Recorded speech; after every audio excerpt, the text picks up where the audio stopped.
Welcome back, everybody, to another episode of the Irish Breakdown podcast brought to you by our friends over at FanDuel. Happy Tuesday, everybody, and this is going to be a big show today. We got the playoff rankings coming out tonight. We have a lot of topics we're going to cover today. Notre Dame's regular season is over. Really, the college football regular season is over. There's a lot to talk about. And so what we're going to do on today's show here, folks, is we're going to cover a couple of different topics. And the first one that we're talking about today is we're going to go through kind of the Week 14 recap and go over some of the big games. How does it impact the college football playoff rankings? And then what it all means for Notre Dame ultimately. And we're going to get a lot of clarity on what that means for Notre Dame later on tonight when the playoff rankings come out. And then in part two of today's show, we're talking about the coaching carousel because, Bryan, this has been a crazy and is set up to be a crazy offseason of moves, and coaches have already made some moves. So we're going to have a lot of thoughts and comments on that. We're going to grade out not happy with some of these hires. What's funny is there's some of the better hires are not being well received by fans because fans are kind of wild. But yes, it's going to be a blast. It is. And then we are going to wrap up today's show with a mailbag. Sure, there's going to be a lot of questions out there. So if you want to get your question in, you can always throw it in throughout the show. Put MB for mailbag, a little mailbox emoji to let Bryan and I know to set that question aside. But Bryan, a lot to talk about today, and we're going to start with a recap of last weekend in college football. And it was a crazy one, man. Rivalry weekend never disappoints. Never disappoints. It doesn't, man. And it's not every game is great. Obviously, there were some rivalry games that were kind of boring. Notre Dame played in one of those. Obviously Stanford's a rival, not like the other big ones, but it's a rival. There were some great games. Some teams got beat pretty soundly. Texas A&M was a pretty darn good game. Alabama Auburn was a really good game. Georgia Tech was a close game. I wouldn't call it a good game. It was a close game. And then there were some upsets, I say upsets, but upsets. I believe South Carolina was favored to beat Clemson, and Clemson beat them by 2 touchdowns. Strong finish of the season for Clemson after just kind of imploding there in the middle, beating Louisville and then obviously beating South Carolina to end their season after what was looking like they weren't going to go to a bowl game.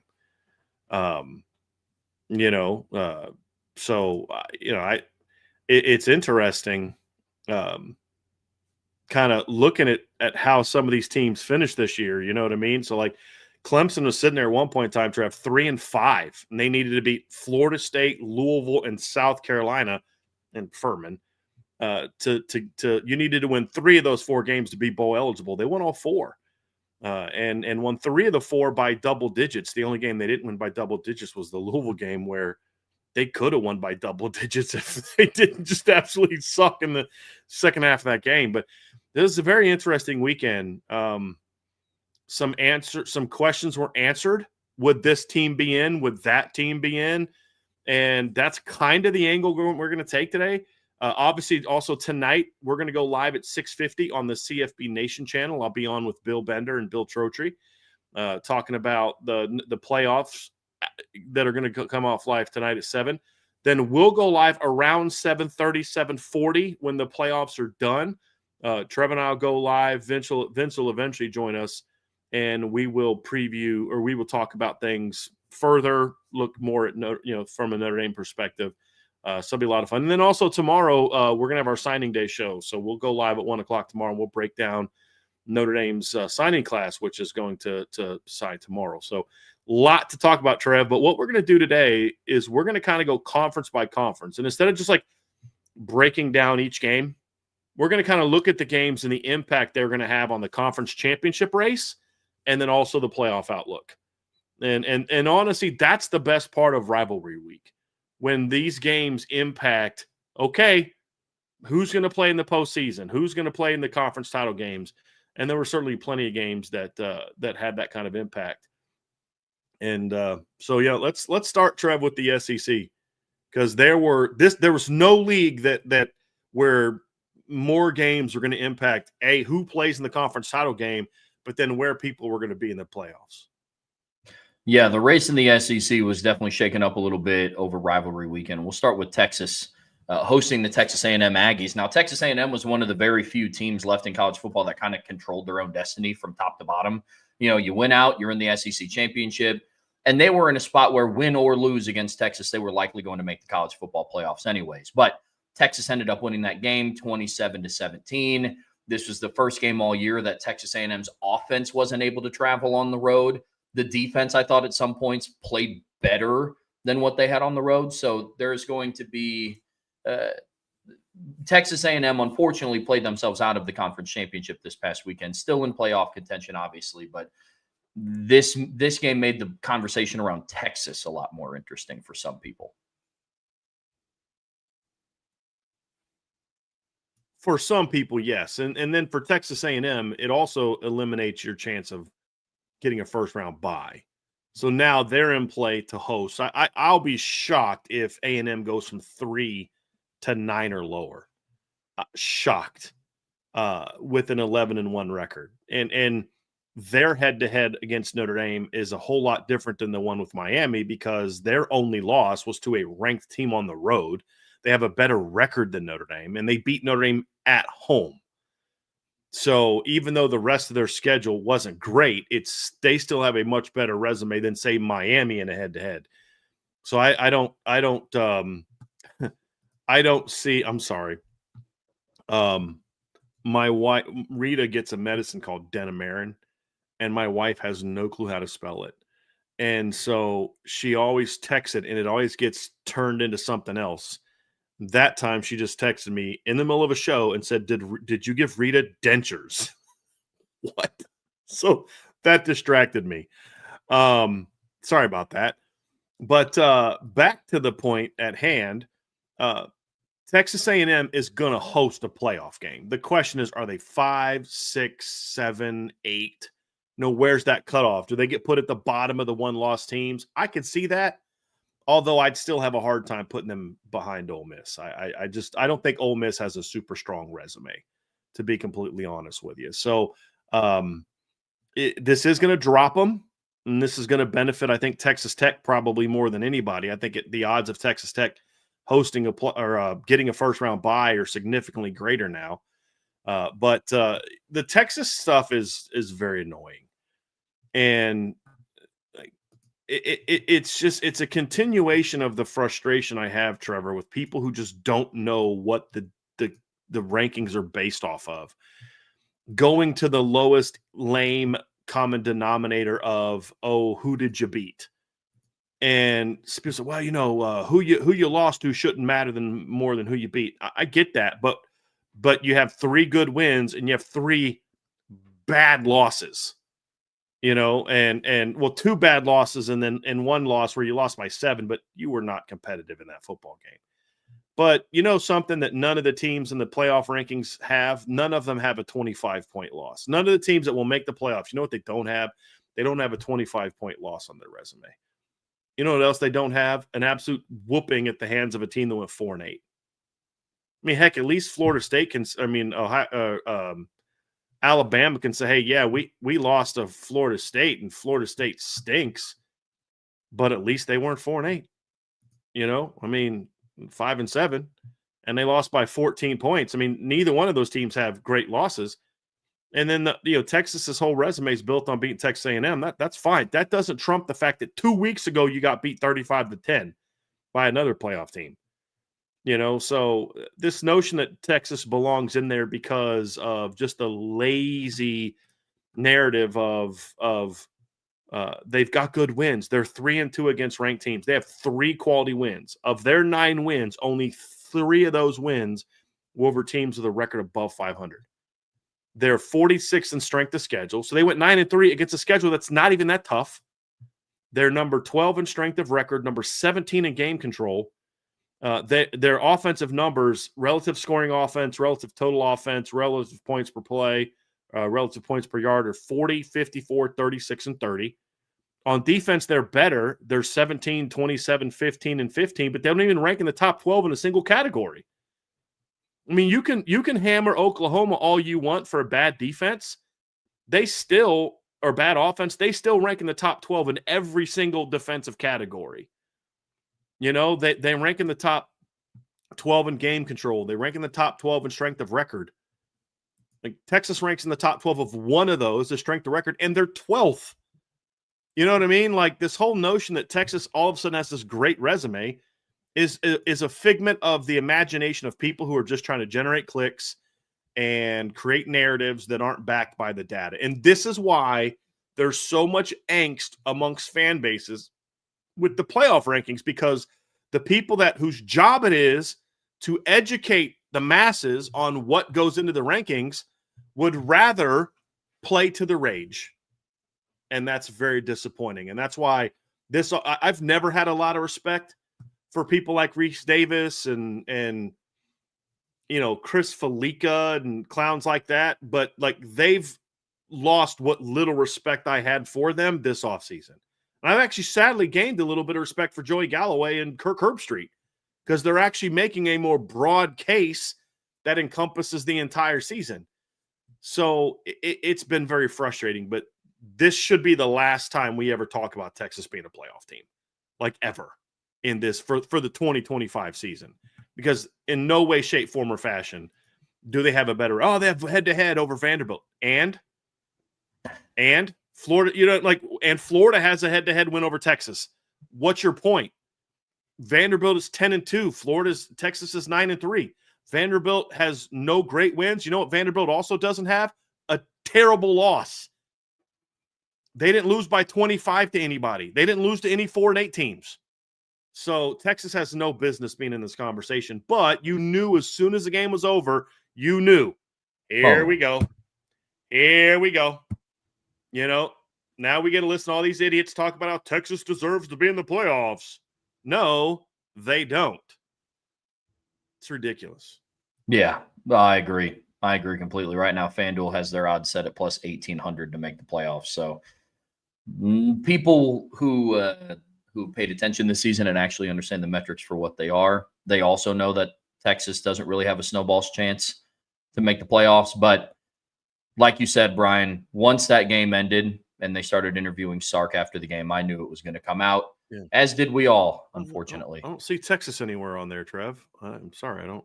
No, I don't see Texas anywhere on that FanDuel graphic right there. See Notre Dame, Texas A&M, Texas Tech, Ole Miss, Alabama. I don't see Texas on there. It's ridiculous. No, I don't either. There's another game in rivalry week that we want to talk about out of the SEC. That's the Iron Bowl, Auburn versus Alabama. Crimson Tide were on the road. Alabama ended up winning that game 27-20, and it was not by a lack of effort of trying to let Auburn back in it, that's for sure.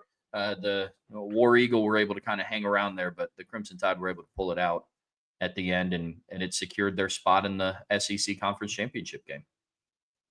Obviously, it was a game Alabama needed. That was the one upset I predicted this past week. I predicted chalk basically down the line. I thought Ohio State would beat Michigan. I thought Oregon would beat Washington. I thought Ole Miss would beat Mississippi State. Georgia would beat Georgia Tech. The one game I predicted an upset was Auburn beating Alabama, and you saw why. You saw why Alabama stinks or Auburn stinks, but you also saw why I thought they could beat them. They had, 2-3 long touchdowns brought back by penalties in this game. In a lot of ways, they outplayed Alabama. It's just they're a broken team that doesn't know how to finish games. But, you saw in this game, Trevor, why Alabama is a flawed team, but you also saw why Alabama is a team that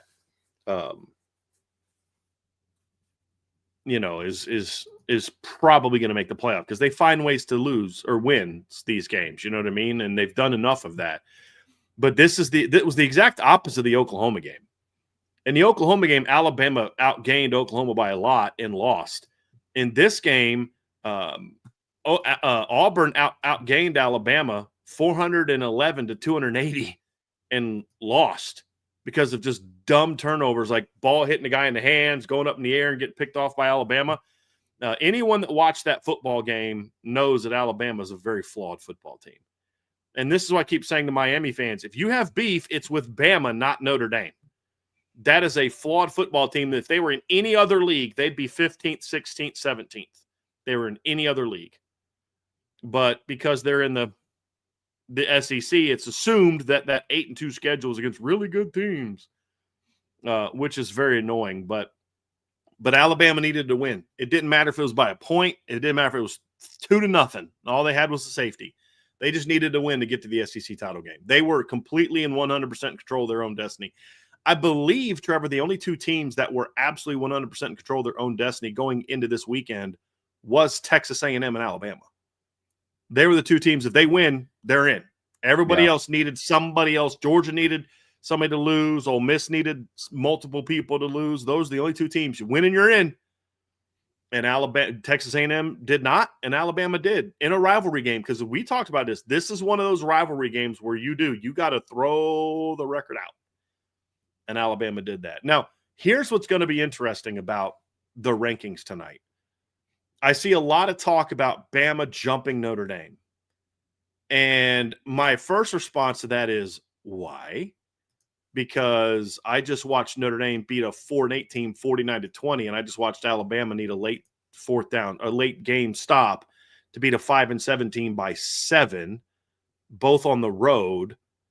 Why would Alabama move up? If you look at the metrics that I've often pointed to, Alabama went down in the metrics that we often look at, where Notre Dame went up in most metrics. So you look at how Alabama compares to Notre Dame.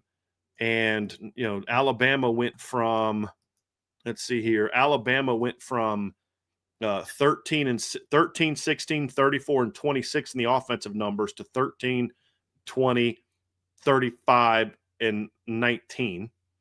So, and then defensively, they went from 12, 10, 21, 22 to 14, 14, 20, and 17. So slightly better in a couple areas. And then if you look at their strength of schedule, went from 27th to 9th to 39th. Their strength of record went up slightly. Their game control went up slightly. They're still behind Notre Dame in both of those areas. So, there's literally nothing that Alabama has over Notre Dame other than they have, as we've mentioned before, they have one more top 25 win based on last weekend's ranking. Notre Dame has the better losses.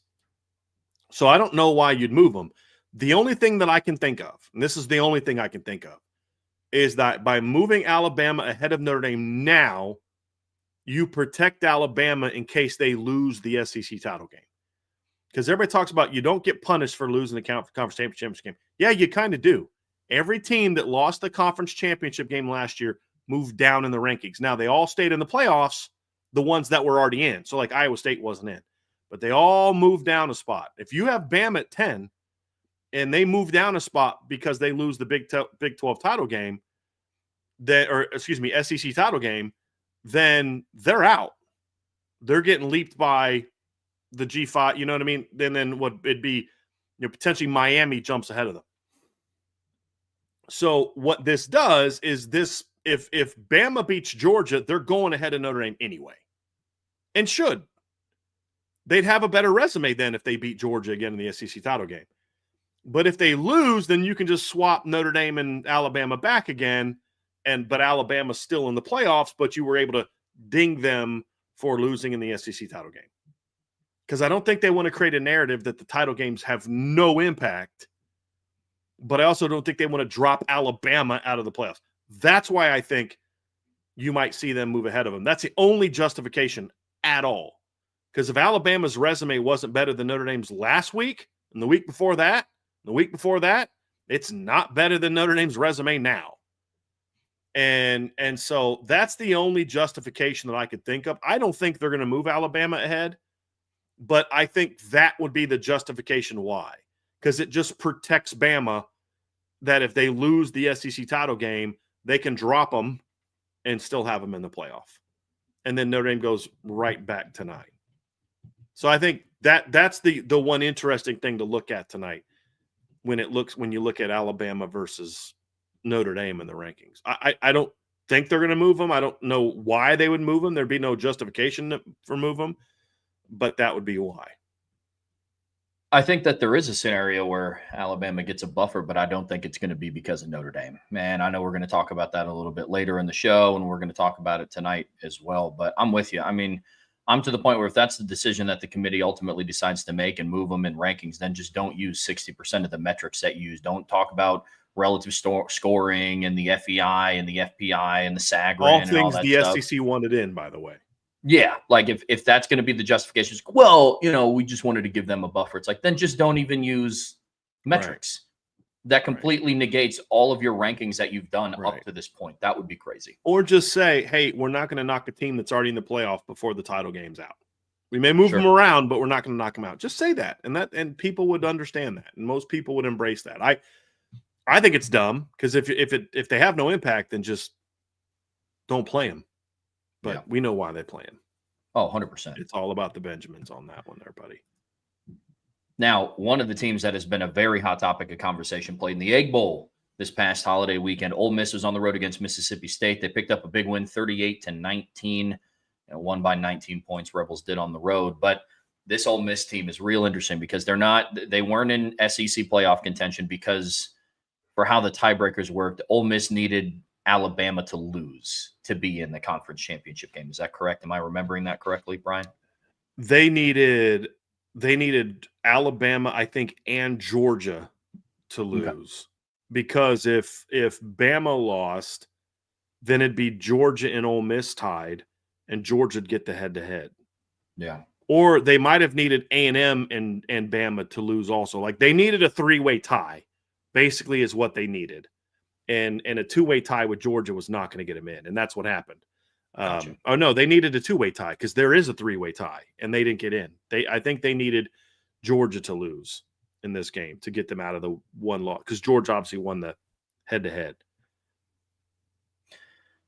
But Ole Miss is in a really interesting spot right now because, yes, they are 11-1 on the season. They just picked up the most wins they've ever had in a season in program history.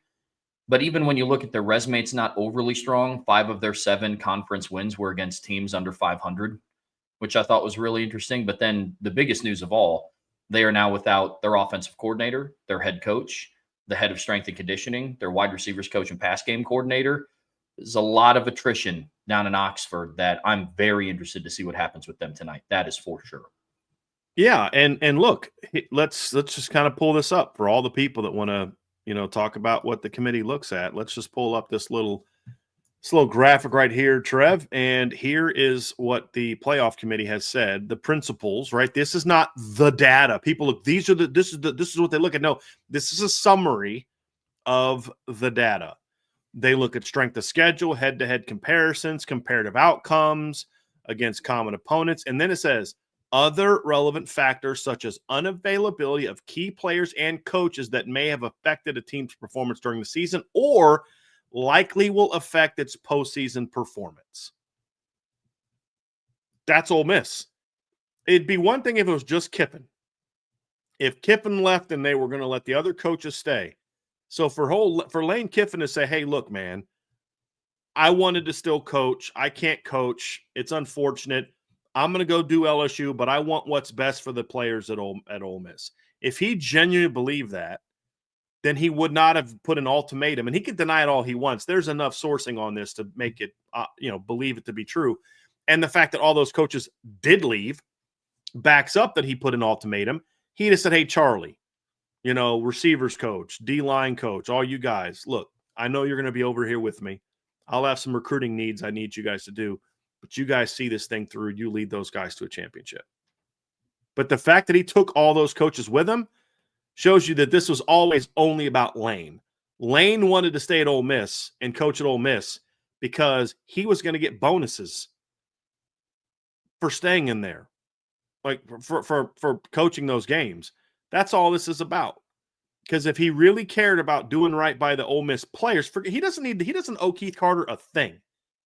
He doesn't owe the Ole Miss administration a thing. He doesn't owe the Ole Miss fans a thing at the end of the day. He's got to do what's best for him and his family. But if he genuinely cared about the Ole Miss players, he would have still left. I get it. It sucks that they didn't want to let you coach. But he would not have put ultimatums on the guys that were going to come with him. He just said, hey, listen, are you going to come with me? Yeah, coach, I want to come with you. All right, cool. Once the playoffs are done, we're going to get this going. And then you just let him stay employed there. But the fact that he rated the coaching staff tells you that this was never about the players. This was always about Lane. And now the question is, what does the committee do with that? Do they drop him to 10 Do they drop them to 11 or 12, or do they just rank them based on what their resume would be right now? That's a great question, Trev. I don't know what the committee's going to do. I would argue that I think Ole Miss is a tad overrated. I think their record is getting the benefit of the doubt. They've had 3 quality wins all year. They have the number 71 strength of schedule. Their strength of record is good at 7. Their game control's 10. Their relative scoring offense is 9th and 2nd in offense and scoring and offense, but their points per play is 18th and their points per yard is 44th. In those same metrics on defense, they're 49th, 47th, 34th, and 29th. So I'm sorry, they don't have a great resume other than the 11-1. So they were 7th in last week's rankings? What does the committee do with them? I have no idea. I feel like, however, that when you look at Ole Miss, and for people talking about LSU's going to cover the bonuses, you're kind of missing the point. They're not going to win all those games if Lane's not coaching them. That's the point. Yeah. If he's not there, they're not going to win all those games for him to get the bonuses. That's why he wanted to stay. So they're only going to cover LSU's only going to cover the bonuses if Ole Miss keeps winning, which they're not going to do without Lane. But you have to ask yourself, if the committee doesn't take a stand now, the first time this is happening, with a team that is close enough to drop out, you could move them to 10 or 11. Hey, you're still in the top 12, knowing they're going to get bumped out by somebody.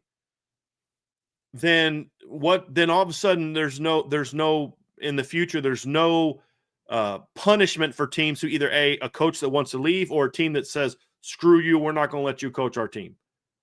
You have a chance to take a stand now and say, "Hey, look, you built this resume as this team with these players and these coaches. Half your coaching staff is gone, and as I just pointed out, their metrics on offense are 9th, 2nd, 18th, and 44th. Those guys are all leaving. Their metrics on defense are 49th, 47th, 34th, and 29. And the guy that ran that defense is now the head football coach. So what's the resume now without Lane Kiffin, one of the best offensive minds in college football, Charlie Weiss Jr., and most of your offensive staff? What's their resume now? You have it built into your criteria. That's likely going to affect their postseason. You can't leave them at 7. You can't jump them up at 6 ahead of Texas A&M. Otherwise, what you did for Florida State was an absolute joke, travesty, and was the scam that we all thought it was, which is just to get an SEC team into the playoffs. Because if you don't do that, if you don't affect Ole Miss at all, then what are we doing here? What are we doing here? Yeah. I don't envy the job of the committee and what they're going to have to do here. I mean, really in the next, call it 6.5 hours, but this is almost kind of the perfect storm for them because they were in a spot, before Lane accepted the job and all of this, really got set in motion. They were in a spot where it's like, okay, what do we do with Alabama? They didn't handle business against Oklahoma, but can we keep them out of the playoffs? Do we put Notre Dame in a spot where we drop them out of the playoffs? I think that this is the perfect storm. I talked about it a little bit ago, what I think that what the committee should do to give Alabama this buffer. And I think it's easy. I think you slot in Ole Miss at 10th. Because up to this point, they handled the business that they needed to. Only one loss on the year, and it was against Georgia, and it was by a possession. I think it was by 8 points. Still a loss, but one of the better losses amongst teams up at the top. Their resume is not that great. I fall in line with where Bryan is there. Like I said, they have 7 conference wins. 5 of them are against teams with sub-500 records. That's not good. It's just not good. 8 of their 11 wins this year are against teams with a 500 or worse record. There you go. And so, but I don't envy the committee to have to make the decision to drop them out completely or not, because I do think a fall from set, like a 6-spot drop or a 5 to 6 spot drop would be pretty hefty. Justified, but I think it would be hefty. I think if they slot in Ole Miss at 10th, moves Notre Dame up to 8th, puts Alabama at 9th, and gives them that buffer, Ole Miss should be on the road. There has to be some sort of repercussion to losing your entire offensive coaching staff. And I've had to talk to some Notre Dame fans about this because they're like, yeah, but it's they're still 11-1. It's like, okay, let's paint this picture for Notre Dame. Let's say it's last year, 11-1 after the regular season. They're not playing in a conference title. That'd be like if Notre Dame had to go into the postseason without Marcus Freeman, Mike Denbrock, Mike Brown, and Lord Landau. Like, it just hits different when you know the and people. Max Bullock, because I think their Yeah. linebackers coach is leaving as well. Gotcha. See, there you go. Like, it's just and an offensive analyst that was also like their pass game coordinator was gone. Like, it's just there's His so brother much is that one goes of the into it. analysts who was responsible for scouting. So yes, And so I think this is kind of it. I imagine the committee's just sitting there. It's like, what do we do? What do we do? And then kind of this opportunity kind of gets handed to them on a silver platter of like, okay, we bump Ole Miss to 10th. That still keeps them in the playoffs. Their fans aren't going to be happy going from, playing a home playoff game or in a spot to play a home playoff game to on the road, potentially being bumped out depending on what happens in the conference championship games. But it still keeps them in the discussion. You give Alabama the buffer. You don't have to knock Notre Dame out. And then you're still in the position of like, okay, what happens with BYU at 11th? I personally think that that's the perfect storm for them. We'll see if they do it. I don't know how much faith I have in that'll actually happen, but that's what I would do. That's what I would propose. What's frustrating is that Miami and the ACC continue their stupid anti-Notre Dame quest, because this is the fight they should be having. If they weren't like, if the ACC wasn't led by absolute morons, and I'm not saying that just to be insulting. I'm being dead serious. This is some of the dumbest group of leaders I've ever seen in my life. If the ACC wasn't led by morons who can't see past their nose, they, more than anybody, would be on a crusade to get Ole Miss out of the playoffs. They'd say, hold on a second. You dropped us out of the playoffs 2 years ago when we lost our starting quarterback, then still won the ACC championship game without him. With our backup, we still went out and beat Louisville, a 10-win team, in the ACC title game. Proved that we can beat a good team without our starting quarterback, and you still dropped us out of the playoffs because we lost one player. This team lost their head coach and half their coaching staff, their strength coach, 2 important analysts. You got to drop them behind Miami. Like, if they weren't just absolute morons, this is what they'd be doing, not showing the Notre Dame Miami game on loop all week on the ACC network like idiots. You know what I mean? Like, it's absolutely stupid. They have the biggest beef of all, that, I'm sorry, a 5th SEC team who's losing half their coaching staff, who has metrics well below Miami. Let's look at this Ole Miss versus Miami, okay? Who has better game control? Miami does. Who has better strength of record? Ole Miss does, 7-14. Who has better strength of schedule? Miami does, 57-71.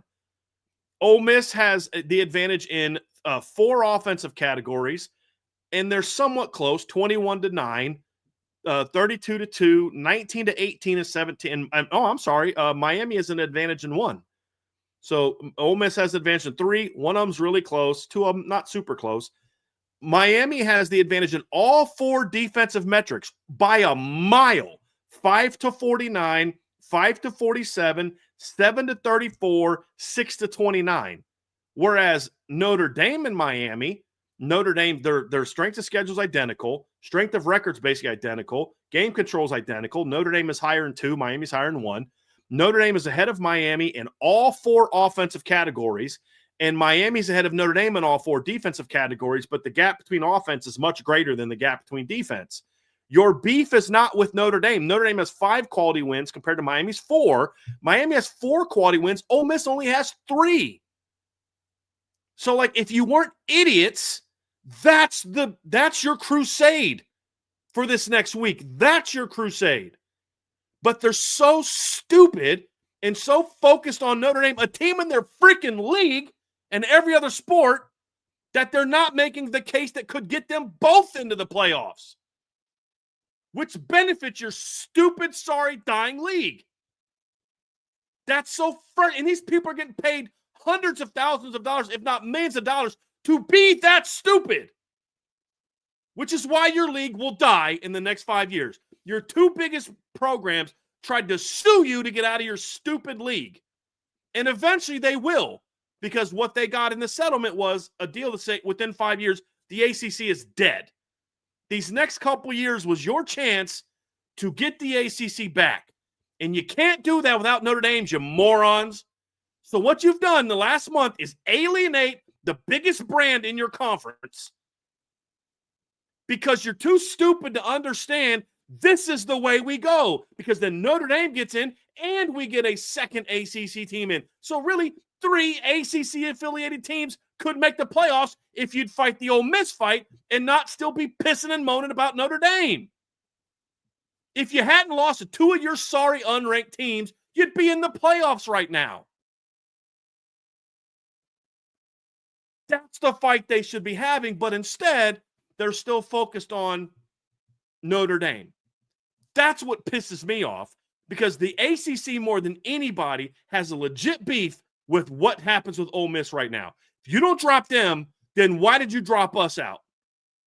Well, you only dropped 1 spot 2 years. Yeah, 1 spot's all we needed to drop out to get us out of the playoffs. That's why I say if I'm Notre Dame, I'm going to find any legal loophole I can find to get out of that stupid league and let them die. Let them die and see where all your teams get picked up by. Have fun with that. Good luck going to the SEC, Miami. Have fun with that. You can't even beat SMU and Louisville. You know, you played your A game. You dominated Notre Dame. Notre Dame played like crap, and you still needed a last-minute field goal to win that game. So, yeah, it pisses me off. It really pisses me off. As it should. I had to call you to tell you about that ACC network scheduling. I could not believe it. It's the craziest thing that I've ever seen. Like, truthfully, I've never seen anything like that. For those of you who don't know, and know this is not satire, I have it posted up on the message boards as well. So all the more reason to join, boards.irishbreakdown.com. The ACC, in their crusade to try to just downplay this Notre Dame thing, they are showing the Notre Dame-Miami game 10 times between Thursday morning and Saturday morning, and that's not satire. You can find it on www.tvinsider.com/network/ACC network schedule. Yep. They play 4 times on Thursday. They play the game 4 times on Thursday between midnight and 1 p.m., 5 times on Friday between midnight and 9 p.m., and once Saturday morning at 9 a.m. I've never seen anything like this. Never, ever, ever, ever, ever seen anything like this. Ignoring the fact that a team in the SEC is going through a much worse situation than your champ went through 2 years ago. And also, while you don't have a word to say about that. Not a word to say about that. And also while ignoring the fact that your flagship team in Miami is not playing in the conference championship because of the tiebreaker rules that you put in place. Yep. There's a 5-loss team playing for the ACC championship. But a team that got destroyed by Tulane and Illinois and UConn is playing for your dumb league's championship because of your stupid rules. Your rule should be this simple. If it's 2 teams that are even, head-to-head, fine. Number 2, tiebreaker, college football playoff rankings. That's all you need. That's all you need. But they're too stupid to know that. They're too busy getting sued and being in court by their flagship programs because their flagship programs know this leadership in this league sucks.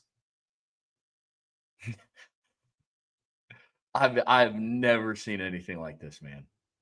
In just sports, not even just in like college football. I've never seen anything like this in sports. It's just the most mind-numbingly stupid thing that I've ever seen. It is. And it's just. It absolutely is. I'm literally beside myself. But you are 100% correct. If Miami has to be, because look, here's the thing. I am one of those people that thinks Miami has a path to the playoffs. Now, we can have a conversation of like, are they one of the 12 best teams? Like, should they be in based on the resume? Sure. But I think they should. Sure. My beef has never been Miami's not a playoff team. My beef is you're not better than Notre Dame. Yes, you had a better day, barely at the beginning of the season. Give you that. But that's also evidence why you belong in. It's just that you're too stupid to not realize that Notre Dame's not the team you should be beefing with. 100%. You have much better arguments against Oklahoma, Alabama, and now Ole Miss. You're not even ahead of, like, BYU. So, Like that's what. Go ahead, Trev. It's just crazy. I'm with you. I'm absolutely with you. Let's keep this train rolling because there's some other SEC games that did go down this weekend. Oklahoma hosted LSU on their senior day. The Sooners won ugly, but they won. They won 17-13, which basically all but locked up Oklahoma's spot in the playoffs. They're sitting at 8th right now, and I don't really see a way that they drop out of the playoffs, but they weren't in contention for the SEC championship. So looking like the Sooners are playoff bound. Now it's just a discussion on where, not if. It's kind of how I look at the Oklahoma situation, Brian. I don't expect the committee to move Oklahoma down, but they should. I mean, this honestly, I think you could even make a case that they should not be ahead of Alabama. I mean, look, if we're going to be consistent as Notre Dame fans, I don't think head-to-head is the end-all be-all. I think Oklahoma should be – their offense is putrid. Yeah. Putrid. Their offense is like the Bama run game, but at least Bama's offense can throw the ball. You know? Like, it's terrible. Like, okay, so strength of record, Bama's 8, Oklahoma's 9. Game control, Bama's 7. Oklahoma's 9. Strength of schedule is all that Oklahoma has. They're 11, Bama's 39. But if you look at the computer models, right, that dictate just overall, these aren't used for the committee, but these kind of give you a sense of what the metrics show. Bama ranks 9th, 6th, 7th, 12th, and 6th. Oklahoma's 13th, 16th, 13th, 13th, and 10th. There's only one computer model that has them in the top 12. Offensively, Bama's 13, 20, 35, and 19. Oklahoma's 50, 78, 71, and 36. Defensively, Oklahoma's got the edge. They're 6, 8, 6, and 7. But Bama's 14, 14, 20, and 17. So Bama's good on both sides of the ball. Oklahoma's really good on one side of the ball and terrible on another side of the ball. I mean, you guys dropped Bama partly because of how bad they looked against LSU. They looked a whole lot better against LSU than Oklahoma did. I mean, they haven't reached 20 points in like their last 2 games. And they're not exactly playing like set the world on fire defenses. You know, like it's they since the month of October started, they have scored over 30 points twice, once against Kent State and once against Tennessee in a game where I believe they had a defensive touchdown. That's a joke of an offense. They've scored less than 20 points 3 times this year. Notre Dame's never scored fewer than 24. So I just, and look, and as good as their defense is, in 3 of their last 5 games, they give up 21 or more points. They're still benefiting on their numbers from holding Illinois State to 3, Temple to 3, Kent State to nothing, South Carolina to 7, Missouri to 6. Their defense is very good, but it's not good enough to where they should be in the playoffs despite how bad their offense is. And they trailed LSU almost the whole game. Almost the whole game. So I don't – if you're going to jump Bama for what they did against Auburn, then you need to drop Oklahoma. Because if you're going to look at – this is what they say. We look at the whole resume. We look at the whole picture. I'm sorry, Oklahoma should drop. They should be 10. And Notre Dame and Alabama should both move up a spot. I would actually – I'd have Oklahoma 9, Bama 8, Notre Dame 7, and I'd drop Ole Miss to 10 or 11.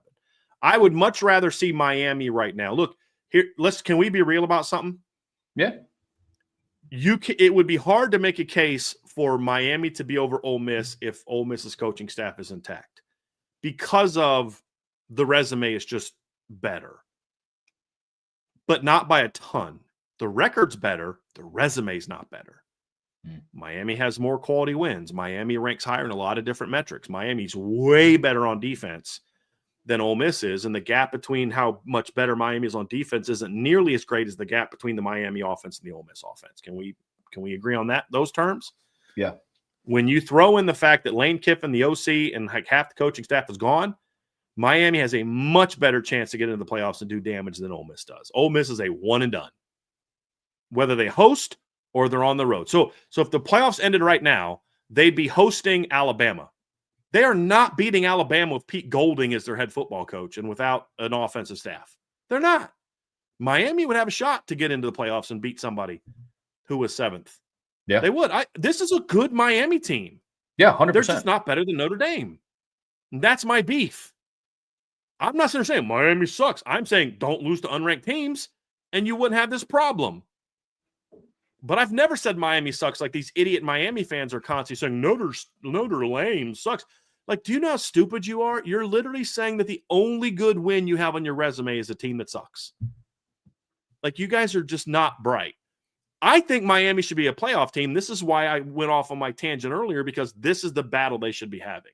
I think Miami is a better football team than Oklahoma. I think Miami is a better football team than Ole Miss. And I think you could argue that Miami is a better football team than Alabama. But it's, you're getting that SEC bump.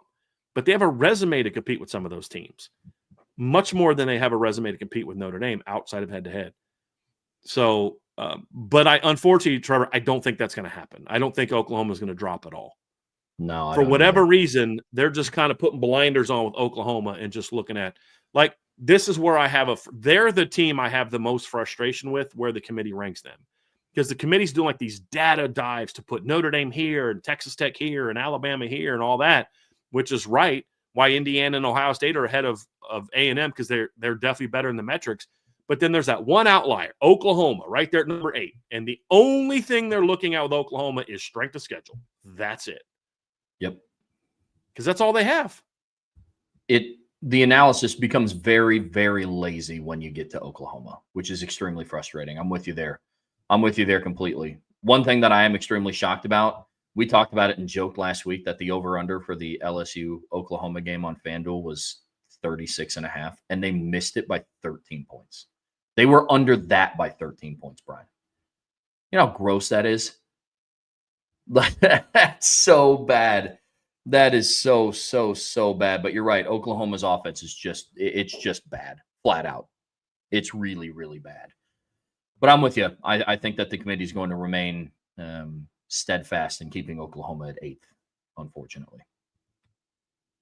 Let's just look at this real quick. I'm going to put you just a part of the graphic that I'll have on the board after the rankings come out tonight. But look at this. Look at this. There's 2 different things to look at. So there's that, where you can compare Miami, Alabama, and Oklahoma. And as you can see, Miami's got some advantages there against them. Miami's got higher game control than either team. Their strength of record is very similar to both of those teams. But when you put in the second data piece, so right here, let's go zoom to fit. So here's the first bit, right? So let's go here. So there's that one. As you can see, Miami, better game control than Bama, better game control than Oklahoma. Strength of record is slightly behind, also behind Notre Dame. Strength of schedule is behind, but not greatly behind Alabama. And so, like, they're comparable there, but then they have one fewer quality win than Bama. They have one more than Oklahoma. But then you look down here and you'll see what I'm talking about when I say when you compare those teams. Miami's got a way better offense than Oklahoma. Way better. They're ahead of Oklahoma on every computer model except for one. They're ahead of them on every offensive metric. And the one thing that Miami has that nobody else really has on Oklahoma, they got a better defense. They have a better defensive category in 3 of the 4. So this is my whole point of why they're stupid. This is the fight you should be fighting. This right here, look at them compared to Alabama and Oklahoma. They have almost identical offenses. Alabama has the edge in, 2 categories. Miami's the advantage in 2. Miami's the advantage in all 4 of the defensive metrics. This is the fight that they should be having. But they're not willing to have that. And also, for anyone that wants to say Bama should jump Notre Dame, so what this data is. So the FEI, FPI, SAGR, and S&P, that's not data the committee uses. Relative scoring on down to points per yard, that is data that the committee looks at. Notre Dame has more quality wins or the same number of quality wins as Alabama. They have a better game control. They have almost very similar strength of schedules. Bama has a slight edge in strength of schedule and strength of record, but Notre Dame dominates Alabama in all these metrics that the committee looks at. They're ahead of Alabama in every single category. Every one. They're ahead of Alabama in every single computer metric that looks at the models of how teams play. That's not the case with Miami. And this is why I say, if you guys weren't such idiots, your fan base, your media, and the leadership of the ACC, this is the fight you'd be having. Because when you look at these SEC games this weekend, Trevor, one thing those games taught us, because we are still in the SEC category, this is not a great league. It's a very deep league. You said it to me in the pregame show or pregame discussion. You said the SEC is without a doubt the deepest league. It's not the best league. Their teams are just kind of good. They're not great. They're getting way more benefit of the doubt than they should be because they're the SEC. There's a lot of SEC teams, and you saw that this weekend. Louisville beat Kentucky worse than anybody in the SEC beat Kentucky all year. Clemson smacked South Carolina by 2 touchdowns. I mean, and it's not even just in losses, and it's not even just this weekend. The biggest loss that Arkansas had wasn't to an SEC team; it was to Notre Dame. Not even close. It was to Notre Dame. I mean, even in some of their wins, Georgia was starting to really run through other SEC teams. They started cooking. They beat Georgia Tech in a neutral site by 7. That's Georgia Tech. So, like, even in their wins, like, it just doesn't look the same. So, yeah, I'm with you. SEC is a very deep league, but the thing that I told you is, like, in a per game basis, they're closer to the Big 12 than they are the Big 10 when it comes to top tier talent. Arkansas lost all 8 conference games.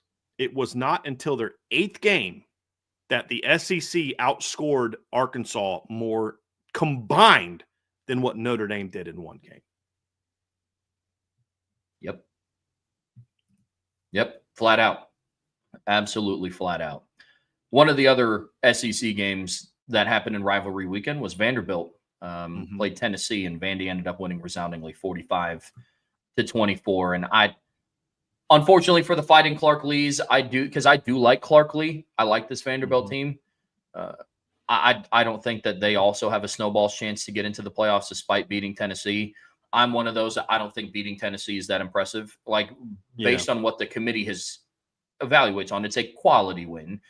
And I'm not going to be surprised to, when they are still a ranked team at the end of this, to bolster up some of the teams ahead of them in the rankings. But I just don't think that beating Tennessee is not impressive. It's a good win. Yeah. But, that's when Tennessee and Missouri are top 2 wins, and you got beat soundly by Alabama, and you got beat by Texas in a game that you lost by 3, but it was never really that close. You're not a playoff team. It doesn't take away from the story. And that's the thing, is I wish people would stop talking about Vanderbilt in the playoffs, because A, they don't belong in, B, they're not going to get in, but C, I just want to talk about how great of a story this is. This is a tremendous story. And Clark Lee, I mean, he's in my top 3 or 4 for Coach of the Year. Yeah, no question. He's in it. Kalani Sitake's in it. Joey McGuire's in it. I mean, they're in that conversation. There's no doubt he's in that conversation for me. And Tony Elliott would be in it as well, speaking of playoff teams. But yes, Clark Lee has done a tremendous job. They're not a playoff team. Nope. Unfortunately. And every team that has some things that, that are playoff caliber isn't getting screwed because they're not getting in, because there's more than 12 teams this year that have aspects of their rankings and resumes that are playoff caliber. But somebody's got to get left out. Unfortunately. And unfortunately, it'll probably be Vanderbilt. One of the games that also went down, we've already talked about it briefly, but Georgia played Georgia Tech in there's the good old-fashioned hate rivalry, isn't it? Yeah. And it was an ugly game, dude. Yeah, it was. Very ugly game. I think your point is good. It's Georgia looks like world beaters when they're playing SEC teams lately, but then they go play a solid team out of conference who just got worked by Pitt, and it was a 4-quarter game. If it wasn't for a couple bad penalties against Georgia Tech, and I mean bad as in Georgia Tech committed bad penalties, I didn't think they were bad calls. Like they had a big play taken back because of hands of the face. It was a hands of the face. It's a good call. It just was the timing of it sucked for Georgia Tech. Like that was a very unimpressive. They're like very Dr. Jekyll is it Dr. Jekyll and Mr. Hyde, right? Yep. Dr. Hyde and they're very much that. Because 1 week they look like world beaters, and the next they're barely beating Florida. They're barely beating Georgia Tech. Blowout Texas, they're a very weird team. Very weird. Extremely. Yep, extremely. But Georgia will have the opportunity against an SEC team to right the ship this Saturday when they face Alabama in a rematch for the SEC championship. Very, very interested to see how this one goes down. And then we talked about some of the out-of-conference for the SEC as well, but, Louisville played Kentucky in their rivalry game, and Louisville absolutely dominated. 41-0. Crazy win.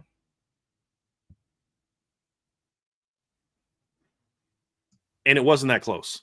And if you listen to people that cover the sport, and I don't know this firsthand because I don't cover Kentucky, but if you listen to people that cover the sport, 2 weeks ago, the AD at Kentucky was talking about Mark Stoops is coming back. So the only thing that I can fathom is that the loss to your in-state rival was so bad that you couldn't justify bringing him back. 41-0 is how bad they beat them. And they beat them in every which way possible. 26 first downs to 10, 440 yards to 140 yards. Louisville had more passing yards than Kentucky had total yards. Louisville also had almost twice as many rushing yards as Kentucky had total yards. Turnover, they won a turnover battle. They dominated in every single fashion. It was not a competitive football game. And I should remind you that this is a team that like literally a month ago, took Texas to overtime. Just want to remind, and had a double-digit lead over Ole Miss in a game they lost by a touchdown. So, yeah, just want to point that out there. It was a pretty good weekend for the ACC against the SEC. They went 2-2, but I think if you look at the results of the games, they were far more impressive. Georgia Tech being that competitive against Georgia was to me a moral victory. I hate that phrase, but it's like, well, one of your best two teams beat our fourth or fifth best team by a touchdown on a neutral field. Congrats. Yep. Yeah. Yep, I'm with you. Sticking along that same narrative, Clemson beat South Carolina, and Clemson won by 2 touchdowns, 28-14. Mm-hmm. Man. Yeah. SEC. That was a rough weekend, and it was 17-14 at halftime. It was a competitive game early, but Clemson dominated in the second half. They really did. Clemson had 25 first downs to 17 for South Carolina. They had they went 7 of 17 on third down. South Carolina went 1 of 11 on fourth down. So it was a very dominating performance for Clemson, who ran the ball okay and threw the ball in this game. So yeah, it was not a great weekend. And I get it; it's a rivalry game. I understand all that, but Georgia's been doing that all year. They look great 1 week, and the next week they're just kind of that doesn't look. I think Georgia's a top 4 to 5 team. This doesn't take away from the fact that Georgia's a good football team. Yeah, it goes back to the fact that there's not the dominance in that league like we've talked about in the past. There have been years in the past where 5 of the top 10 teams in the country were absolutely SEC teams. That's just not true this year. They only have that because of reputation. You can't tell me that after watching all 12 games of the season that 5 of the 10 best teams in college football are from that league. It's just, you're not going to convince me of that. Just not. Let's switch on over to the Big Ten here, Brian. And this one, there had the potential to be a little bit of drama, but the Big Ten really handled business. It started with Indiana handling business against Purdue, beat the Boilermakers 56-3 in the battle for the Old Oaken Bucket. So then Indiana locked up their spot in the Big Ten championship game. They did. It was sloppy early, but they were never really threatened by Purdue. They just needed to win, and they're in. And then, of course, Trev, you get to the game. So, like the Big Ten was, you had 2 teams in complete control of their own destiny. If they both win, they're in. We predicted both to win. We didn't do an official one for Purdue and Indiana, but, we did do official ones for Ohio State and Notre Dame. I don't remember. Did you make a pick on that game on Wednesday? Okay. No, I never gave a final score, but I said that Ohio Okay. State was going to win. Yeah, and I predicted, I think, 34-17. I was somewhat close. It was, 26-9. So I got the margin right. 20. So I was very close on the margin. I just gave Michigan's offense too much credit. But I think that game was also evidence, and I'll continue to repeat this, Trevor. The rule about fumbling the ball out of bounds into the end zone, where the other team gets the ball, that everybody's losing their minds, should have been that rule has to change. That is the dumbest rule ever. How do you give the team the ball when they never gain possession of the football and the other team still has downs remaining? I'll never understand that rule ever. But anyway, even if you take that one away, Michigan had no chance in this game. Ohio State whooped them pretty good, and I think Ohio State, this is going to be a string of a few years now. I don't think Sharon Moore had his chance. He had his moment against Ryan Day. That's not going to happen again for a while, in my opinion. So we'll see. But once those two games happened, it was Big Ten's a wrap.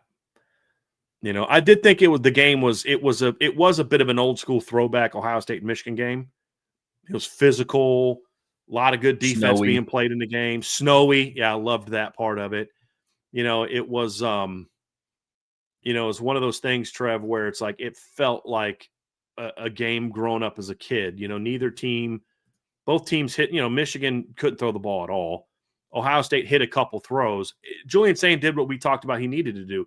He doesn't have to light the world on fire. He doesn't have to go out there and throw for me, but you're going to have to hit 3 or 4 big throws in the game. And he had the early interception.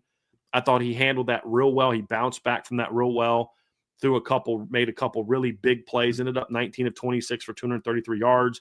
They ran on Michigan. Michigan could do none of the above. It was one of those games where Ohio State had more passing yards than Michigan had total yards.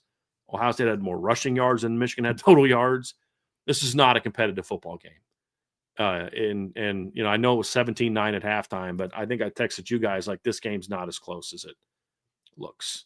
Like I said to Ange on Saturday, I was like, this is going to be a 3-score game.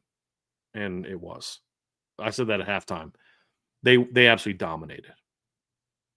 Yeah, and it was on par for what we thought. I mean, my biggest takeaway from this one, more so talk about like the implications for Notre Dame and the college football playoff race is, quietly the committee kept inching Michigan closer and closer and closer to being in that discussion. I talked about it, Brian, you talked about it. We talked about it with Vince on the playoff shows, that when they come out, it's like, I just don't understand why. Why was this the week that Michigan jumps Texas? Oh, it's because they play Ohio State on Saturday. Okay, that checks. Putting them in a spot that if Michigan were to pull off the upset, which they didn't, they never had a chance to. I mean, like you said, Ohio State dominated from start to finish. And then, for anybody that's been paying attention to Michigan this season, you knew that they didn't really have a chance in this game. They lost to the 3 best teams. Unless last year happened again. Sure. Or Ohio State gifted them 2 scores. Yeah. We talked about this on Friday. Vince and I did. I think Ohio State had for Michigan's first 2 scores were a 2-yard touchdown drive and a 5-yard field goal drive. Yeah. You had 10 points on 2 drives that totaled 7 yards. Mm-hmm. So unless Ohio State gifted you this game, Trev, to your point, they were not. They had no chance in this game. Nope. And it's fun storylines to talk about. We didn't see it happen in the last couple of years either, which is true. I didn't see Ohio State losing to Michigan the last 3 years either, but obviously hindsight's always 20/20. But this game just felt a little bit different. I mean, I know you called it. You said that when Ohio State ends this losing streak, it'll probably be up in Ann Arbor. That also came true. But look, it wouldn't be close. I said it wouldn't be close either, and it wasn't. No, and this is just, again, it's one of those. It's just another team that was behind Notre Dame, behind Miami, behind, Alabama and BYU, that it was a fun narrative to talk about. If Michigan could do this and do this, they could put themselves in a position. That storyline has now come to a close. That was so lame. So lame. They had 2 losses to ranked teams. They were both double-digit losses. They couldn't do anything offensively in either game. Against Oklahoma, their whole offense was 1 75-yard touchdown run from Justice Haynes. That's all they did the entire game. They're a very average football team, and well, they're an above average football team. I'll give them they've got some good wins. Obviously, beating Washington at home was a good win, but they never belonged in the playoff conversation. And I was glad that Ohio State made everyone realize that, because it's not just beating them, but like beating them soundly was nice to see. So now I have to listen to people. Well, I know Michigan's got 3 losses, but they were all really good teams.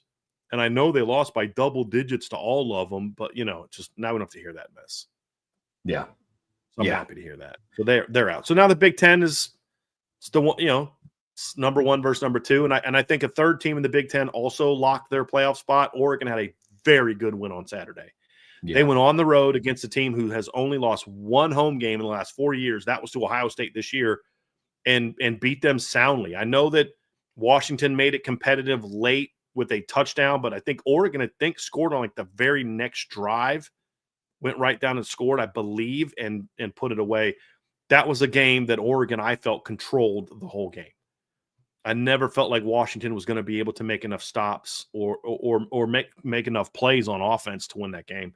And what I said before the game was true. I don't think Washington has the defense or the offensive line to beat Oregon. And that proved true, because Damon Williams just could never get going because of that offensive line. I'll say this, man. I tip my cap to Oregon and Dan Lanning. Their stretch in November was tough. After they lost to IU by 10 points in a game where IU spotted them a touchdown with a pick 6. Yeah, I didn't put much weight into what they did against Rutgers. I was disappointed in their margin of victory against Wisconsin. So a lot of Oregon's future rode on what they did in the month of November, and that included a road win over an Iowa team in just an ugly game that, they showed me that they have the ability to run the football and grind Kenyon it out. Sadiq, without DeCorian Moore, with Gary Bryant got hurt early in that game. Like, they were banged up in that game and still found a way to win. Still found a way to win it. They beat USC at home soundly. Like, that Oregon was always in control of that game. USC was always playing the catch-up game. And then they beat Washington on the road, which is a really, really good win. You beat them by 12 in a team that's probably 20-something and 1 over the last 4 years at home. That's really impressive. Oregon locked up their spot for sure. All 4 of the teams they beat in November had a winning record, including, because Minnesota finished 7-5. And they beat them 42-13. So we said at the time, I thought Oregon was ranked too high in the first ranking because of their resume. But we said at the end of the day, it won't matter, because if they run the table in November, they're gonna deserve their ranking, and they did exactly that. They won all 4 games, and only one of them was really competitive late in the fourth quarter. And so, yeah, 100%. Oregon, I think, grew as a team this year. They're learning to play Big Ten football. USC is not. And I think that's helping them. USC is not as much, and that helps them because they can play legit defense. Oregon can, and they can run the football, which, why that matters? Because here's the deal. When you go on the road in November and you got to go to Iowa City, or you've got to go to Columbus or Ann Arbor or East Lansing or State College or East Brunswick or wherever the heck Rutgers is, it's going to be cold. There's a good chance it's going to be cold and potentially windy, and likely a chance of some level of precipitation. If you're a team built around throwing the football only and not playing great defense, you're going to struggle in those environments. Oregon is built different. They run the ball. Yeah, they can throw. Dante made some clutch throws. So happens he's also from Michigan, so he's played in those elements before. Don't think that is something to ignore. But then also they can run the football enough to where they could go out there and grind out some games. So I'll give a lot of credit to Dan Lanning, who I've been very hard on in recent years. He has built this team to succeed in the league he's in. And I think that's a reason why Oregon is sitting here at 11-1 with far more good wins than they've had in recent years. They've just beat up on a lot of bad teams. And that Indiana game was kind of bad. But they've rallied back and beat 3 really good teams down the stretch. Not elite teams, but 3 really good teams down the stretch. Absolutely. Yep, absolutely. Very impressed with what he did. Last game in the Big Ten. Not a lot of playoff implications here. This is more so from the Notre Dame standpoint, but in the battle for LA, USC beat UCLA 29-10 in a game that was just kind of like really sloppy. USC pulled away at the end because they just had the better talent. But early on, that game was gross looking. Yeah. Gross looking. But still a quality win for Notre Dame. USC is going to remain ranked, so it's still a ranked win on Notre Dame's resume. So it's really the last meaningful game from the Big Ten that went down on rivalry weekend. So it was also good. That was good for Notre Dame and good for Oregon as well, because it gave both of them USC is going to go up. They were 17 last week. They're going to go up this week because of some of the things that happened in front of them. So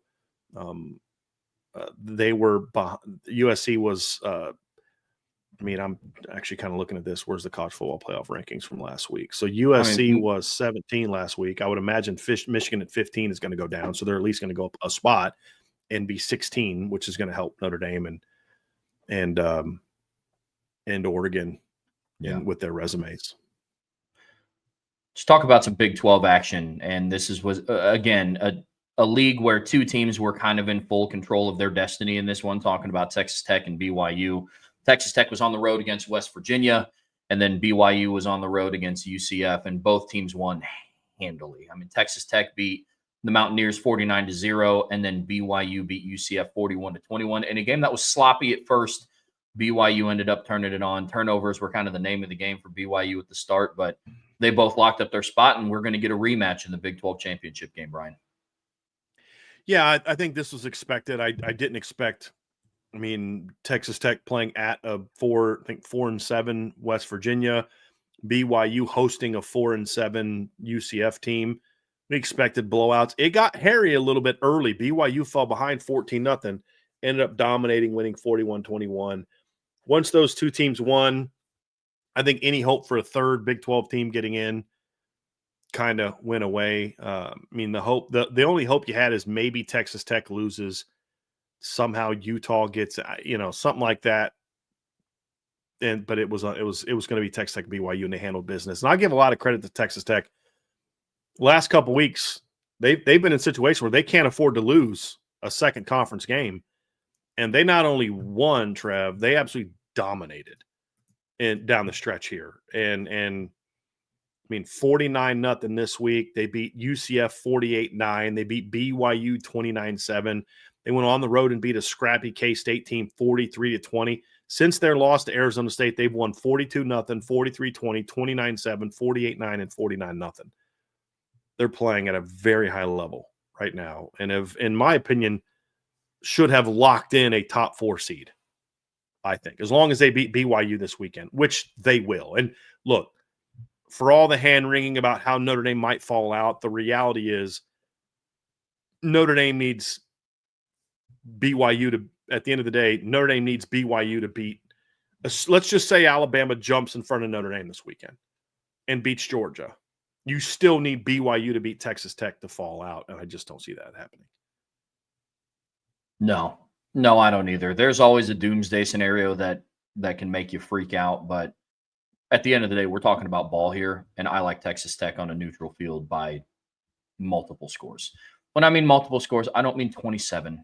I don't mean 30. I mean by like 10, by 13. Like at least. Yeah, I think BYU will be a little bit more competitive in this game. You know what I mean? I don't think it'll be as lopsided as it was on the road against Texas Tech, but it's still going to be one where it's like Texas Tech is clearly the more dominant team. I still think they win by double digits. Let me throw this by you, Trev. Could you potentially see the score being similar in margin this time on neutral field, 22, 23 points? And here's the case that I'd make. I think Texas Tech kept selling for field goals because their offense was just rusty because their quarterback was coming off of missing some time with injuries. Yeah. I thought that game should have been like 40-something to 7.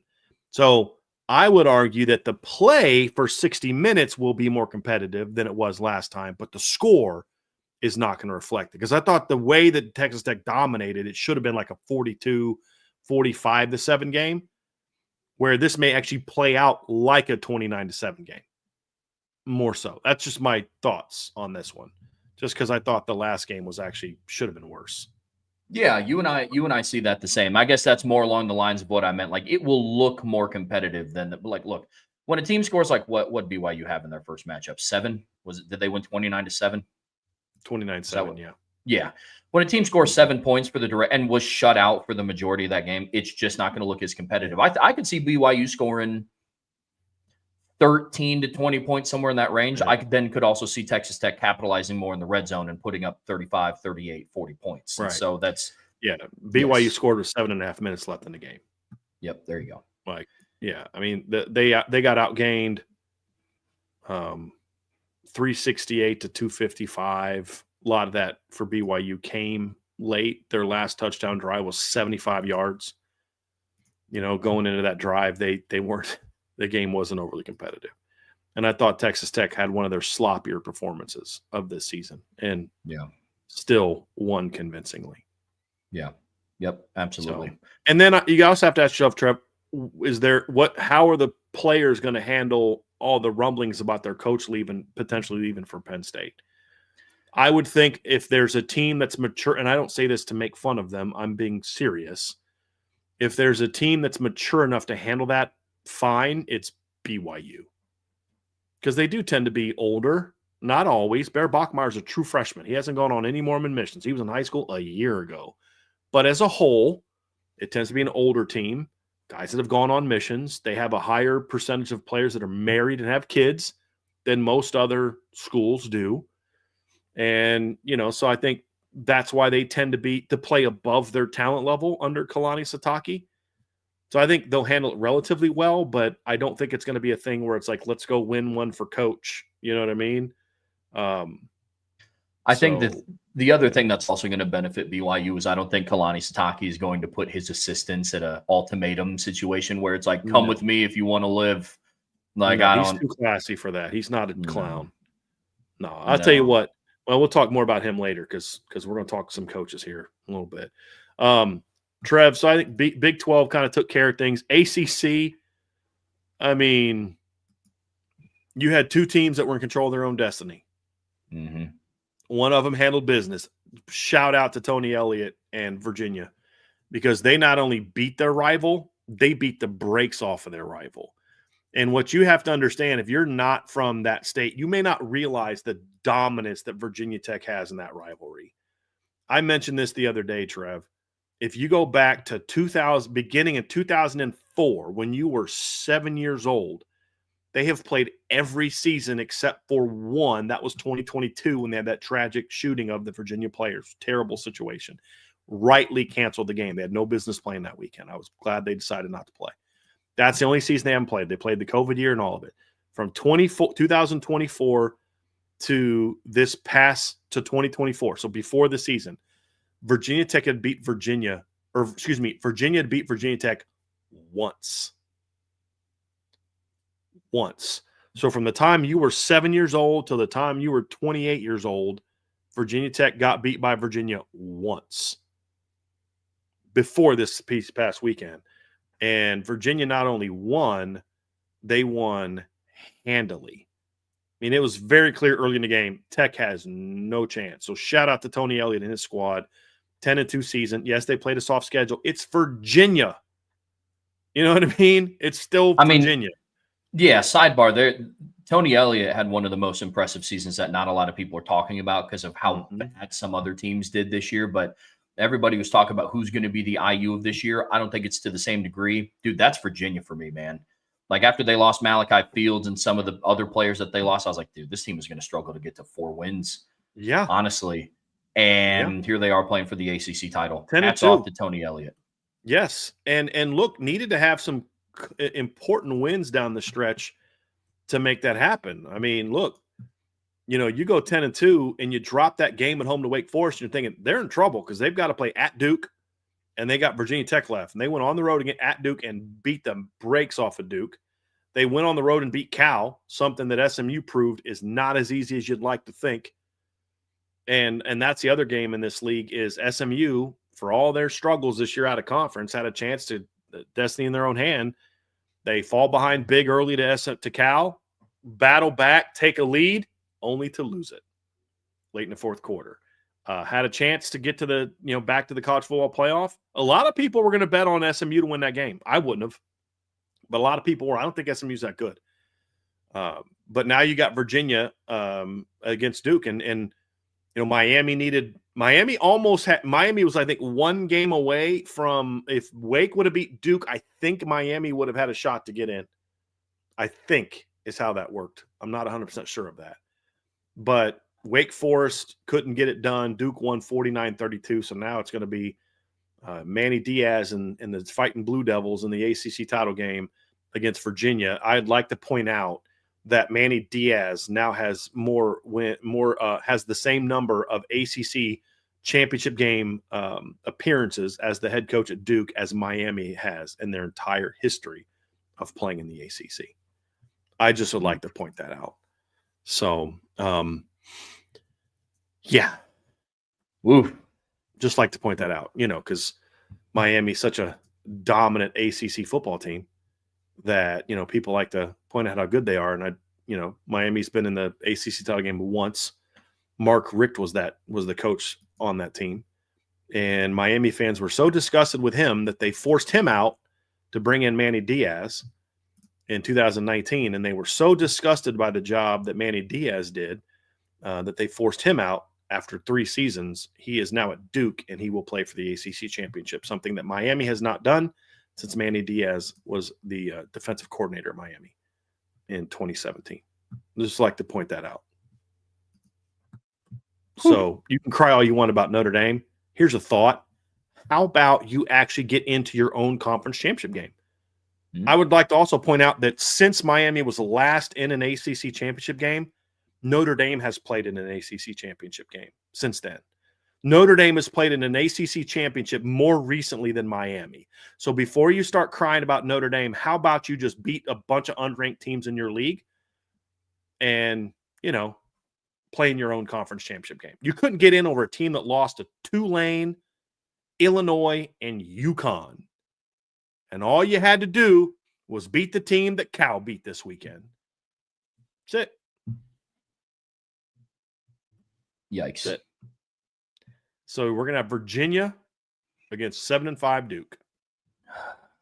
And if Duke wins this weekend, there's a good chance that the ACC won't have a team in the playoffs. Because of how the ACC has handled everything up to this point. Because they're stupid. I'm a huge Blue Devils fan this weekend. Mm-hmm. I'm not even kidding. I don't know what their slogan is. I don't know if the Cameron Crazies make their way over to the football field. I'm assuming that they do in some capacity. But, yeah, I'm a huge Duke fan this weekend, and that serves the ACC right. Yep. Absolutely serves them right. Absolutely does. 100%. Brian, let's wrap up this conversation with some Group of 5 talk. And there was a lot of interesting things that happened. We'll start with the American Conference. And the best part about the American is there was one big game each day. So Navy Memphis was on Thursday. Navy needed to win that game to have a shot. Then they needed one of North Texas or Tulane to win. So Navy handles their business on Thursday night. It punishes Memphis. I have a lot to say about their head coach here in the segment too. Then on Friday night, North Texas handles business by beating Temple 52-25. So now it's all on Tulane's shoulders, and only thing between Tulane and a bid to the Atlantic American Conference Championship is the mighty 1-10 Charlotte team. And Tulane handled business, beat them 27-0. It was, I think, 21-0 in the first half. Like, they handled business. And so Navy does not make the AAC title game. It will be North Texas and Tulane, 2 teams led by coaches who will not be at those schools next season. Navy is the only team that will keep their coach of the teams in the top. There's, South Florida, including South Florida. Interestingly, John Bryce reported that, I forget who it was, one of the, I think UAB offered the OC at Navy, Drew Cronin, the head coaching job, and he turned it down to stay at Navy. So a little bit different deal. So North Texas, whose head coach Eric Morris is going to be going to Oklahoma State, against Tulane, whose head coach John Summerall will be going to Florida. Both coaches will be coaching in the playoffs if their team makes it. So that'll be cool. But yes, winner of that game is in. I would imagine that. I'm very curious, Trev, actually, to see what they do at the bottom of the rankings this week in the playoff rankings. Me too. because last week you had Tulane in at 24. They were the only G5 team. If they don't put another G5 team in there, I think they're going to do it so they can bump Duke in the last week and just put Duke in at 25. Like, that's what I think they're going to set up. If we don't see one of James Madison, who also played this weekend or plays this weekend, they play Troy, Jared Parker, Coach Parker. Congrats to Coach Parker. They needed to beat Southern Miss on the road this weekend to get into the Sun Belt Championship, and they did that. So they will now face James Madison, who's 11-1, whose coach, Bob Chesney, is going to be going to UCLA. And he also would coach in the playoffs if they made it. And then in the Mountain West, Boise State beat Utah State by a point. They needed, I think, one of UNLV or San Diego State to lose to get into the Mountain West title game. San Diego State lost that same day to New Mexico. So it's going to be Boise State and UNLV. I don't think either one of those teams has a shot to get the at-large bid. Boise definitely doesn't at 8-4. So it really comes down to the winner of the American is in. I think so. Like, I could see Tulane going up a couple spots. I could see North Texas coming into the spot. Do they rank JMU this week? Do they rank Navy this week? I don't think they'll rank Navy like the AP and the coaches poll did, because I don't think there's any benefit to ranking Navy. They can't get in because it's the five highest conference champs. Do they put JMU in the top 25? If they win, they're in. Like, I'm very curious to see what the bottom five of the rankings is going to be this week with what they do with I want to see what they do with JMU.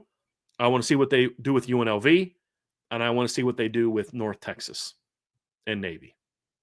Very interesting to see what that's going to be. And look, I think there was enough chaos at the bottom of the rankings last week. So number 19 lost, number 20 lost, number 21 lost, number 22 lost, and number 23 lost. So there's plenty of room to jump a bunch of those teams in at the bottom. Do they put Duke at 25? Like, behind it? It's going to be fascinating to see what they do. Oh, that's going to be so crazy. Oh, that's going to be so crazy. Again, I just go back to Tennessee is going to benefit from all of those other teams below them also losing, and they're just going to still find a way to be ranked, which I get. Like, I've accepted it. It's still not going to not make me upset. But yes, I'm very, very interested to see what happens with the G5. I wonder if Tulane I'm sure Tulane will still be ranked. I wonder if they're going to bump North Texas in. And then that JMU Duke conversation will be very, very interesting. Almost use that as kind of like a buffer to if Duke does end up beating Virginia. It should be very, very interesting. Very interesting. Well, folks, that is going to do it for part one of today's show. But don't go anywhere. We're getting ready to talk about the coaching carousel because there has been a lot of movement. So we're going to break a lot of it down and give some grades. But before we get there, make sure you hit that like, hit that subscribe, hit that notification bell, share this podcast with your family and friends. But as always, the best way to support what we do here is subscribe to the premium message boards at boards.irishbreakdown.com. All right, Brian, in part two of today's show here on the Irish Breakdown podcast, brought to you by our friends over at FanDuel, we're going to be talking about the coaching carousel. And there has been a lot that's happened. I mean, we've gotten questions in mailbags and on the premium message boards about, is this the craziest offseason, or is it set up to be the craziest coaching carousel since 2021, where there was a lot of significant changes? And as of right now, it's definitely living up to the hype. So we're going to break down a lot of the big moves and grade them out, talk about fit. And then we're also going to talk about some of the jobs that are still open. And then if there's any fired coaches that will end up coaching again somewhere else. So this is going to be a really, really fun topic to discuss. I'm looking forward to this, man. This has been a crazy season so far. Well, a lot of people have been wanting us to comment on the coaching carousel, and we've refused to do so because it's like, what do you want us to comment on? The drama? That's not what we do. We don't do drama. We don't do clickbait stuff. We're going to wait till the dust settles and then talk about it. And I think there's enough dust settling with just a ton of stuff happened this weekend. There's still a couple jobs out there, and we'll comment on what we've heard. But, man, it was as nutty as we thought it would be. And depending on what Penn State does here, boy, it's going to be very interesting to kind of see, what happens with some of these jobs that are remaining, Trevor. But teams got their guys, and let's talk about it, man, because there's a lot going on.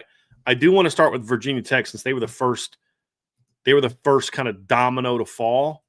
And I think what they did, in my opinion, sort of set the tone with a lot of these other teams. I think I'll say this. I think Virginia Tech hiring James Franklin is why some teams decided not to fire their coaches. Because I think once he was off the board, I don't know that there was enough prime candidates to necessarily want people to. I mean, are you going to fire Mike Norvell to hire another group of 5 coach like Florida did? I don't know that that's going to, make a ton of sense. So it was very fascinating. But I think Virginia Tech got this started off with a very strong. I mean, it made more sense than any other potential move. When we talked about it at the time, if Virginia Tech was smart, they would go after James Franklin. If James Franklin was smart, he'd take that job. It's a perfect fit.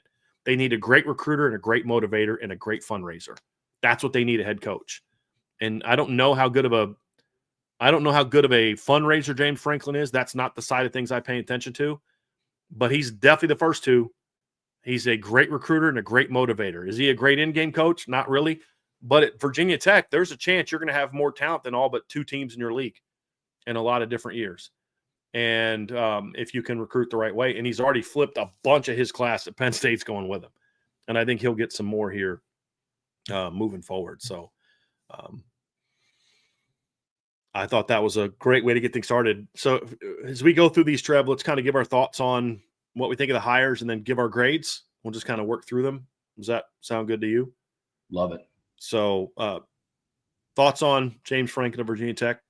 Oh, I think it's a great fit. I mean, it's James Franklin, and I've been very consistent with this. I'm a firm believer that there's just different tiers of coaches. And I think that some people are just meant to be championship caliber coaches. I don't file James Franklin under that. There's all the big game James and all this other stuff. And sure, while that was true at a place like Penn State, where you're facing Ohio State every year, now you're in the mix with Oregon and things like that. We watched what happened in the Orange Bowl last year with Notre Dame. But that doesn't mean that I think that James Franklin is a bad coach. He took over Penn State at a very tumultuous time when they were hit with a bunch of sanctions after the Joe Pa, Jerry Sandusky stuff, and he got them turned around, got them back into contention in the Big Ten, led them to the college football playoff semifinals last year. If he takes Virginia Tech at any point in his career to the college football playoff semifinals, he has a lifetime contract with the Hokies. I mean, honestly, and I don't want to downplay the fact that, Virginia Tech doesn't care to win national championships. It's not that at all, but it's just what's been available to you. They knew who they are. Yeah. Like when Frank Beamer first took over Virginia Tech, they were an FCS. They were a 1AA program. Yep. I think Virginia Tech is one of those programs that more than almost any other program is the most realistic of who they are. Yes. I'm sorry. Virginia Tech was not an FBS or a Division I AA team. That was before he took over. They were an independent when he took over, but they were there was a time when Virginia Tech was an FCS program. And so the point being, this is not a program with a history of national championships and there's no glory days that they're trying to get back to. Their glory days are the Frank Beamer era, where they were constantly a top team in the Big East, and they were going to big bowl games and making their money and different things like that. And had that one magical year with Michael Vick. That's what they want to be. They want to be a top 15 team every year. That's what works at Virginia Tech, and beat some big boys in their league. Not going to beat them all. They have and then you have that once a decade, you'll have that magical team that can maybe win a playoff game or two. And they'll be happy because they're realistic of who they are. I wish more teams were that way. Yeah, absolutely. Absolutely. Doesn't mean they're accepting going 8-4 every year. No, that's not what they want. That's absolutely. They think they should be a minimum 9-win team every year, and that's minimum. They just also understand we're not going to have a lot of 12-0s and 15, 16-0s. We know who we are, and we're very good. We're not Notre Dame. We're not Alabama. We're not asking our coach to be that, but we certainly expect to be better than what we've been since Frank Beamer left.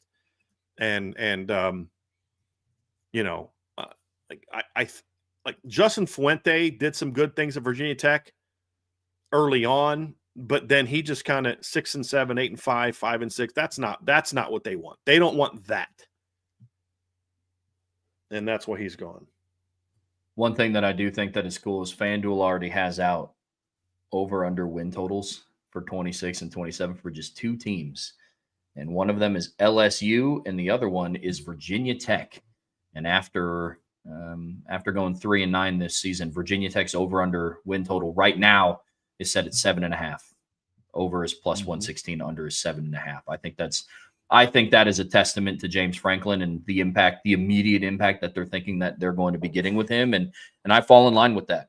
So if I'm grading this out, I'm giving it an A. This was a really good hire for both parties. That's one thing that factors into my grading is it's twofold. Does it work well for the school, and does it work well for the coach that's going there? And so I think it's an A all around. Agree. For me, it's fit. Can he recruit there? Does he have the ability to maximize that program? And to whatever their potential is. And I absolutely give James Franklin an A on that. Absolutely. Absolutely. Next one, and it's kind of the talk of the town right now. LSU just hired Lane Kiffin, Ole Miss's head coach, which then triggered Ole Miss to promote Ole Miss's defensive coordinator, Pete Golding, to just their head coach, not interim. He is just their head coach now. And it sure was. That is something they could have done. That's an option. That was one of the things that they could do. But this was, I know we don't talk about drama. We're waiting for the dust to settle, but this was a very dramatic process with Lane Kiffin leaving Ole Miss to go to LSU, especially the timing. So what are the layers of it, right? The first layer is did Lane Kiffin make the right decision going to LSU? That's up to Lane Kiffin. I don't think there's a right or wrong answer. Sometimes say, hey, look, I'm happy here and I don't want to leave. Other times, like, look, man, I've taken this place as far as I can go and I want to go somewhere else. Sometimes it's just some people just aren't great kind of sitting still for a long time. You know what I mean? Like I just need a new chat. Whatever the reason is, I don't care that Lane Kiffin wanted to take this job. I thought Cole Kabelic made some great points about why he, as an adult should have, or as someone with respect that cares about the kids, whatever, you're having a magical season. If LSU's not willing to wait for you to finish the season, then maybe that's not the job for you. I'm kind of on the same line as Cole, but at the same time, it's like, look, that this is Lane Kiffin's choice. I have no problem with him taking the job. I have a problem with the way he's handled it himself since doing all this. While your team's trying to get to the playoffs, you're having these very, your family's traveling to here, your family's traveling there. You're doing these little troll tweets and different things like that. And just, this notion that you're threatening the AD if you don't let me coach. It's just, and this is what I said to somebody at LSU, asked me, do you think this is a good hire? I said, look, this is a high risk, high reward hire. Lane can absolutely win at LSU. He won at Ole Miss. He won three straight years of 10+ wins at Ole Miss. That's much more comparable to how's that going to translate to LSU than Brian Kelly winning at Notre Dame. Much different. And so he's going to win. He knows the league. He knows the coaches. He's going to recruit well there because you're going to be able to get more resource. You're going to be able to get better players. You get better high school players than what he got at Ole Miss. You're going to still be able to get the high level transfers. And LSU is going to let him do whatever the heck he wants there. I mean, just whatever the heck he wants. So in that part, it's going to be good. I think Lane will win a lot there. Is he a championship caliber coach? I have my serious doubts about whether or not he's a championship caliber coach. We'll see. But he is someone who I think if he has the right talent on a team can potentially get hot and go on a run. If he's able to hold on to Bryce Baker as the D coordinator for a few seasons, that helps a ton. Now, I know that he's interviewing for the Tulane job. I read that. I think John Bryce reported that. Football Scoop reported that. So that could be a blow. Who's he going to hire to replace him? Because they've got to be better on defense than what they were this past season at LSU. And you should be at LSU. So I think in that regard, it's good. But then you also have to understand this is now the second time in a decade that a person in a position of leadership told Lane Kiffin to take a hike before getting a chance to play for a championship. As Nick Saban did the same exact thing in 2016 when he told Lane Kiffin to take a hike, go take the FAU job. For him to do that with a coordinator, tells you everything that you need to know about whether or not Lane Kiffin was, Nick Saban liked working with Lane Kiffin. Now, I get it. They've got a better relationship now. Told him to take a hike. This is a guy that got left in the tarmac and wasn't allowed to drive back on the bus with his team. Like, this guy kind of burns every bridge he's at when he coaches at a place. That's who he is. You got to be one for the drama. He's going to be a troll on social media. He's not going to kind of do what you're told. He's just Lane Kiffin. But the thing is, Verge Osbury knows exactly who Lane Kiffin is. The leadership at LSU knows exactly who Lane Kiffin is. They felt it was worth it to deal with all that to bring in somebody who can score points and win and put butts in the seat. So I don't have a problem with it as long as you know. Like, what I don't want to hear is you complaining in 3 or 4 years if you're not winning enough about how much you hate the drama. It's like what I felt was really classless of LSU to try to bring the morals, threaten Brian Kelly with the morals aspect of his thing. You knew all the crap Brian Kelly did his entire time. You knew the stuff that had happened, and now you have a problem with it. Now you want to bring it out. If you really cared about that stuff, you should have called him out at the time. You should have fired him at the time when those things happened. So it was all about saving money. So I don't want to hear LSU people crying in 3 or 4 years if it doesn't go well about how much drama Lane brings. But I think the calculus was any coach could bomb. Any coach could fail. But you're bringing in a guy that's a proven winner in your league that is entertaining in an entertainment industry. And, it may crash and burn, but it's going to be fun to watch on the way there. That's what I think they're banking on. So for me, I give it a B+. I think the reason I say B+ is the drama, the maturity questions I have, whether or not he can be consistently good, drags down B+. He'll recruit, and they'll be way better on offense next year than what they were this year. Like, their offense will get turned around like that. There's no question.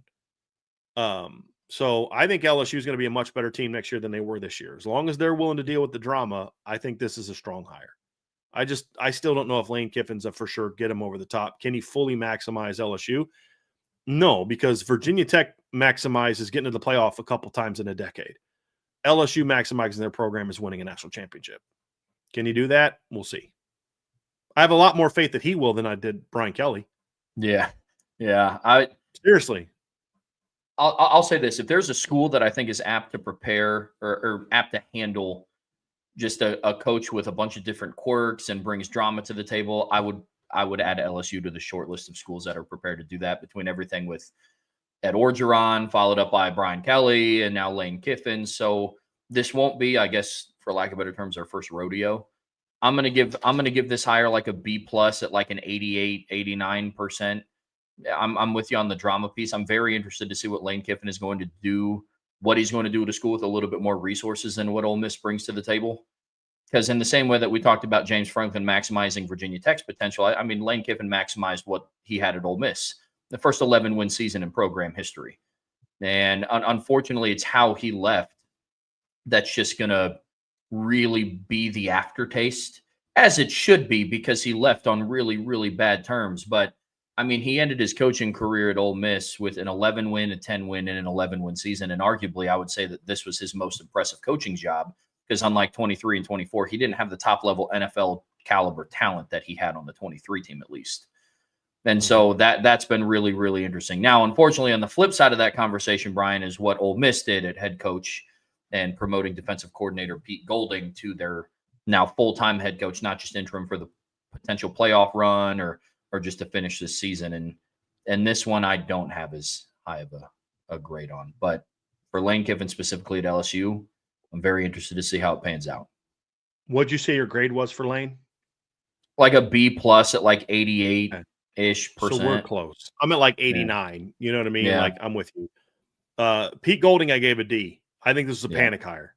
I think he's a very good recruiter and the players like him. Totally get that. But they handled this whole thing.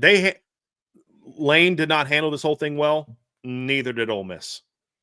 Like the things that leaked out, like, why are you leaking all these things out about, the ultimatums and all that? It's just childish. number one. Number two, you should have done a better job the last month preparing yourself to hire a coach if Lane left. But you just kind of got left out in the cold, and you're like, well, let's just promote Pete. The players like him, and, he's a good defensive coordinator. Not a great one, good one. And he's a good recruiter. Okay. There's a lot of guys like that. None of them belong being head coaches. So I think that was a bad hire. I think Ole Miss is going to take a big drop off, get a big drop off. Now I am curious to hear who he brings in as his offensive coordinator. Can you bring someone in that can, score a ton of points and all that? We'll see. But he's got to get a new GM because their GM's going with them to LSU. There's a lot of things that have to be figured out, but I'm not a big fan of Pete Golding, never have been a big fan of Pete Golding as a defensive coordinator. I don't know him personally. He may be the sweetest guy in the world. I don't know. This is all just football. Never been super high on him. I've never thought his defenses were super, super disciplined. This has been one of the better jobs he's done from a discipline standpoint, and they're still not very good on defense. Last year he had great talent, but they were just kind of, up and down, and he underachieved, in my opinion, at Alabama with what they had. So I give this a D. I think it's a bad hire, a panic hire.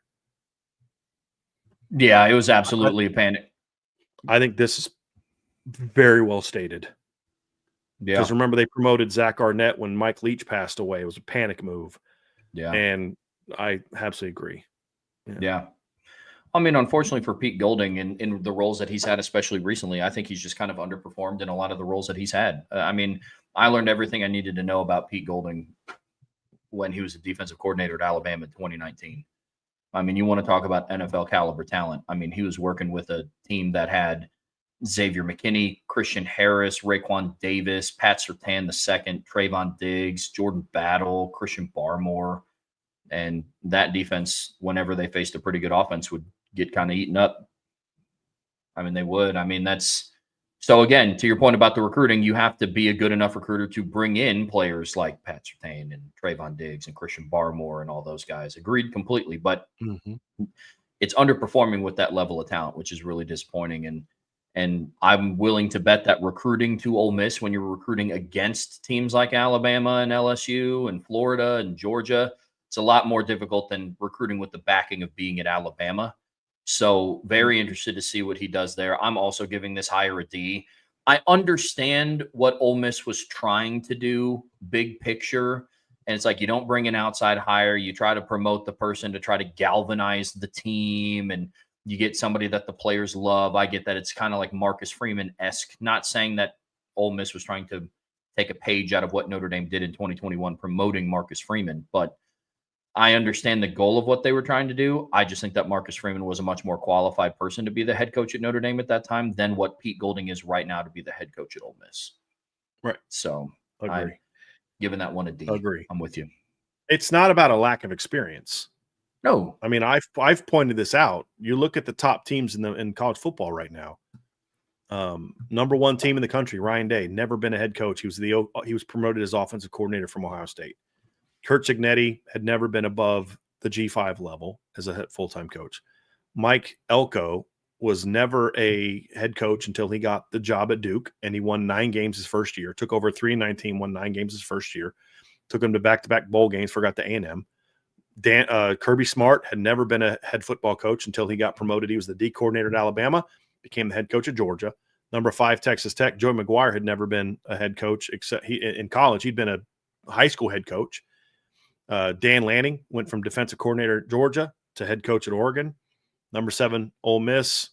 Lane Kiffin had been a head coach before. Number 8, Oklahoma. Brent Venables had never been a head coach before. He went from being the defensive coordinator at Clemson to the head coach at Oklahoma. Number 9, Notre Dame. Marcus Freeman promoted from defensive coordinator to head football coach. Number 10, Alabama. Their coach had been there. Kalani Sitake had never been a head coach before taking the BYU job. Mauro Cristobal had Kyle Whittingham had never been a head coach when he was promoted from defensive coordinator at Utah. Clark Lee had never been a head coach when he was promoted from defensive coordinator at Vanderbilt or Notre Dame. And then number 15, Michigan, he had never been a head coach. So the majority of the top 15 teams in college football coming in this past weekend had never been head football coach. You could look at Lincoln Riley, went from offensive coordinator to the head coach at Oklahoma, went to 3 straight playoff appearances.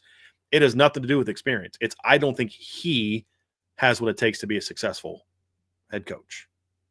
Simple as that for me. Let's talk about the next one up here, and Florida, the Gators. I know they've had a long ongoing search, and Lane Kiffin was in the mix for a while. They announced a couple weeks ago that he was no longer a main target in their search, and they ended up hiring Tulane's head coach, John Summerall. And as we know, Tulane is gearing up to play for the AAC Conference Championship. Now, I'm assuming that he is, but is John Summerall coaching in that game, or is okay? He is, and he would coach them in the playoffs if it comes to that. Okay. That has been announced by both teams. But interesting hire for Florida to kind of dip into the G5 level and then bring them up to being the head coach at Florida. So that'll be interesting to watch that pan out. I got to tell you, I was surprised that he became the target lately, but I think it was a great hire. And my concern was that they were going to say, well, we hired a G5 guy last time and he didn't pan out, so we're not going to hire a G5 guy this time. Well, that's shallow, and if the best candidate is that guy, then go for it. Like, I don't think Florida's a place that would want or handle the drama of Lane Kiffin very well. People are making a big deal of Scott Strickland didn't think Lane Kiffin was a good fit there. Well, he's not. It's like that's a different animal, man. Like it's not. Not if Lane's gonna like. I was starting to buy into the Lane's change stuff until the last month.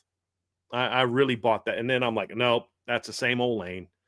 He's the same guy. He just maybe isn't drinking as much as he used to. But some of the stuff you have coming out, it's like, yeah, it's the same old Lane. So you look at John Summerall and you're like, look, the guy has been a very successful coach. He worked himself up from a coaching standpoint. He was a linebacker at Kentucky. His first job was a 2-year GA job, and then he got a job he was a D-line coach and 3-year coach, a recruiting coordinator at San Diego. Then he was promoted to defensive coordinator at San Diego. That's an FCS program. Then he was the co-D coordinator at Tulane from 2012 to 2014, was hired as the assistant head coach at Troy from 15 to 17, was the linebacker coach at Ole Miss in 18, spent 3 years at Kentucky, including his last year's co-D coordinator.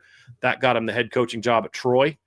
And he inherited a Troy team that had gone 5-7 the year before that, 5-6 the year before that, 5-7 the year before that. He did not inherit the Neil Brown Troy team. He inherited the Chip Lindsey Troy team that hadn't had a winning record in 3 years. And in his first year there, they went 12-2 and won the Sun Belt. And then in his second year, they beat Coastal Carolina back when Coastal Carolina was really good. Finished ranked in the top 20. The next year, they went 11-3.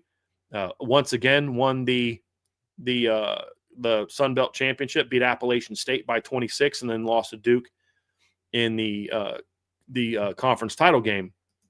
That got him promoted to Tulane, where expectations were very high because you were replacing arguably the best coach in program history, Willie Fritz, who had led them to 11-3 record. Things did not go great in year one. I did not think they were that good that year. They went 9-5, got blown out by Florida, got blown out by Army in the AAC title game. But he did lead them to the AAC title game. You know what I mean? And they lost to Kansas State. They lost to Oklahoma. They lost to Florida and lost to a good Army team. Got smacked. And I'm like, they lost their quarterback to the portal. He went to Duke. Their stud running back went to Oregon. Like, they lost a lot of guys.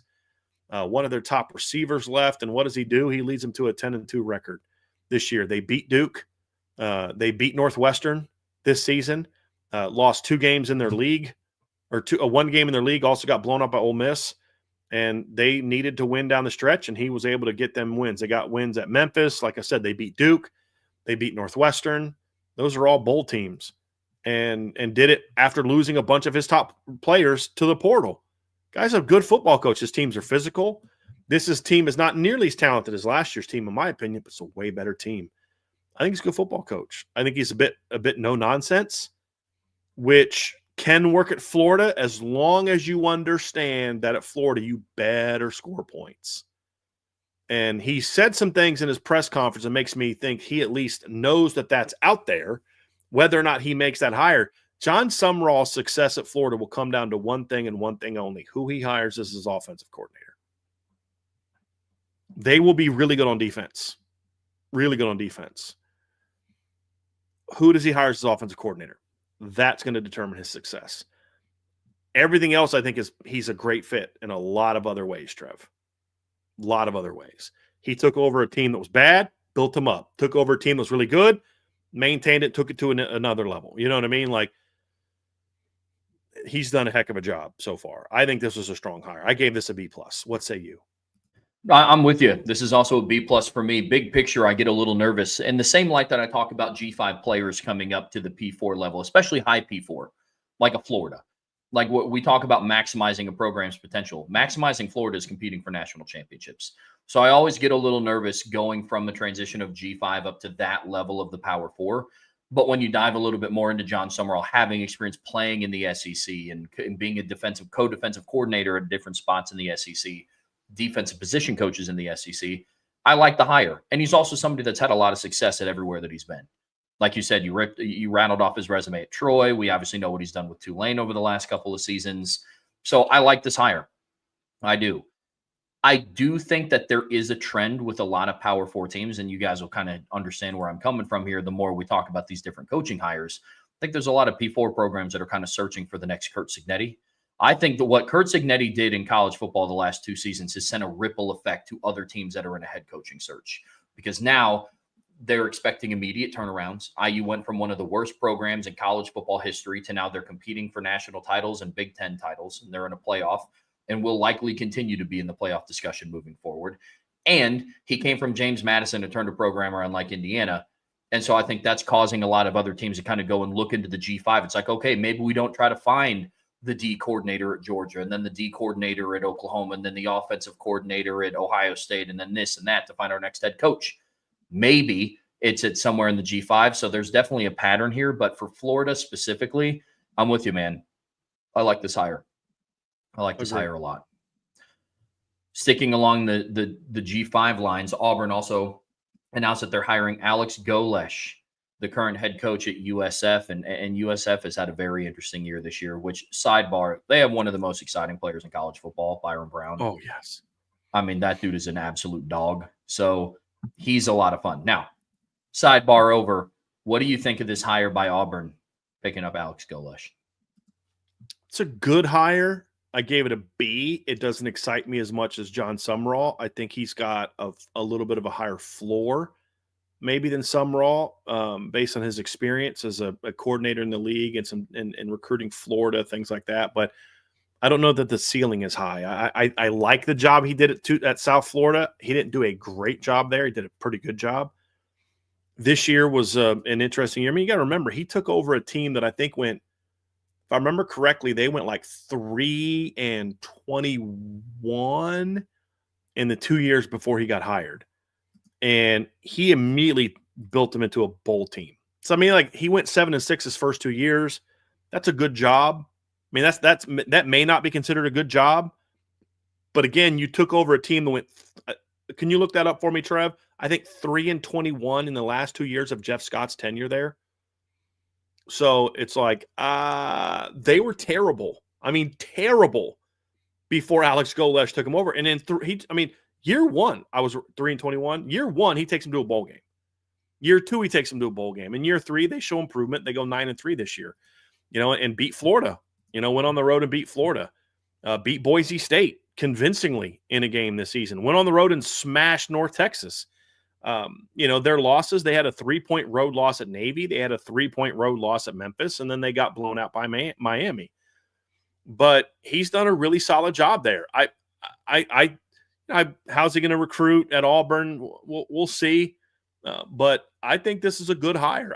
I'm not quite as sold on him as I am John Sumrall, but I think this is a really good hire. And I think that this is from everything I've heard about him as a person, he is a complete 180 from the guy they fired. And I think that is very important, because they fired a guy that was just a complete train wreck as a human being and train wreck as a coach, in my opinion. And Alex Golesh will bring toughness to Alabama or to Auburn. They will, recruit. Now, I don't know if Deuce Knight's going to stay there. Some of the things I've heard about Deuce Knight, I'm not going to get into, but it's just crazy. If he was smart, he'd stay. He'd look at what they did with Byron Brown and be like, yeah, I'm going to play for that guy. I just don't know if Deuce and his family's that smart. But he'll recruit a mobile quarterback. There's plenty around there. And they'll have exciting offenses. And, for him, the question is going to be, what do you do on defense? It's the exact opposite of John Summerall. Can you – but that program needs a DNA change, and I do think Alex Golesh brings some of that. So – and he has experience – both of these guys have experience in the SEC, and that's important because it's a different animal. And I don't mean experience like they were an assistant coach at one point in time. I mean, they were coordinators in the SEC, and I think that matters to a degree. Yeah, I'm with you. I like this hire. I'm giving this one another B+ for one reason and one reason only.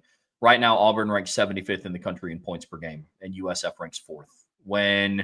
When Josh Heupel brought in Alex Golesh to be their coordinator in 2021, that was the season that got Hendon Hooker drafted. 31 passing touchdowns, 3 interceptions. That was the year with Cedric Tillman. They had Jalen Hyatt on that team. Velus Jones was on that team. And he took that offense. I mean, Tennessee in 2020 had the, 108th ranked scoring offense in the country. And in one season, they improved 101 spots, jumped up to 7th in 2021. So if there's one thing that Auburn's going to be able to do with Alex Golesh as their head coach is score points, which makes it really interesting when they have pieces like, I think they redshirted Ashton Daniels so he can come back. So they have experience at quarterback if Deuce Knight decides to leave. Now, a lot could happen in between then, but I don't know what happens with Ashton Daniels. He's a dual threat guy. If I'm Cam Coleman, the transfer portal doesn't sound as enticing anymore, considering what's coming in as head coach. So for what they're at right now, I agree with everything that you said. For where they're at right now, needing to retain some of the pieces that they have on offense and just flat out needing to be a better offensive team. Because let's face it, in the SEC, it's not good enough anymore to just hold teams to 10 points and win 14-10 or 17-13 anymore. You got to be able to score points. I do like this hire. Again, there's still a little bit of me that's like, how does he make the transition from USF to this? But I mean, he has experience playing against Florida, coaching against Florida, excuse me. He was the offensive coordinator in Tennessee in 2021. So overall, I do like this hire. Very interesting.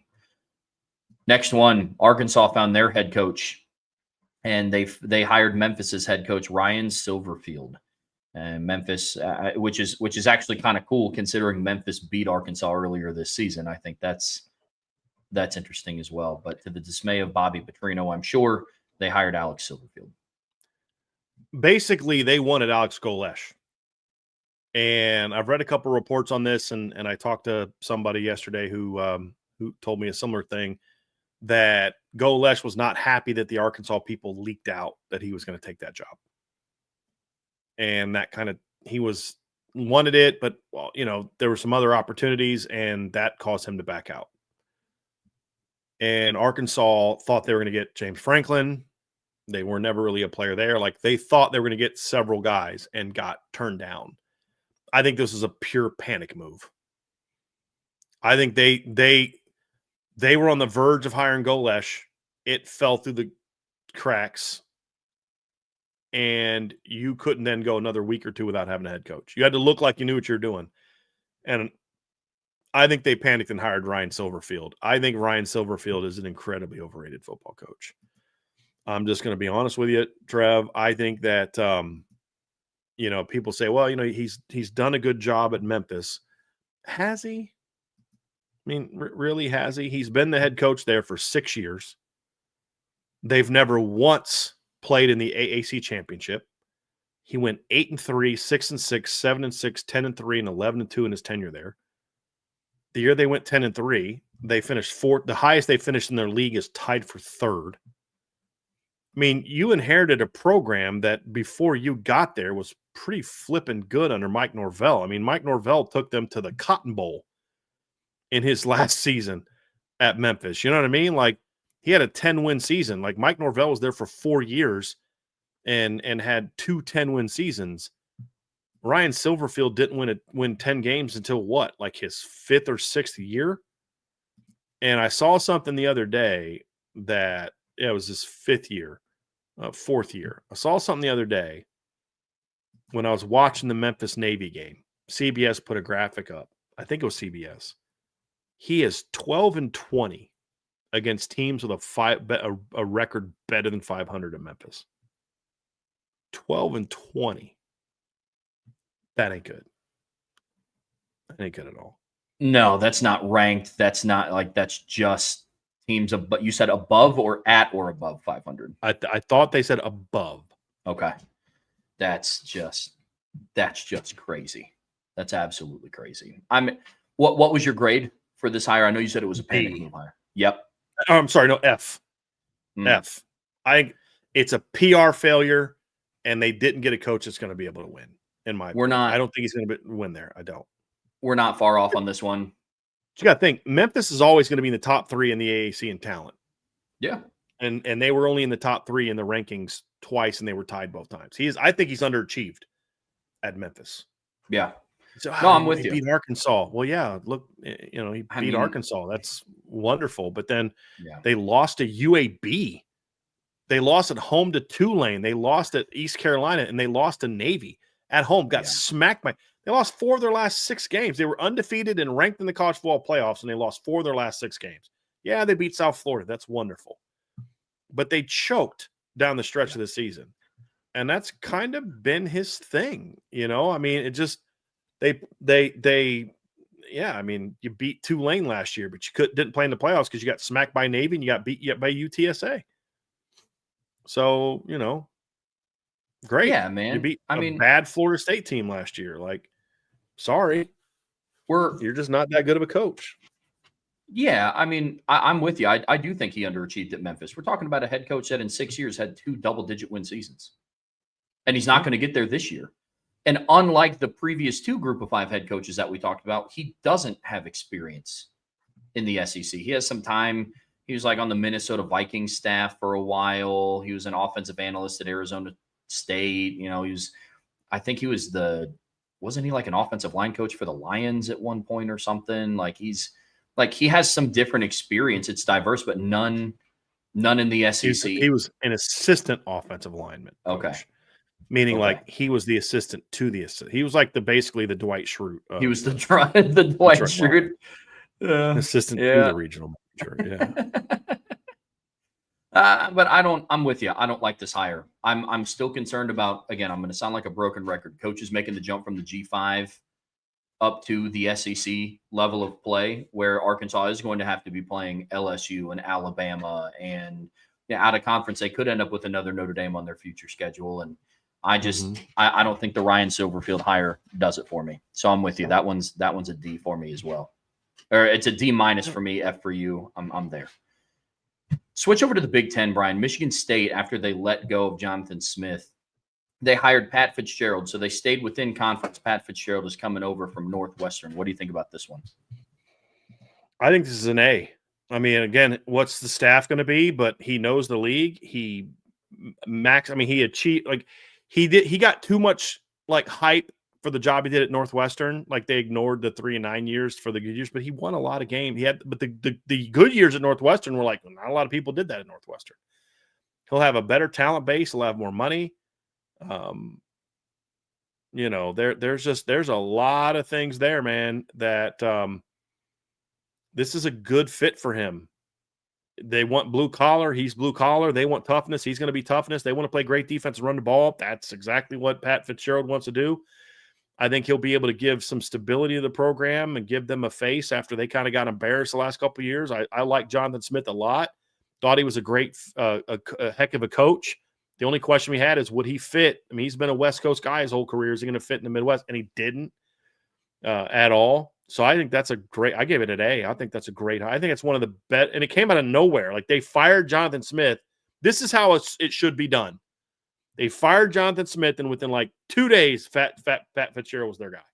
That didn't happen by accident. It wasn't well, let's fire Jonathan Smith and hope that we can find somebody new. Oh, Pat Fitzgerald's interested in the job. I promise you that this has been something that's been discussed for a while. And they had to vet certain things, and they had to once his court case got settled and they admitted that, he got a bit of a raw deal at Northwestern, he became hireable again in a university setting. And this is a great move. And I feel really bad for Northwestern because every time Michigan State plays Northwestern, Pat Fitzgerald's going to want to beat him by 50.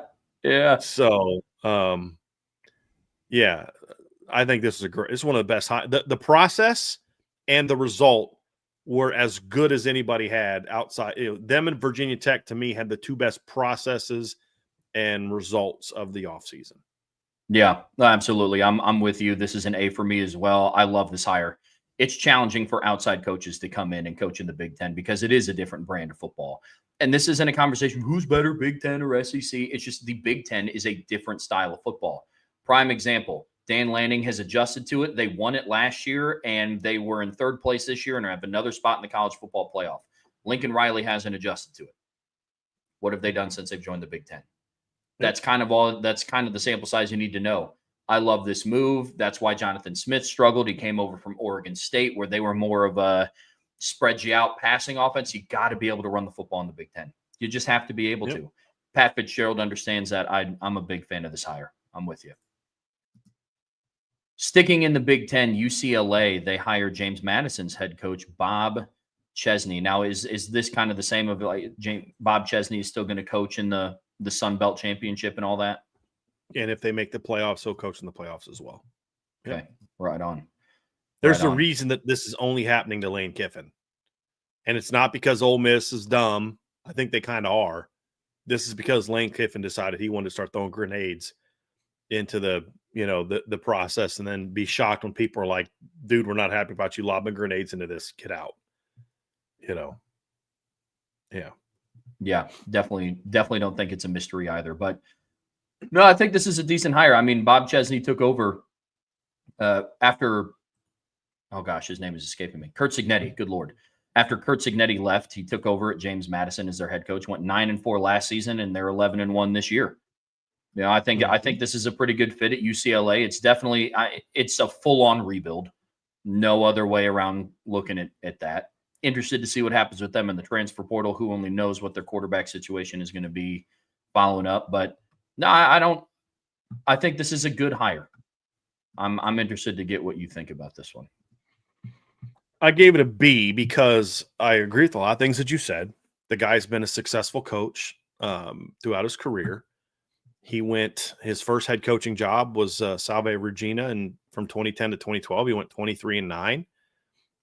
Last year was his best year, had him ranked. He left there to get the head coaching job at Assumption College, which is a D2 school. Went 6-5, went 44-16 there. Led them to the college football playoffs, their version, D2 version, in his last 3 years. Gets the job at Holy Cross. They're 5-6 in his first year. Takes over a team that was 4-7 and not very good. They go 5-6 in his first year there, 7-6 the next year, make it to the NCAA tournament. Next year was COVID. They went 3-1, but still made it to the tournament. And then his last 3 years there, they went 10-3, 12-2, 12-1, and then made it to the quarterfinals, finished 6th in the country, went 7-4 his last year, finished in the top 25. Gets hired to James Madison. So, like, the guy can coach. There's no question. He and I were we were coaching in similar levels at the same time. He was at Delaware Valley, which is a D3 school in Pennsylvania, when I was at Muhlenberg at the same time. And then next year I went to Duquesne. He got hired. Then he went to King's, which is a D3 school. He was at Johns Hopkins for several years, from 05 to 09, coaching under a name that a lot of people won't know, but is one of the best coaches in the business, Jimmy Margraf, who was the head coach at Johns Hopkins for a long time, has since passed away. Great football coach, great mentor of young people, young coaches, and did a great job there.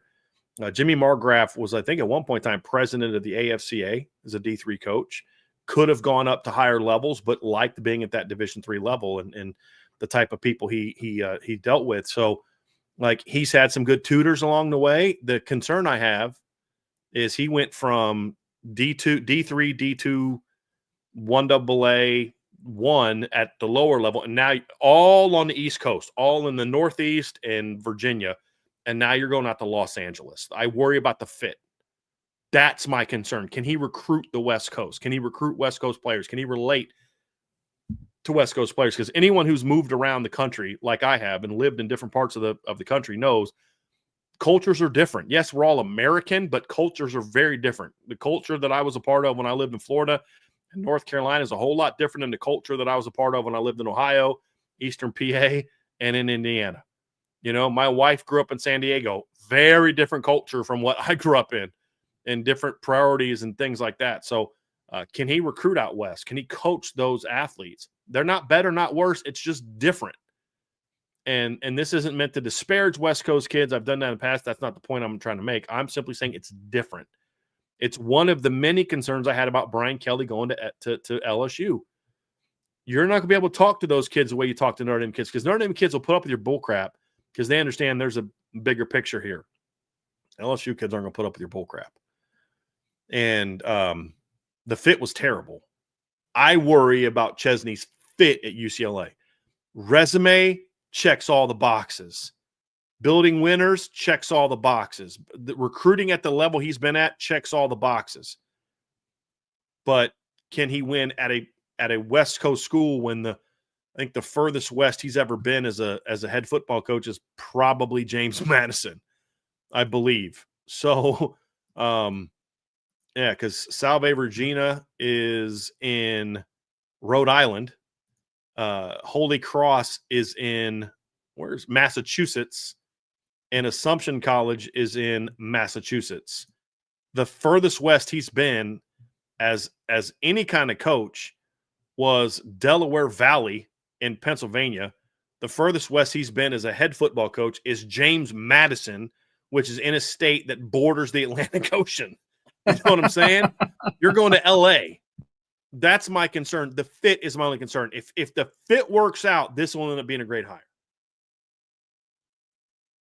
I'm with you. That was one of the reasons why I was hesitant about this hire too. Fit is such a big part of making a head coaching hire. That's why we were so high on the James Franklin hiring, and why back before I was a part of Irish Breakdown, I was also not high on the Brian Kelly hiring down at LSU. A lot of it just comes down to fit. I'm with you there. Next one here, Brian. Stanford, which is the only team in this discussion that actually dipped into the NFL to find their next head coach. But Tavita Pritchard, which is the Washington Commanders' current quarterback coach, is slated to be Stanford's head coach for the 26th season, which I understand going the NFL route, seeing that who their GM is. They hired an NFL head coach to be their interim head coach. They hired a former NFL quarterback to be their GM for this season. So of all the schools, I understand going this route, but what do you think of this hire here, Brian? I have a hard time taking it seriously because every time I see a picture of him, he looks like the dude that produced Thor Ragnarok and Thor Love and Thunder. What's that guy's Taika name? Waititi? Yes. Like every time I see a picture, I'm like, God, he looks like, was it Taika Waititi, right? I could get the last name. I couldn't remember the first name. As a coach, I mean, I don't know what to make of this, honestly. We briefly talked about the other day. He's been in the NFL for 3 years, but he was from 2010 to 2022. He was at Stanford. He played for Jim Harbaugh. His first year as a graduate assistant coach as a player was with Jim Harbaugh. He then spent the next 11 years of his career with David Shaw. So he's been with really good offensive minds. He knows what works at Stanford. He knows what wins at Stanford. He knows the kind of kids that you have to recruit to win at Stanford. He knows the style of play at Stanford. Andrew Luck is orchestrating this whole thing. Andrew Luck, as you could tell by the way Stanford played this year, that he wants to go back to running the stuff they ran when he was the coach there. I'm not saying like replicate the playbook. I mean, we're going to be a 2 tight end personnel team. We're not going to go out and try to win athlete for athlete with these teams at wide receiver. Get 1 or 2 good wide receivers, great tight ends, because we can recruit great tight ends all the time. We can recruit great offensive linemen all the time. All those different things, because he gets what it takes to win at Stanford. He recruited at Stanford for over a decade as a position coach. He understands that. So in that regard, I think this makes a ton of sense. And he was an offensive coordinator for 5 years under David Shaw. Now, not all those he wasn't the play caller. I don't even know if he was ever the play caller, but it doesn't matter if he's going to be the head coach. you have to coordinate as the OC for a head coach who calls plays. You've got to design practice. You've got to structure things. You got to do all those things from a leadership standpoint. That's what matters for a head coaching job. And he spent the last 3 years with Washington in the NFL as the quarterback's coach. And I think Jane Daniels had a pretty darn good rookie year under his tutelage. So in that, I mean, there's a lot of things I like about the hire that make a lot of sense. It's just the guy's never been in this position, so there's a little bit of risk involved. But I think the more I think about it, like I give it a C because of the unknown, the lack of experience. But I still feel like this might work for them because you're getting a guy. Andrew Luck wants to take Stanford back to where they were when Jim Harbaugh and David Shaw were cooking. And you hire a guy that knows exactly what that was like and what it took to get there. Like, I get it. And it's someone that he trusts. So I think the hire makes a lot of sense. I just don't know that you were going to do a whole lot better than this, honestly. And so it's a very risky hire, but I think it also has there's a lot of potential with this hire as well. I'm curious to see what his first staff looks like and all that. That's going to tell a lot. He's got to, but I don't know that he's going to be making those decisions in the same way that most of these head coaches are. Because I think, Andrew Luck's sitting there on the sidelines of every game. He gets interviewed more than the coach does. You know, like he's going to be dictating a lot of this. So, I mean, in that regard, Tavita Pritchard could just kind of go coach. But I mean, he's not going to hire this guy. They know each other, so that he's going to be consulted on it. I'm not saying like he's just going to sit back and get told, here's your staff. But I'm just saying Andrew Luck's going to have a big say in that as well. That's my point. So I didn't give it a high grade, but part of me just feels like this could end up working out really well for Stanford. And I get why they went this route. I'm giving this one a C+. And this is just a philosophy that I have in general. This isn't about Stanford specifically. I always get nervous about NFL coaches coming over and taking over a college program when they have no previous experience coaching in college, like at that level. I always get nervous about that because you can't run it like how you did in the NFL. It's different. Player development is significantly different at the college level than what it is at the NFL level. Now, almost in a completely opposite conversation of what we just had about Bob Chesney, I love the fit. Like to work out at Stanford, you really have to understand Stanford, what it stands for. And you're going to have a lot of different resources at your disposal, especially with Andrew Luck as your GM. So fit, love. Went to school there. He understands what it takes to recruit there. He's seen other coaches have success there. But I always get nervous about NFL coaches coming over and taking a college program when they don't have experiences doing it before in the past, because it's just different. Yeah, that's what makes me nervous. He was in college football a lot longer than he was in the NFL, though. He's only in the NFL for 3 years. I mean, he was at Stanford as a coach from 2010 to 2022. And even in the NFL, but he wasn't a head coach in the NFL. He wasn't a coach, just a position coach. Like, so I get your but I do think that experience at Stanford helps. But the point is, the other thing too is he was at Stanford in a very different era. He left right when the NIL thing took off.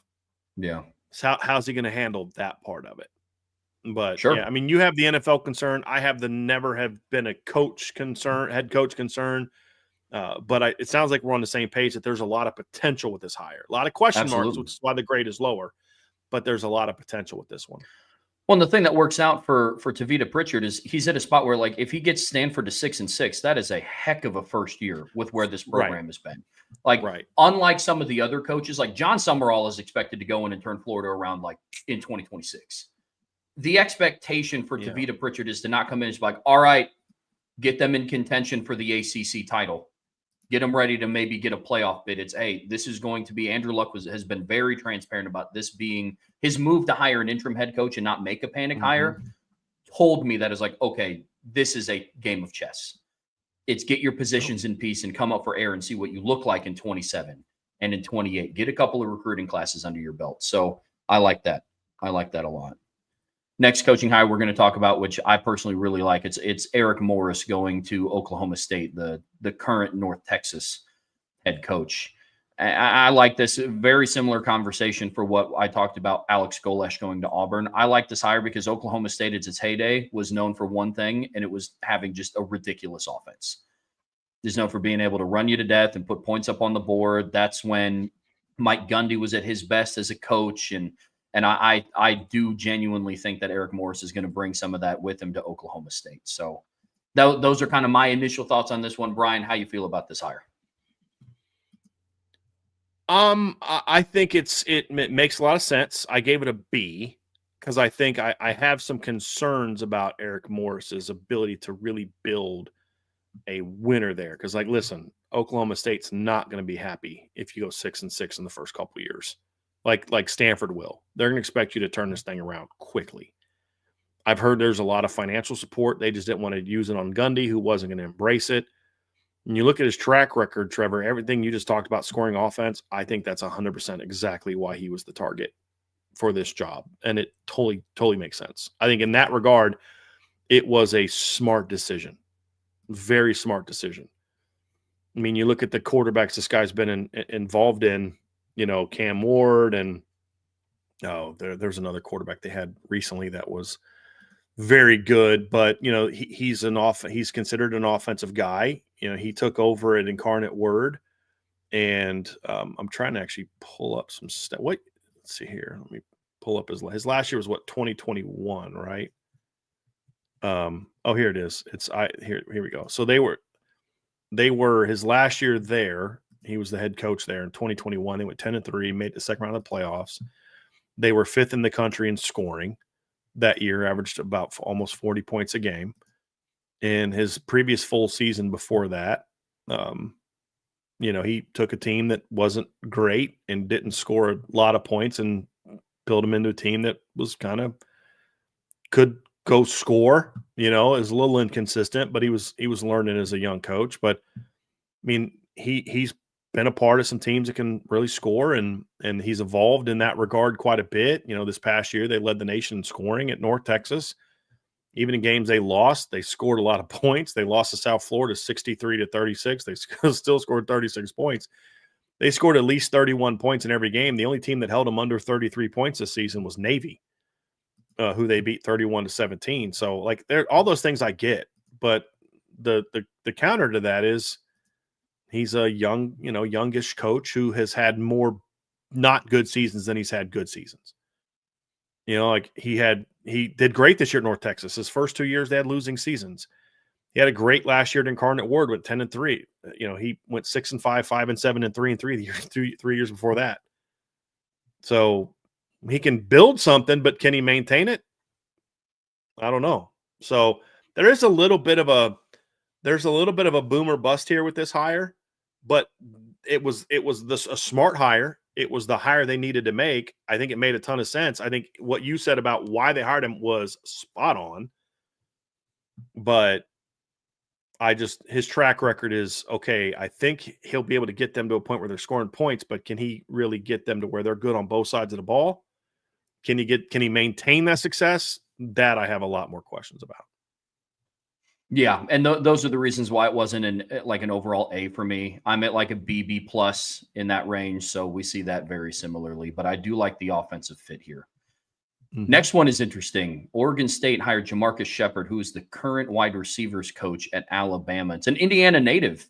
He's born in Fort Wayne, so a lot of Indiana ties. For the wide receiver job when Marcus Freeman hired Chancey Stuckey. So one of the few coaching mistakes that Marcus Freeman made in his tenure was hiring. He wanted that job, hiring Chancey Stuckey instead of Jamarcus Shepard. But I like this hire, Trev. I gave it a B. What say you? Yeah, I'm with you. I like his track record. I mean, it's also cool to just talk about hearing like an Indiana native going and becoming the head coach at Oregon State. But yeah, I mean, his track record, he's just continued to work his way up. He started out at the high school level. He was at Northrop High School in Fort Wayne, Indiana, moved down to Indianapolis the next year, was the head coach at Broad Ripple High School. And then from there, he became kind of an assistant with Western Kentucky. He was there until 2015. He was the wide receivers coach at Washington State in 2016, then came back to Indiana, was at Purdue until 2021. And then he had some ties with Kalen DeBoer. Worked with Jeff Brom. Yep. Yeah. Yep. Worked with Jeff Brom, also worked with Kalen DeBoer. I think he's very qualified for this job. And I think Oregon State is one of those teams. I file them more into the like I think they're closer to Stanford where they're at as a program than they are to like Florida needing to like, okay, time to start competing right now. Yeah. So I think they got a program builder in him, and I think that he has the resume that qualifies him for this job. So I like this hire as well. And another guy that's recruited the level that he needs to recruit at Oregon State. He recruited at Washington State. He's recruited at Washington. He knows how to recruit West Coast kids. He knows how to coach West Coast kids. He knows how to coach in that and throw in those conditions. Will he be a successful head coach? I have no idea. Same thing with Tavita Pritchard. I gave this a B because, again, you're Oregon State. You're not going to get a proven head coach. You're going to have to take some kind of risk, because if you do get a proven head coach, it's going to be some FCS guy that the first time he wins, he's bailing on you. You know what I mean? Like, so I like this hire. It makes a lot of sense. I think Jamarcus Shepard's a guy that's, he's been co-coordinator. He's had some responsibilities. He's known as a strong recruiter, and he's had success recruiting and coaching in that region and in that league that he's going to be in the new remade Pac-12 or Pac-10 or whatever it's going to be with Washington State and Oregon State. So I think it's a good hire. I do as well. I also gave it a B. I'm with you. Last one that we're going to take a deep dive into. Colorado State hired UConn's head coach Jim Mora in what I thought was an overall interesting move. I liked what Jim Mora was doing at UConn. Mm-hmm. I did. He was able to turn them around. I mean, Jim Mora, he started out as like UCLA's head coach from 2012 to 2017. Then he was the head coach at UConn really for the last, 4 seasons. And he went 6-7 in his first year in 22. Bad year in 23. They went 3-9. Said back-to-back 9-win seasons. Went 9-4 in 2024, and then this year they're 9-3. He's going over to a Colorado State team that's just they've struggled. Like they had a good year in 2024. Outside of like 24 is the outlier, and I thought that was a very interesting move for Jim Mora.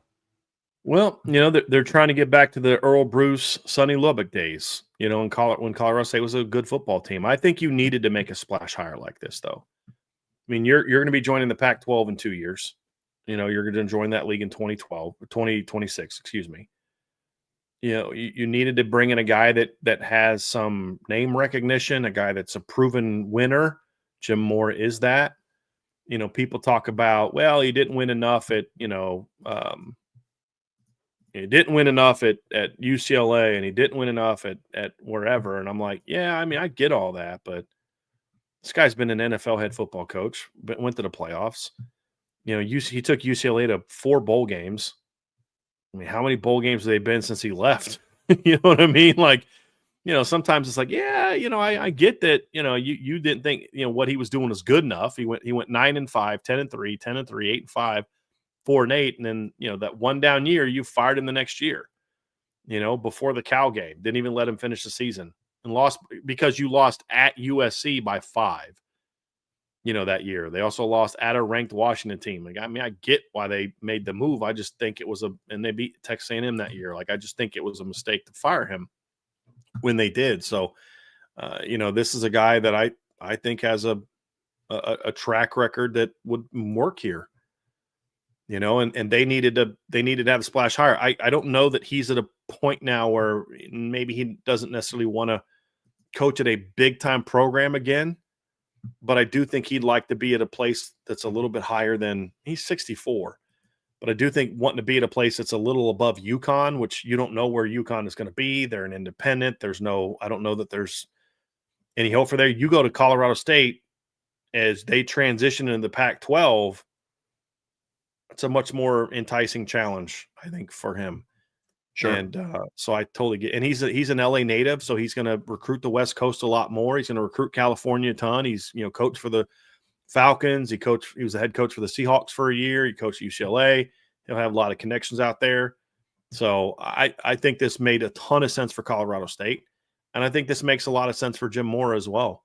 Because that is a program with some tradition. I don't know what their NIL situation is. That's the only question mark I have. But that's not about Jim Mora. But I have to think that Jim Mora is not going to take this job if he doesn't think that there's some support there. Yeah, very true. Very true. Now, for all the jobs filled that we just got done talking about, there are a couple of coaching jobs that are still open. And the first one is Penn State. That job is still open and still just the wildest season for the Nittany Lions. Sidebar, shout out to the interim head coach for getting them back to being bowl eligible after the way that they started the season. I thought that was a heck of a job. Not enough to warrant him becoming the full-time head coach at Penn State, but that is a job that's still open. But it's just so weird talking about the downfall of a team that, well, like FanDuel at the start of the season had them as one of the top-end favorites to win the national championship this year. And they go from that to now they're in search of a head coach. I mean, they're still less than a year away or a year removed from playing in the college football playoff semifinals. I mean, just an absolutely wild ride for Penn State right now. This is not what they thought was going to happen, like at all. Look, if you get Kalani Sitake, let's just say hypothetically you get him, and I don't know that that's a given because BYU is fighting hard to keep him, and he is a Mormon, so I think there's a pull there. He played at BYU. I could see this being something where BYU commits to greater resources and Kalani Sitake stays. If he doesn't take – you're almost at the point now where you need him to take this job because if you get turned down by a guy stay at BYU, you are going to be the joke of big-time football. And now it's like, now where do you turn? You know, like you've gotten turned down by everybody. And there's the rumblings, oh, Jimmy Sexton's screwing him over. I don't know if that's the case. I just think Penn State's not the job that everybody thinks it is. I've said this for a long time. And if you're a coach out there, you're thinking, hold on a second. I could be at Penn State, okay? I could go there. I could win a Big Ten championship during my tenure.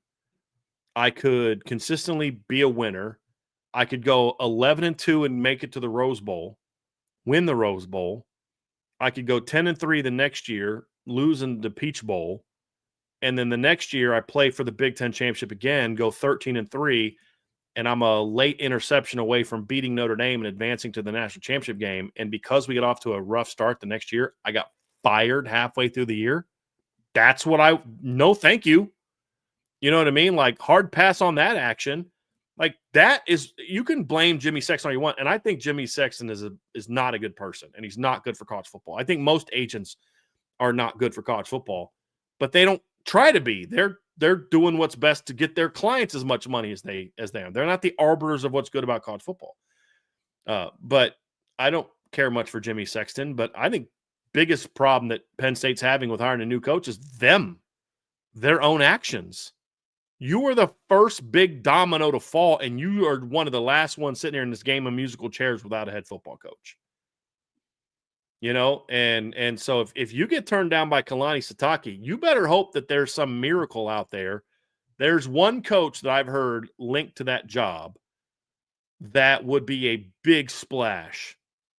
I won't say the name because it's not my news to break. I got that from somebody else. But if what I was told was true and this guy ends up taking the job, it would kind of save face a little bit for them. But this whole process has been just a huge black eye for them. If they don't get Sitake, they're going to look like an even bigger joke than they actually are. Yeah. Well, and like you said, they did the damage to themselves. They made it an undesirable job because there's no amount of success that you can have there. So, I mean, Penn State's in a spot where if you win a national championship for them, that buys you, what, maybe 2 years if you don't follow that up with another deep playoff run the next year. I mean, what are we doing here? I mean, the firing of James Franklin, for all the jokes that we've had about James Franklin and Big Game James and all that stuff, the firing of him was strictly emotional. Mm-hmm. How you fire a coach that is 6 months, 7 months removed from playing in the college football playoff semifinals, I mean, just absolutely crazy. Absolutely crazy. Yeah. Another job that is still open, Brian, is I wanted to say something about this too. Let me just say something about that job too. If you get Kalani Sitake, I think Kalani Sitake is a heck of a football coach. I think he's a really good football coach. I think that fit is bad. Yeah. Like really bad. I would not take that if I was him. I mean, is Penn State a better job? Yes. Are you going to make more money there? Yes. But dude, be careful. Be careful what you wish for because, yeah, you're going to make more money, but you're going to be in a much different world than what you're used to. I mean, this is a guy that played at BYU. He's coached his entire coaching career is Eastern Arizona, BYU, Southern Utah, 1 year at Oregon State, and he's been the head coach of Utah since 2016. I get you wanting more resources and want to make more money, but dude, this is a different world than what you're used to. And he's a guy that's from, Tonga. Talk about fit, putting him in the middle of smack dab in the middle of PA, recruiting Jersey and Virginia and North Carolina and Maryland. Like, I don't see the fit at all. You're going to be recruiting playing mostly teenagers, whereas now you're coaching grown-ups for the most part. Like, I do not like that fit at all. Even though I think he's a heck of a coach. Yeah, I mean, and it also begs the discussion of like, yeah, you might make more money initially. I think that, I mean, I don't know about a lifetime contract at BYU, but they're definitely not looking to replace him anytime soon. Like we just got done talking about, you might get a bigger offer or contract up front. It might be valid for 2 to 3 years if Penn State doesn't immediately get the return that they think they're getting, bringing in Kalani Sitake. I'm with you. Mm-hmm. Well, and the thing about that too, Trev, is I think maybe BYU's taking him for granted a little bit, and that's why maybe they're not putting in the money. Like, hey, you're already doing this without it, and maybe this is a ploy by him to get BYU to commit more to the program. If it turns out to be that, what a giant black eye that would be for Penn State. Now, I don't know that that's true because this isn't the first time he's been linked with another job. I mean, he's looked around, but he's not like been so happy every year that he's never looked around for another job. That's why I say I do think BYU's taking him for granted a little bit, and I am curious if they step up and commit to the program more. Would he be then willing to stay? I don't know. It's going to be very interesting. Let's talk about that Kentucky job, trip down south to the SEC. That is another position that is still open after they let go of Mark Stoops. So still open. I don't know how enticing of a job some people may think that this is, but it is on the short list of jobs that are still open right now. Mm-hmm. So the latest I heard, I think it was Football Scoop reported this, I think, that the two top candidates are Will Stein and Brian Hartline. If Kentucky was smart, they would hire Will Stein. I would much rather have Will Stein be in charge than Brian Hartline. I think Brian Hartline is a heck of a receivers coach. He hasn't shown me he can do anything at that beyond that. Great. He was able to recruit to his alma mater. It's not hard to recruit receivers at Ohio State. And he's done a good job doing it. Please don't take this as an insult to Brian Hartline. It's just because you're good at this job doesn't mean you're going to be good at that job. And I don't know that I've seen anything from him that tells me he's going to be the guy. So I don't love that. I think Will Stein would make a lot more sense. And the latest I heard is that it's basically down to those two guys. I don't think Will Stein has been hired yet. For people saying that, I'm completely wrong. Oh, they hired Will Stein last night. I completely blew that. I saw an article that this morning, so I assume the article was from this morning, that it was between him and Brian Hartline, but I just saw it. They announced him last night. I thought it was still open too. Okay. Yeah. So it's Will Stein. So Will Stein's the hire. I think it's a great hire for Kentucky. I do too.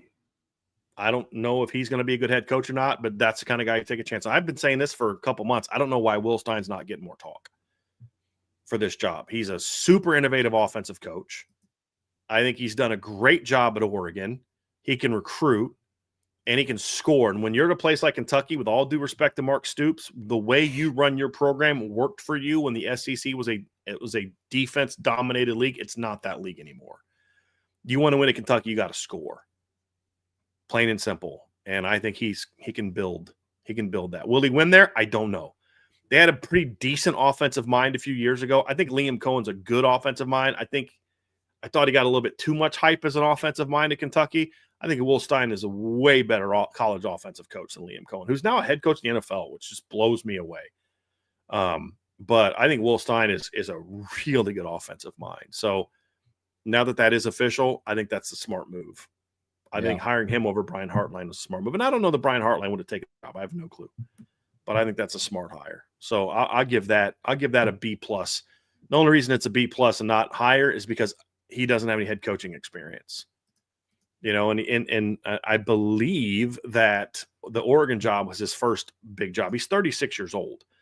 And before he was at Oregon, he was at UTSA. And in 2018 and 2019, he was the offensive coordinator at Lake Travis High School. So his rise has been quick, but it's also been very well earned. Yeah. Very well earned. Yep. Absolutely. I'm a big fan of this hire as well. Got to score points now in the SEC. It's just a different brand of football than it was 10 years ago. Yep. Truthfully. So really good hire. And he played, I mean, if you look at him as a player, he played for Jeff Brom for a year, and he played for Mike Sanford for a couple of years. Not the Mike Sanford Jr., but Mike Sanford the senior. He played at Louisville, played quarterback. So I mean, played D1 football. He gets it. He's played in the state, So he's a Louisville native, which I think is fascinating that Kentucky hired a Louisville quarterback to be their head football coach. You know what I mean? But honestly, look at working at Louisville. They went out, got an offensive mind, and all of a sudden they're winning 9-10 games a year. It works. When you're at a place like that, you're just not going to build elite defenses every year at Kentucky. You can build really good offenses at Kentucky, in my opinion. I think it's a great hire. Yep, I do as well. Yep. Last head coach opening job that we're going to talk about is over at Cal. And I know that this was a move that kind of puzzled you from the start of why they fired their head coach in the first place, which I think is interesting. So thoughts on this job opening, and have you heard anything about top candidates for this one? I haven't heard a thing. I'm looking at Football Scoop now because that's usually where I go when I want to get like actual scoop, not like spin and, clickbait and all that crap. When you actually want to actually go look at it, you know what I mean? Real quick update to what we were talking about before. Ole Miss announced that Charlie Weiss, Joe Judge, and the guys we talked about earlier will coach Ole Miss through the playoffs. So that happened while we were live. So that'll be interesting to see how that gets handled. But how locked in are you? You know what I mean? You're recruiting for another school. We'll see how that goes. But I haven't seen anything for Cal. And I think that is one of the least desirable jobs in college football. I think that is I'm very curious to see who they're going to get. The only name I've seen at all linked with him is Tosh Lupoy from Oregon. That's the only guy I've seen linked to that job at all.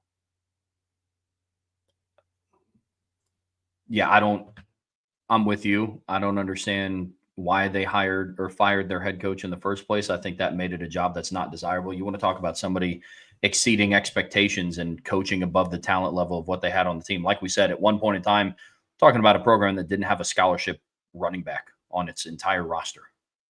And he still made this season for Cal what it was, beat SMU. I mean, I got nothing, man. I'm with you. Yep. Now, with some of the discussion that we had earlier about a lot of the group of 5 coaches that are moving up levels, I mean, North Texas's coach is gone, USF's head coach is gone, Tulane's head coach is gone, opens up the discussion for who will be the next batch of up-and-coming coaches, like in the AAC. Because like I mentioned, there's a trend going on now of group of 5 coaches becoming significantly more attractive because of the chain reaction set by Curt Cignetti. So this is an interesting group of hires that will have to be made at the G5 level. Well, these jobs just became way more attractive. I mean, you think about where the guys that have had those jobs before. I mean, the last 2 coaches at Tulane are at Houston and now Florida, right? I mean, you look at the head coach at South Florida, he just got the job at Auburn. You look at the Memphis head coach, the last 3 Memphis head coaches moved on to bigger and better things, I mean, that's just kind of been the track record there. Tulane's had that success in the past. Remember, Tommy Bowden was at Tulane and had some success at Tulane, if you remember that one. But you look at Memphis. Was Todd Graham was the coach before Mike Norvell took over, right? Didn't Mike? Hold on, no, Justin Fuente. He actually replaced Fuente, but Todd Graham was there. So let me just pull up this so I can remind myself of this. So Justin Fuente was the head coach at Memphis. He was there for 4 seasons, and then he got the Virginia Tech job. Before him, it was Larry Porter for 2 years, and then before that, it was Tommy West. Could have swore where was Todd Graham? Was he at he was at Tulsa?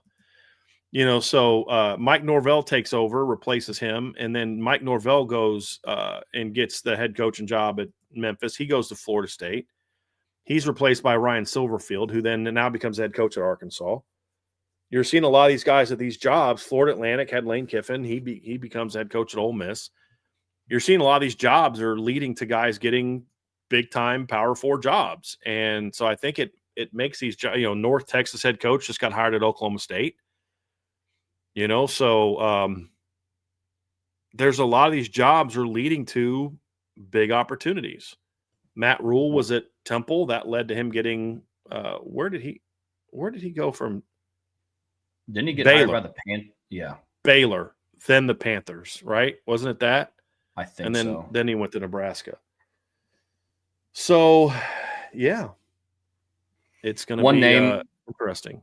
One name that, and I haven't read anything about this, but one that I would keep my eye on is honestly Tommy Rees. I know he's young, but I think that'd be a good opportunity for him to go and cut his teeth and get some head coaching experience at the G5 level. I mean, he was an offensive coordinator at Notre Dame. He was an offensive coordinator at Alabama. He's now the offensive coordinator after 2 years at Cleveland. That's a name that I would keep my eye out on, if I'm being 100% honest. Like that, I'd be interested to see if he gets any looks to be a head coach at a Tulane or a head coach at a Memphis. I think that'd be cool to see, honestly. So now it's going to be fascinating. It is. Now, with some of these openings, there are still some head coaches that are jobless currently. And it kind of begs the question if they're gonna end up coaching again. Some I'm more leaning on the no, probably not. Others I'd be very interested to see where they end. Yeah. Like I don't think Mike Gundy will coach again. No. Mark Stoops will. Brian Kelly, I don't know that he'll coach again. We'll see. Mark Stoops is young enough to want to coach again. Justin Wilcox is definitely going to want to coach again. Jonathan Smith's going to want to coach again. He was a top offensive coordinator before he took the Oregon State job. Billy Napier's still a young guy. Deshaun Foster, like, what does he do? Like, he was an absolute train wreck as a head coach.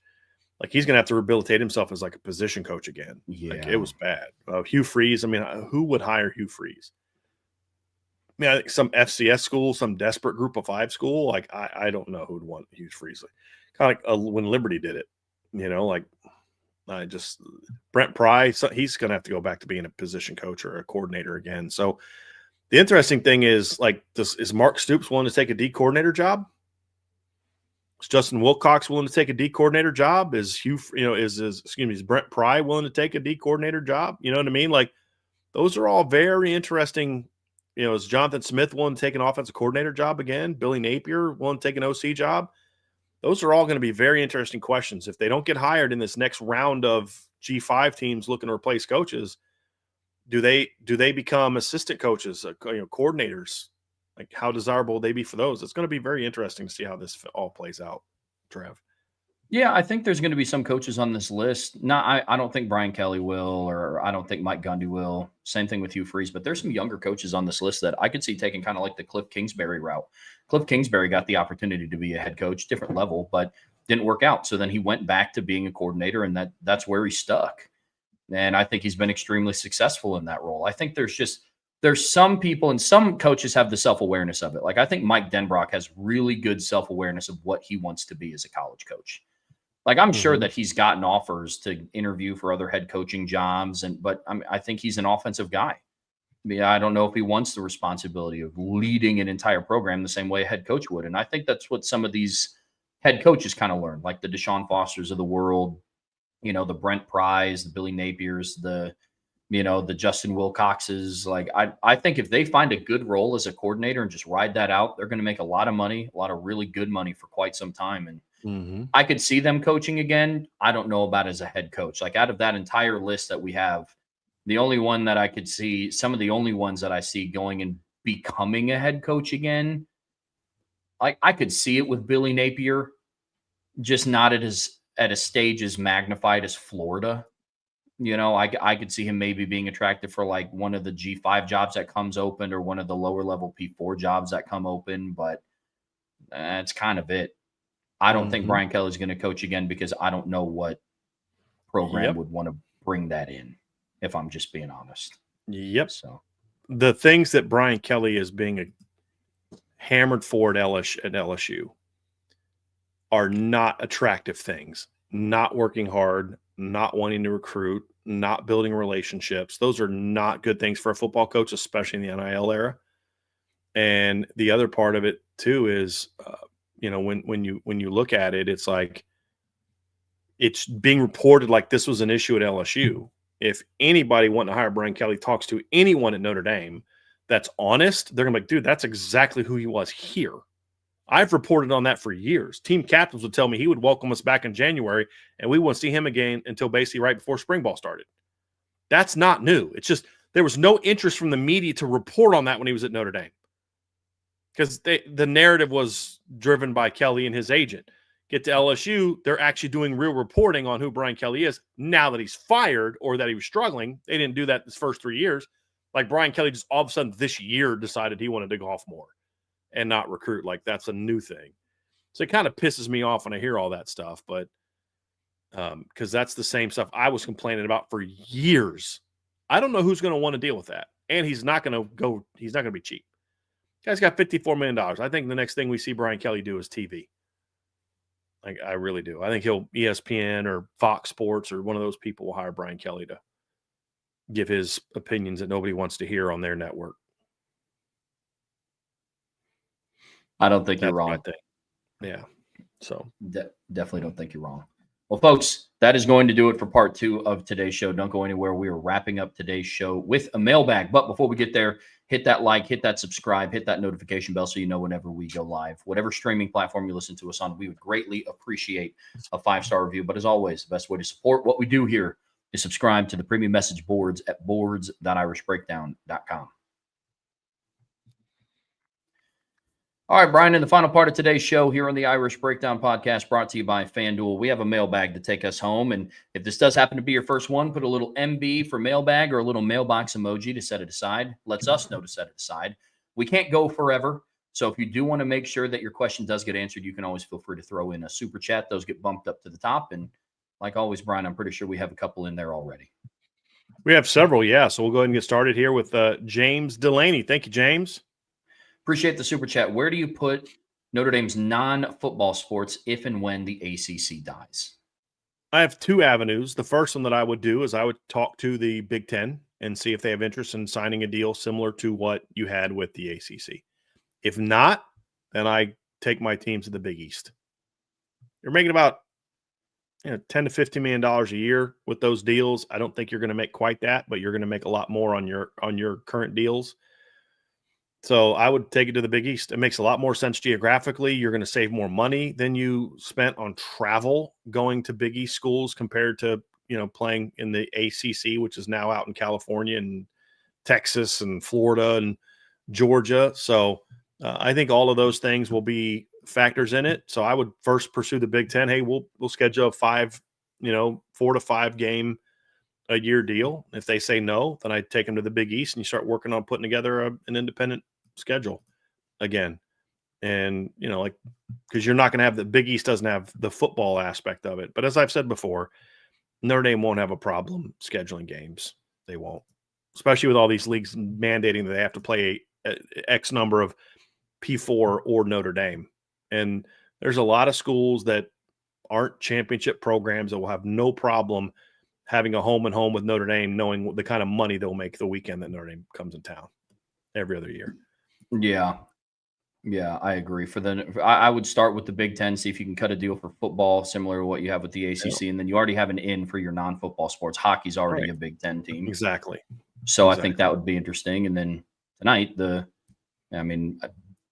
Brian, you and I were talking about Notre Dame's men's basketball team and how like the ACC isn't even that relevant in basketball that much anymore. They're not even a great basketball program anymore. Exactly. So, I'd be interested to see that. Tonight, the men's team plays Missouri in the ACC SEC Challenge.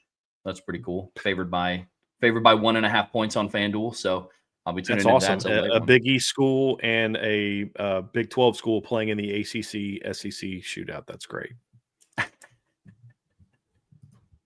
It's wonderful. The whole thing is just an absolute joke.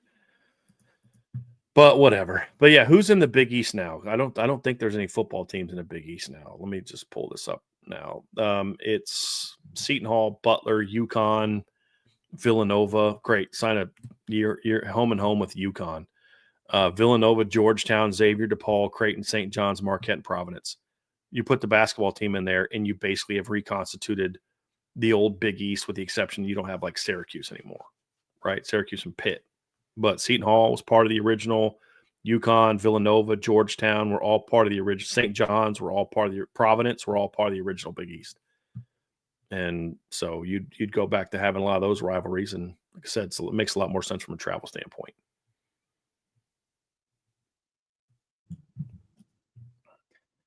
Super chat from Will Falk. Appreciate you, Will. Sincerely asking, if Notre Dame lets the ACC die and the Big Ten and SEC go to 9 league games, would Notre Dame struggle to put together strong schedules?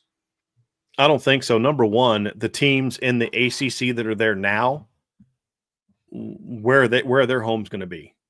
You know, like they're not all going to get gobbled up by the AC. Like there's this thought that, they'll just all go to the other power leagues. Why would the Big Ten and the SEC want some of those teams? Like who's beating down the door to get the Winston-Salem TV market? You know what I mean? Like who's beating down the door to get Boston College into their league? That's a pro sports town. Like, yeah, the market's okay, but it's not like it's a given all these teams are going to have homes. Some of them might have to go to the Big 12. They're going to need a game like Notre Dame in their non-conference.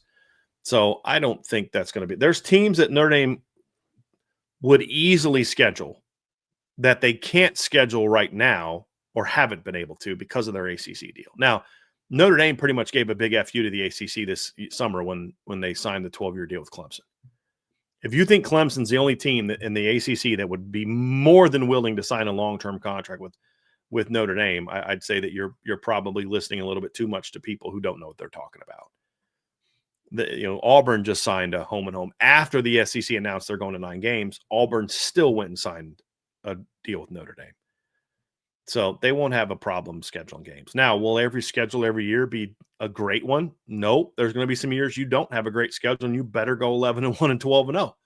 Like next year might be one of those years where you better be 11-1. I don't know that Notre Dame could get in at 10-2 next year, unless there's a bunch of other teams with not great schedules. Now, some teams could be better than we think, but there's going to be years like that. But no, I don't think that Notre Dame's going to have a hard time. If Notre Dame doesn't have the ACC anymore, you don't think Purdue and Michigan State Northwestern would be beating down the door to schedule Notre Dame? Because here's the thing. Those teams are scheduling differently than Texas, and these teams whining about, why should we play Notre Dame? Purdue's not like, well, we got a schedule to get ourselves in the playoffs. No. They're scheduling to make money, to have a good schedule and make money and get some recognition. They would love to play a team like Notre Dame. Boston College would be that way. The head coach at Pitt may not like it, but I'd be willing to bet you that the AD and the president would be like, hey, let's go sign Notre Dame now that we don't have that ACC tie-in anymore. You better darn well believe there will be a lot of teams like that. Syracuse dying to schedule Notre Dame in longer-term contracts. So I don't think Notre Dame would have any issues getting a schedule together. Because like I said, there will be teams in the ACC, if it dies, that would be more than willing to play Notre Dame. Because they're not, yeah. Duke's not scheduling to win a national championship. Duke just got their butts kicked 3 times out of their conference and are still playing for the full playoffs because of that stupid league. You know what I mean? Yeah. Yeah. No, I'm aligned with you.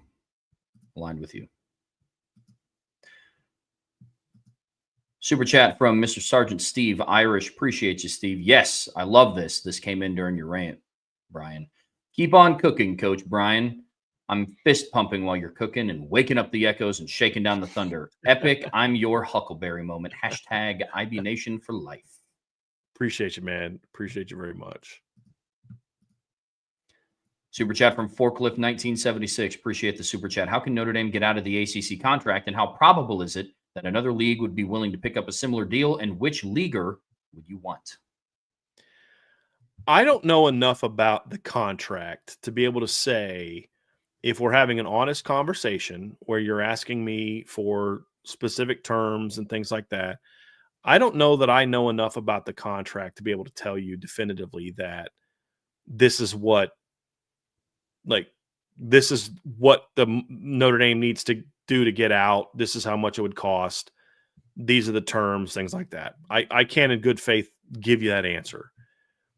Everyone has a buyout. I don't know if Notre Dame's buyout's as big as the one that Florida State and them had. I do know that in the next couple of years, that buyout gets significantly lower because of the lawsuit that Florida State and Clemson did. What I have been told from someone who talked to someone who talked to someone who talked to someone who talked to someone. So again, keeping in mind this is a distant source, is I do think there's at least some thought of people at Notre Dame saying are the things that the ACC has done in violation of the contract that we could then say we want out. Here's the terms. We're leaving with cause. We're not paying the buyout. And could the ACC sustain another expensive lawsuit? That I don't know. Don't know the answer to that. So they're not helping themselves in any way with how they're interact. And this has been going on for a little bit now. Short answer for me is just let the league die. I mean, what their contract goes through 20. Well, and that's what I think ultimately Notre Dame will end up doing. Yeah. Is we've been trying to help keep you alive. We're not going to do that anymore. Yep. Super chat from Alan Watson. Thank you, Alan. Can just say, thank God for a professional coach like Freeman. The NCAA needs to fix a coaching problem. How do you fix it, though? I mean, like here's the thing that doesn't get talked about enough. Part of the reason that the calendar is the way the calendar is because these kids have to go to school. I know that a lot more people don't value that as much as they used to, but this is still part of an academic institution, and you've got to start your spring and winter semesters. I mean, that's part of the reason why the portal has to be the way that it is. It's why coaching tenures have to be the way that they are. I mean, you've got to sign kids at this time because they've got to start classes by this time. There's not a lot you can do in that regard to move the calendar. And right now, the NCAA can't fix any problems because let's just say the NCAA passed a rule saying coaches can't leave at this time. You can't negotiate. What's the first thing that's going to happen?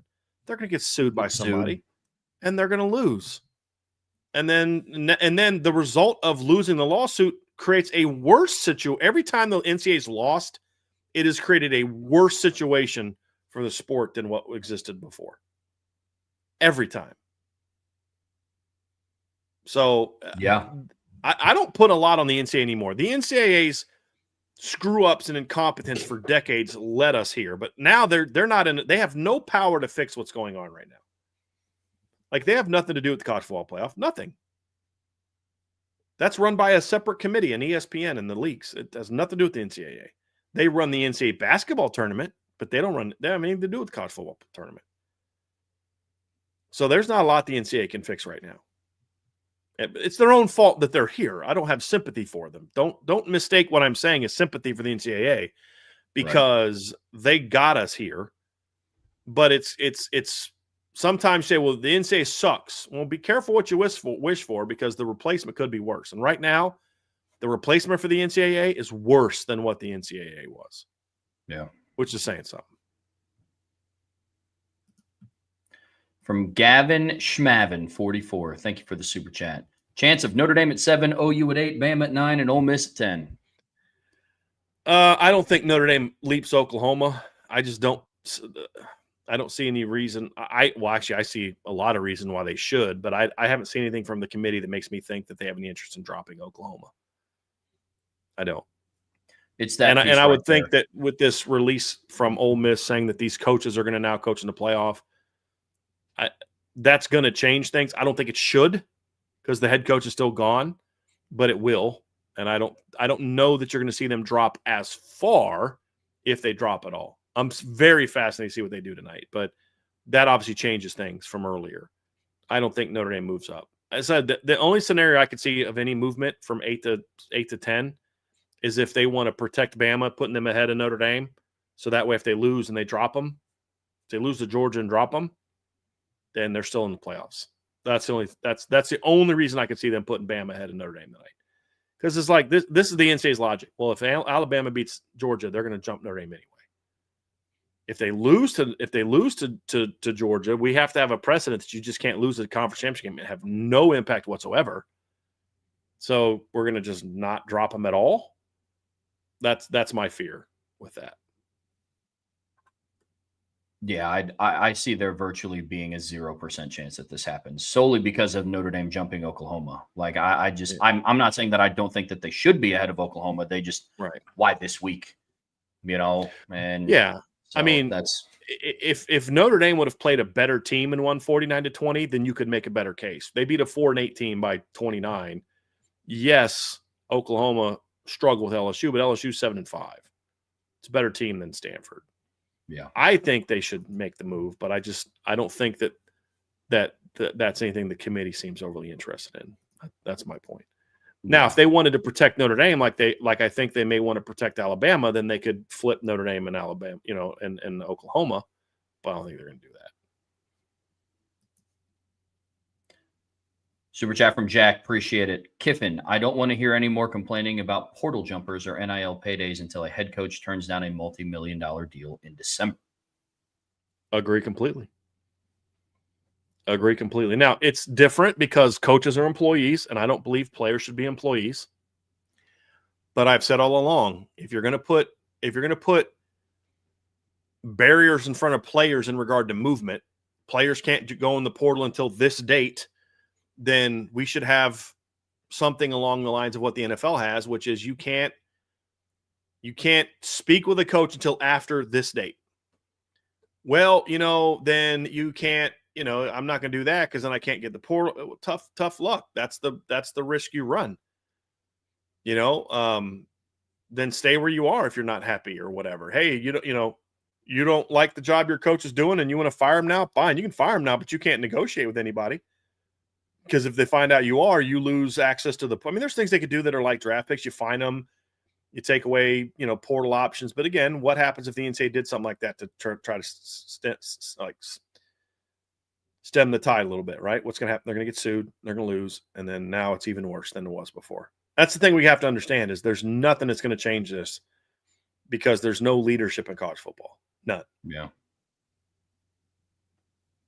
So unfortunately. Yeah. But absolutely right. Head coaches that want to cry about players jumping in the portal. I don't want to hear but I'm doing what's best for my family. Yeah. Okay. How's it any different than them? Well, you already got a pretty good job. You're starting quarterback at Ole Miss. Why would you leave to go to LSU? Got more money. Well, that's kind of shady. Head coach did it. Why can't I? The leaders that we do have are the ones doing all this stuff. And we don't hear Kirby Smart getting talked about. We don't hear Marcus Freeman getting talked about. We don't hear Ryan Day getting talked about. What did we hear all about on ESPN last 2 weeks? Lane Kiffin. That's it. That's all we hear about. That's what sells. So that's why I was glad that Cole Kubelic said what he said, because most of this is just, I actually somewhat agree with something Paul Feinbaum even said about it. But overall, it's a bad process, and there's no easy answers, and there's no one in control. There's no one driving the bus. Lou Holtz, Thunder and Bolts, thank you for the super chat. In the spirit of less drama, more breakdown of the current top 12 teams, which two would be most favorable for Notre Dame to match up against, and who would be the least favorable? Least favorable to me are the top two teams, Ohio State and Indiana. I just think they're the two best teams in college football. I think they're very good on both sides of the ball. I think they would both be tough matchups for Notre Dame. Indiana would be a much tougher matchup this year than last year. Do I think Notre Dame would beat Indiana? I do. Do I think they would beat Ohio State? I think they can. I don't know if they would. They got to prove to me they can beat Ohio State before I'm going to be like, oh, yeah, they're going to beat Ohio State. Okay, yeah, fine. You've had a shot to do that each of the last 3 years, and you found a way to lose every time. So you got to prove to me that you can do that. Honestly, after that, I don't think that there's a bad matchup for Notre Dame. I don't. I think Notre Dame's a worse matchup for Georgia than Georgia is for Notre Dame, for example. Same thing with A&M. I mean, think about Notre Dame played one of the worst defensive games in the since Brian Van Gorder's the DC, and they still lost to Texas A&M by a point. So, Yeah. I think if they got a rematch against Texas A&M, they'd absolutely smack Texas A&M. You guys know I've talked about the model that College Football Nerds has, their prediction model. They have Notre Dame favored to beat Alabama 33.4 to 22.1. They have Notre Dame favored to beat Georgia 32 to 25. I'll just round up 32 to 25. They have Notre Dame projected to model to beat Ole Miss 41 to 25. They have Notre Dame favored to beat, who are the other SEC teams? Got Ole Miss, Texas A&M. They have, this is the one I saw earlier today. Their model would have Notre Dame beating Texas A&M 36 to 22. It's like not even beating teams barely. I'm talking smacking teams. They have, so who else? So we said Georgia, right? Did I do Georgia already? Let's go to Texas Tech. I think this one was close. It's Notre Dame 24.2 to Texas Tech's 23.5. So that'd be very close. And then they have Notre Dame favored to lose to Ohio State, modeled to lose to Ohio State 28 to 20. And then Indiana, I think, was a little bit closer than that. Indiana was 27 to 25. But other than that, I mean, they have Notre Dame over everybody. The Miami model is 26 to 24. So this is the whole point I've said. Miami has a beef. Their beef just isn't with Notre Dame. Who are some other teams? We did Bama, did A&M, Texas Tech. Oh, let's do BYU. Oregon? Oh, yeah, I'll do Oregon. BYU's 32 to 21. Oregon is 30 to 24 in favor of Notre Dame, 30 to 24. I did Ole Miss, right? Did I do Ole Miss? I'm going to do it again. 41 to 25 for Ole Miss. Oh, Oklahoma. And then the model for Oklahoma is 25 to 18. So, I mean, those are models based on performance and stuff like that. But, like, that's kind of in line how I see it. I think Notre Dame is a better team than everybody that might be in the playoff. I think that look, I'll be honest. I think Miami's a tougher matchup for Notre Dame than most of the teams currently in the playoff. So, yeah. That's where I'm at. Thoughts, Trev? Do you have any in specific that you'd be more worried about? No, I mean, I'd be more concerned about Ohio State than IU because I think Ohio State has looked better in their big games and what IU has in their big games. But I do agree that IU would be a tougher matchup this year than they were last year. The only thing that concerns me with Texas Tech is their ability to push the ball down the field, and seeing Notre Dame against a quality pass offense makes me somewhat nervous given some of the issues that they've had earlier this year. But outside of that, we're aligned. I'm with you. And their D-line is very good. Mm-hmm. Very good. Another one from Lou. Thank you for the super chat. I have to think Brian Kelly is serviceable to some Power 4 program. What say you? Any ideal fits? Boston College? Brian Kelly does not deserve to be a head football coach at the Power 4 level right now. And you can give me all you want about his wins and losses. He doesn't care about developing relationships with players. He doesn't work hard. He doesn't value the most important things that I believe are there for a football coach, which are developing young people on and off the field. He doesn't give two rips about that. He only cares about Brian Kelly. So, no, if I was an AD at a Power 4 program, and he's closer to 70 than he is 50, a lot closer. Like, there's nothing about what Brian Kelly did at LSU except alienate everyone around him that should lead anyone to think he deserves an opportunity to coach that level again. Nothing. And on the slim to off chance that he does have a dramatic change of heart at like 60 something, which I say kind of sarcastically because I don't think that it's going to happen. I think it would behoove him to take a year off.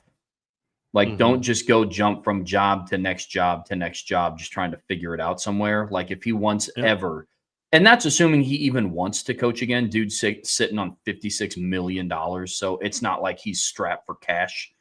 Right. But if he does ever have any hope of wanting to coach again, I think taking a year off would greatly benefit him. Greatly. So, yeah. Yes, take a year off and get a personality transplant, and you might have a shot. Super chat from Tyler Evans. How would you fix the ACC? I was actually thinking about this. I think that some of these leagues that are going to 9 conference games need to go back to divisions. And I know some people don't like this, but I actually think the ACC is set up really nicely for this. So basically what my proposal would be, and see if I can find it. I had it written down, but I can't find it. But give me 1 second. Let me just look in one more place and see if I can find this thing. Yeah, so I can't find it, but basically what my model, what my conversation was going to be is I think the ACC should go back to divisions. Now, you'd have one division that would have more than another because you have an uneven number of teams. So that would be a little bit wonky, but you could basically just kind of have that extra team rotates. So basically what I would kind of do it is almost, I don't know what you want to title it. I don't really care what you label the different things, but I would basically go for the most part, really close to the old ACC versus the old Big East. So, for example, I'd put Miami in the division, like one division. I'd put Virginia in another. So, like, I'd have Miami, Pittsburgh, Louisville, Virginia Tech, Boston College, Syracuse in one league. I'd have Virginia, Georgia Tech, Duke, Clemson, NC State, Wake Forest, North Carolina, and in another league. So that's 7. And so then you'd have to say, okay, what do you do with Florida State? What do you do with Cal? What do you do with Stanford? I think that's the 3 teams I'm missing, right? So I'd probably put an SMU. So you're going to have 8-1 because they have 17 teams, right? So you're going to have 8-1, 9 in the other. So basically, if you have 8 teams in a league, that's 7 conference games. So you play your 7 conference games, and then every year you get 2 from the other league. And if you have a rivalry, play a rivalry. Because, like, honestly, who cares if there's a bunch of crossover games in the league? Because you're not playing a lot of those teams anyway. At least this way. So I'd probably put Florida State in one league, in the ACC league, right? So this is what you'd have. Let me just look at this real quick. So you'd have in the quote-unquote Big East side, you'd have Miami, you'd have Virginia Tech, you'd have Pittsburgh, Louisville, Boston College, Syracuse, Cal, Stanford, and SMU. On the other side, you'd have Florida State, Clemson, Virginia, Georgia Tech, Duke, NC State, Wake Forest, and North Carolina. So you'd have 7 games set every year, and then Florida State Florida State and Miami could choose to say, do you want to keep your rivalry or not? Play every year. And then you just rotate one of those other teams. Like, who at Florida State cares about playing Virginia Tech, Pitt, Louisville, BC, Syracuse, Cal, Stanford, or SMU every year or every other year? They don't care. Nobody cares. Nobody at Miami cares about playing Virginia, Georgia Tech, Duke, NC State, Wake Forest, and North Carolina all the time. Well, you never get the Miami-Clemson matchup. Yeah, you could get that in the ACC title game. So now what you'd have to do is in the Big East side, because you do have 9 teams, is you basically say you're going to play 7 of the 8, and then it just rotates. Basically, you kind of rotate through every year. So you don't have one. What that's going to do is that's going to create a lot easier to kind of schedule your league. There's no way – it's a lot harder for a team like Duke to kind of do what they're doing now. And, like, if you did it this way, the ACC championship would be Virginia against Miami because Virginia would be in over Duke. And then Miami would be in over Virginia Tech, Pitt, Louisville, BC, Syracuse, Cal, Stanford, and SMU. So it's a real easy fix. Create scheduling easier. You have rivalries that are still on. I mean, people at Pitt care a lot more about playing Louisville, BC, Syracuse, and Miami and Virginia Tech than they do about playing in NC State, Wake Forest, and Duke. Can we all just admit that? There's not a lot of natural rivalries between the new ACC teams and the old ACC teams. There just isn't. So why force the issue? And then I would do the same thing in some of those other leagues. Now, the Big Ten is getting too big where it's impossible to do that. I mean, it's just like you got 9 teams in each league. It's like it's really tough to do that.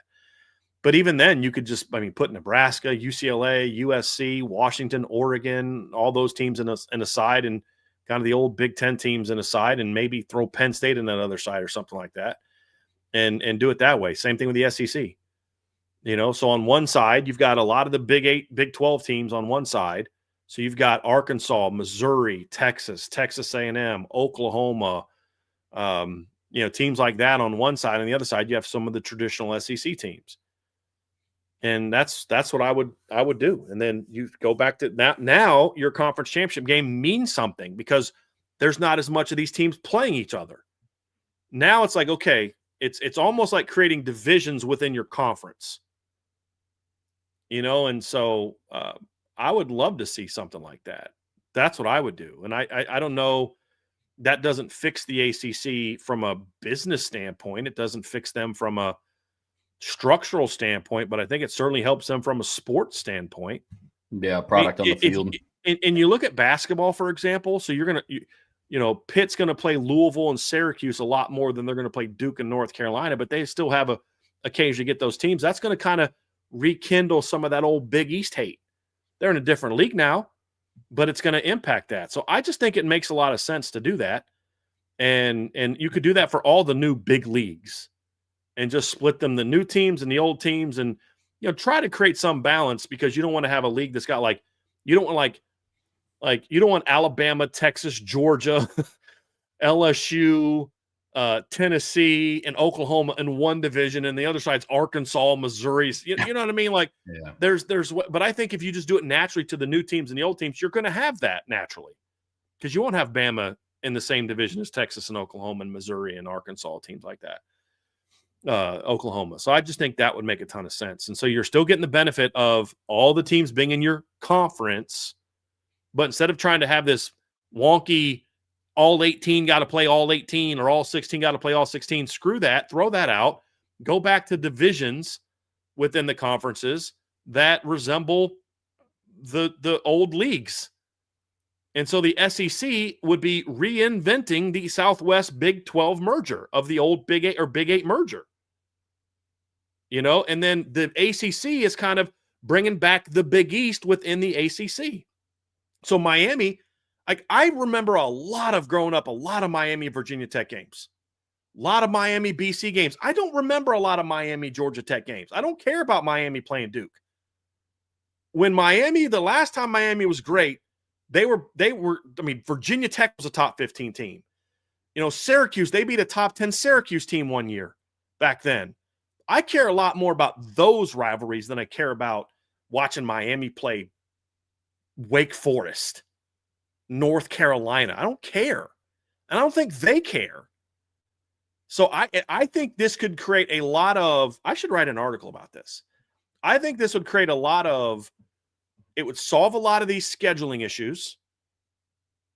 It would solve a lot of the lack of just what's your identity as a league, and there's a lot of things you could do to make it fun. If you wanted to be like the SEC, look, we want to really make some money. Okay, cool. Here's what you do.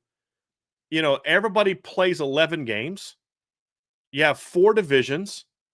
Your winners of the 4 divisions play in rivalry week is now then. So that's sort of the first round. And then the second round is the winners, something like that. If you really care about that, or just have the 2 divisions, I think that'd be great. I'd be a ton of fun. I think that would, and somebody says, why even have a set of division? Make new divisions every year based on results. That's nonsense. That's soccer crap. The football is about rivalries. It's about passion. And I hate this team. And and that's why the Big East would make sense. That's why, there's a rivalry game this weekend. It was called Good Old Fashioned Hate. We have 2 rivalries called the Holy War.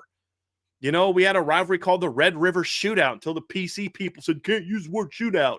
So it became the Red River Rivalry. We have a series called Bedlam. That's what makes this sport great. So go back to that. And you can still have it within your division, so you can still get all your TV money. but you're making a way better scheduling situation. Because again, the problem with doing that where you're based on results, you're still basing the results off an unbalanced schedule. A team could go 8-4 with a schedule that another team went 11-1 with, or another team goes 11-1, and you're like, dude, that team would have gone 11-1 with that schedule, and that team would have gone 8-4 with that schedule. But you don't know because you've got so many teams. You have 18 teams. So if you play 9 conference games and there's 18 teams in your league, there's going to be 8 teams in your league you're not playing every year.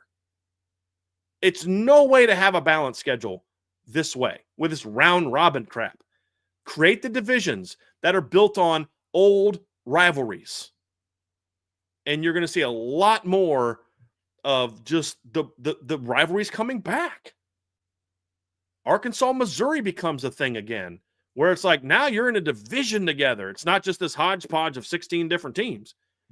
You know, A&M and like Texas and Texas A&M could have been a thing where you're battling for right to go play in the SEC title game against somebody else, right? I mean, that matters. That stuff matters. So I think that would be the best solution, not just for the ACC, but for all these big conferences. Bring those back. Bring those divisions back and create those old rivalries, and then you don't have to worry as much. Like if you went the way that I did it, Duke would not be in because Virginia would get in on their side. The only one I'm not sure is I don't know if SMU would get in over Miami. I think SMU would not get in, but I just think that'd make a lot more sense. That's what I would do to fix it all. Yeah, Thoughts, I mean, Trev? unfortunately, like what I want to fix it is just not humanly possible. Like these conferences need to be smaller. There's no way to gauge how good a team truly is until the conferences are not almost 20 teams. Unfortunately, like, and even then with division, but that's what divisions do, though. You know, to a degree, yes, yeah. Like, I mean, there were divisions like back when it was the SEC East and the SEC West. You had Georgia and then a bunch of nothing, like for a long time. Like, but when I was young, it was Florida, Georgia, Tennessee were all big time programs. Like, so you're always going to have those cycles. But these are bigger than that. Those are like 6 teams. These would be like 8 to 9 teams in those divisions. So it's kind of getting back because like when I was a kid, Trev, leagues were 8, 9 teams. The Big Ten was the biggest league at 10. They were, and they had Trev, this is going to sound crazy to you, but when I was a kid, the Big Ten actually had 10 teams in it. It's a wild concept. Crazy, right? Crazy. Very crazy. Definitely a wild concept. I mean, yeah. The other thing that's going to help too, just naturally, is if some of these other programs that have kind of taken a step backwards, like play at a better consistent level. And like, unfortunately, that's kind of out of the hands of like the conference commissioner, or that's out. I mean, even for when I was talking about the SEC East, like it's not Georgia's fault that Florida just took a swan dive off a cliff. Mm-hmm. Right. You know, it's not Georgia's fault that Tennessee's just very volatile to their schedule. You know, like it. But some of it would just help if some of these individual programs started playing a little better. Mm-hmm. I think that would help too. But yeah, the conferences are too big. I like the division. That's the best. I mean, that's the best potential fix that I've heard. But like I said, what I ultimately want to happen just can't happen. Yeah, I'd like for the Southwest Conference to go back to being the Southwest Conference. I'd like the Big 8 to go back to being the Big 8. I'd like the Big East to come back. I'd like the Big 10 to beat 10 freaking teams. I'd like the SEC to go back to their old league. I would love all those things, unfortunately. Like I would love for the Pac-12 to be a thing again. Like, you know how competitive the Pac-12 would have been this year? And last year too. Oh, yes. Like I mean, that would have been fantastic. But yeah. Unfortunately. Yeah, and listen, if you're a fan of another team and you want to come in here and talk, you're more than welcome to do so. We have a lot of fans of other teams. But don't come in here saying ignorant stuff. If you're going to say something about Notre Dame that's negative, that's totally fine. That's totally fair. Archer's an Ohio State fan. We disagree all the time. But don't say something that's like verifiably false. So just be a grown-up. We are more than – we have LSU fans come in here. We have Ohio State, Michigan fans come in here. We have Bama fans come in here. Don't come in here saying something stupid because I'm just going to block you. I don't have time for stupidity. We can have a grown-up conversation about Notre Dame or your team or whatever else, but at least know what the heck you're talking about. Don't say Notre Dame has by far the worst schedule in the top 10 when that's verifiably false based on every single metric imaginable. So just be a grown-up and literally just take 2 minutes to do research before you say something stupid. Because I promise you, if you say something stupid, I'm going to know the answer, and I'm going to either block you or call you out and show you for being ridiculously stupid. So just do 2 minutes of research before you say something stupid. Google's free. I'm pretty sure it's free in all 50 states. Trevor, use it. It's your friend. And be a grown-up. We love talking ball with people that aren't Notre Dame fans. But we're not going to – I have very low patience for people that are coming here talking nonsense. That's for the person who I just booted from the chat, by the way. I put him on timeout. Hope he'll get a chance to come back and hopefully be more constructive in his conversations. Super chat from Tyler Evans. Thank you, Tyler. Joey Galloway asked Kirk Herbstreit on their podcast, is the Big Ten closer to the SEC or the ACC? What do you think of this question, and what's your answer?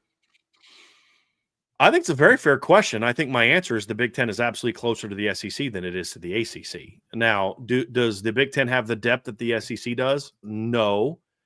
But I would argue that 3 of the 5 best teams, 3 of the 6 best teams in college football right now are from the Big Ten, and only 1 of the 6 best teams in college football is from the SEC. So, yeah, would the SEC from like 5 to 15 probably smack the Big Ten around? Yeah. But if you play the top 5 teams, I think the Big Ten wins 3 or 4 of them. I think Ohio State beats all top 5 teams in the SEC right now. I think Indiana could beat all 5 teams. I'm not saying they would. I'm saying they can. I think Oregon would beat all top 5 teams in the SEC. I should say. I like their odds better than I like some of the odds against other teams. And so I personally, I mean, and look, I just showed you guys that Notre Dame, the model, the model from College Football Nerds, who are SEC guys, their model has Notre Dame beating every SEC team, but they have them not beating Indiana, Ohio State, and their model against Oregon is very close. Notre Dame is 6-point favorite.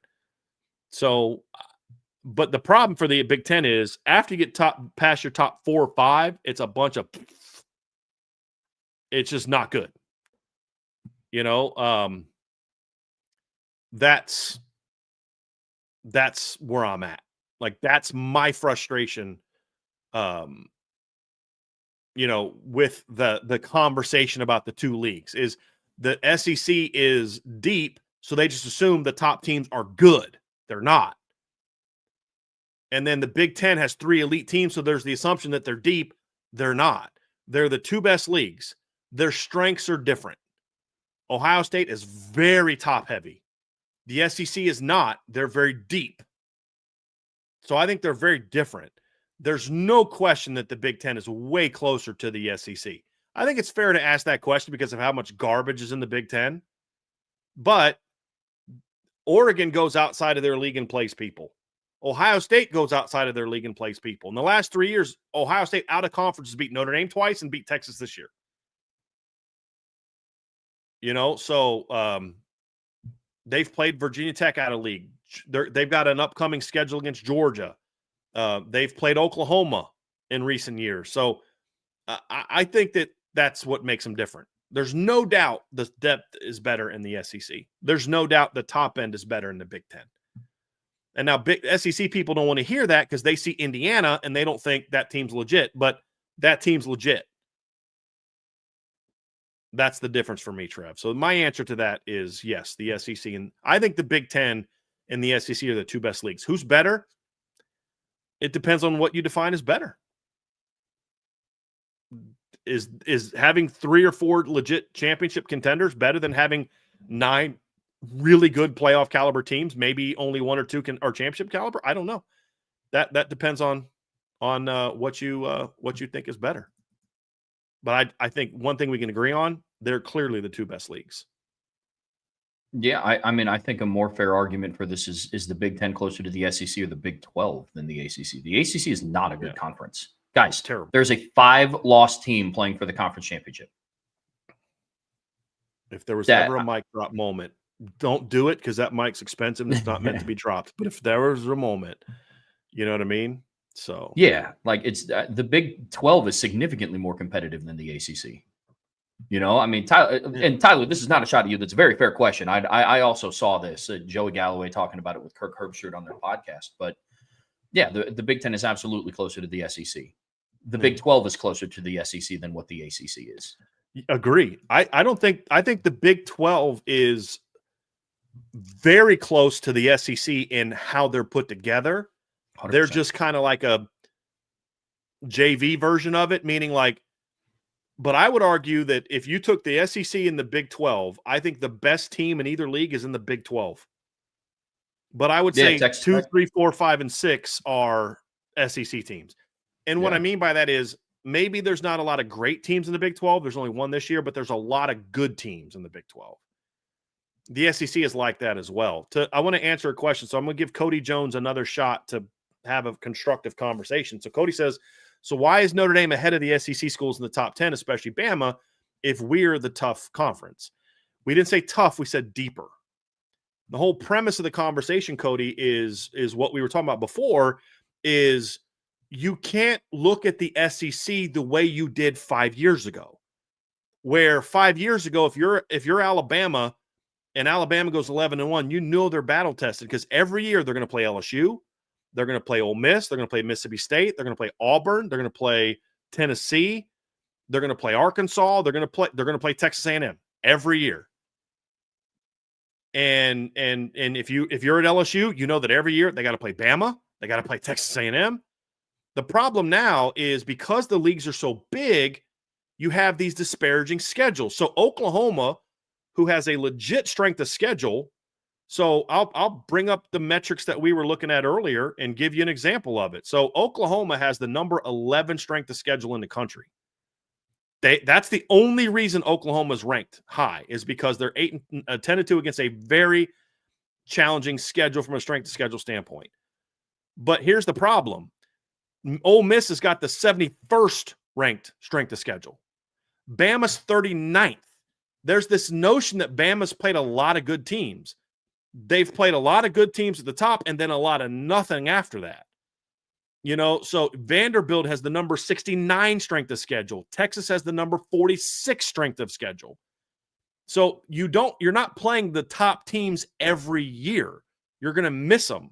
Oklahoma is the only SEC team that's in the playoff conversation, in my opinion, that has a legit strength of schedule outside of, well, actually, let me go actually see what Georgia's is. Give me a second. I don't know what Georgia's strength of schedule is because I didn't look at it because to me, they're in because they're a one-loss team in the conference championship. So Georgia's strength of schedule is 35th. Like, that's not what it used to be. Ohio State's 49th. Indiana's 73rd. Notre Dame has a better strength of schedule than Indiana, and they're not that far behind Ohio State. So you have to look at other things. The only team, so if you look at, and this is the strength of schedule model that the committee uses, there's only 2 teams in the projected top 16. So Ohio State, Indiana, Georgia, Texas Tech, Oregon, Ole Miss, A&M, Oklahoma, Notre Dame, Alabama, BYU, Miami, Vanderbilt, Utah, Texas, and USC. There's only 2 teams that rank in the top 30 in strength of schedule. You know who those 2 teams are? One's Oklahoma. You know what the other one is, Trevor? USC. Everybody else is Georgia's 35th, Alabama's 39th. Everybody else is 40 or higher. And so those are things that you have to look into this. So the whole point is the way the schedules are set now, the assumption that the SEC is tougher is no longer there because the league has been watered down with all the additions and the fact that you don't play the same gauntlet week after week. At least not everybody does. Some teams do. LSU had a pretty tough schedule this year. Oklahoma had a pretty tough schedule this year. Bama did not. It's very top-heavy. Georgia's really good. Oklahoma's really good. Tennessee's not very good. Tennessee has 0 wins. Tennessee and Vanderbilt have a combined 1 win over a ranked team, and that was Vanderbilt beating Tennessee. That's it. It's like, Trev, you were talking about the SEC East. There was a time when the SEC East wasn't very good, but the West was. And so the East was going to dominate the West.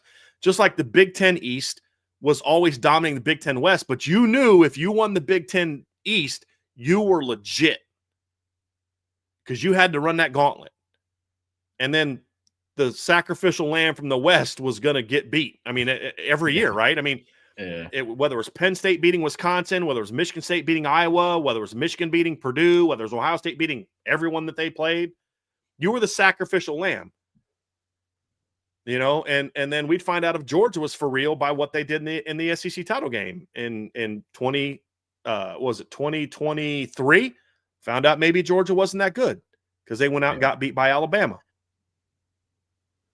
Yeah, a lot of it, no, agreed with everything that you said. A lot of it, Cody, is just about perception. Like, yes, tougher conference in that I think that it's deeper. Tougher is a different question. Deeper in that I think the 7th place team in the SEC is better than the 7th place team in the Big Ten. But not in the way that SEC fans believe it to be. The example that I will always point to this season is going to be Ole Miss. Ole Miss has 7 wins in conference. 5 of them have losing records. I mean, that's just that's not good. Like, it's good to beat them. Yeah, sure. But, you know, when we're talking about your wins in conference are Kentucky, Arkansas, LSU, South Carolina, Florida, Mississippi State. Like, it's just not – you lost to the best team that you played on the road. You lost in a one-possession game, and it was competitive. And then the win on the road against Oklahoma, especially the week after you lost to Georgia, that is impressive. I don't want to discredit everything that Ole Miss did. But there's this perception that beating Tennessee and beating LSU and beating Mississippi State is just this world-beating thing. It's like, look, man, I mean, we've even talked about Mississippi State on this channel. Hey, like, it's a pretty scrappy team. They're 1-7 in the SEC. Like, they'll fight you, but odds are they're not going to beat you. You know, so that's where I'm at with the SEC conversation. Right. Yes, they are the deeper conference. That doesn't make them tough. Like, some years it does. And this is the whole thing. Just because they were great one year doesn't mean they're great the next year. That just because the Big Ten is top heavy now with no depth doesn't mean it's going to be that way in 2 years. 100%. It's about evaluating who the league is now. Like, there was a stretch where over a 10-year period, the SEC was the best conference overall, but that doesn't mean they were the best conference every single year. And that's where the narrative gets super lazy. And again, the Big Ten has won the last 2 national championships. So, like, that's what the SEC people and ESPN used all the time for. Well, they're the best league because the national champions are. Also, if we're going to apply that criteria, then why isn't the Big Ten considered the best conference? Well, the national champ has come out their last 2 years. 2 best teams in college football right now are from the Big Ten. So aren't they the best league? An SEC team hasn't played for a national championship in 2 years. Not even won it. A current SEC team, like a team that was in the SEC at the time, has not played for a championship since 22. Right? So this will be 24, 23, 20. So Georgia in 22, right? Mm-hmm. Because then Michigan won at 23, Ohio State. Yeah, so I mean, 2022 is the last time the SEC team played for it. And maybe they get a team in there this year. Maybe. But there were 2 Big Ten teams and another Northern team in the top 4 last year. There was an SEC team, a Big 12 team that's currently in the SEC, and a Pac-12 team that's currently in the Big Ten, and a Big Ten team in the playoffs 2 years ago.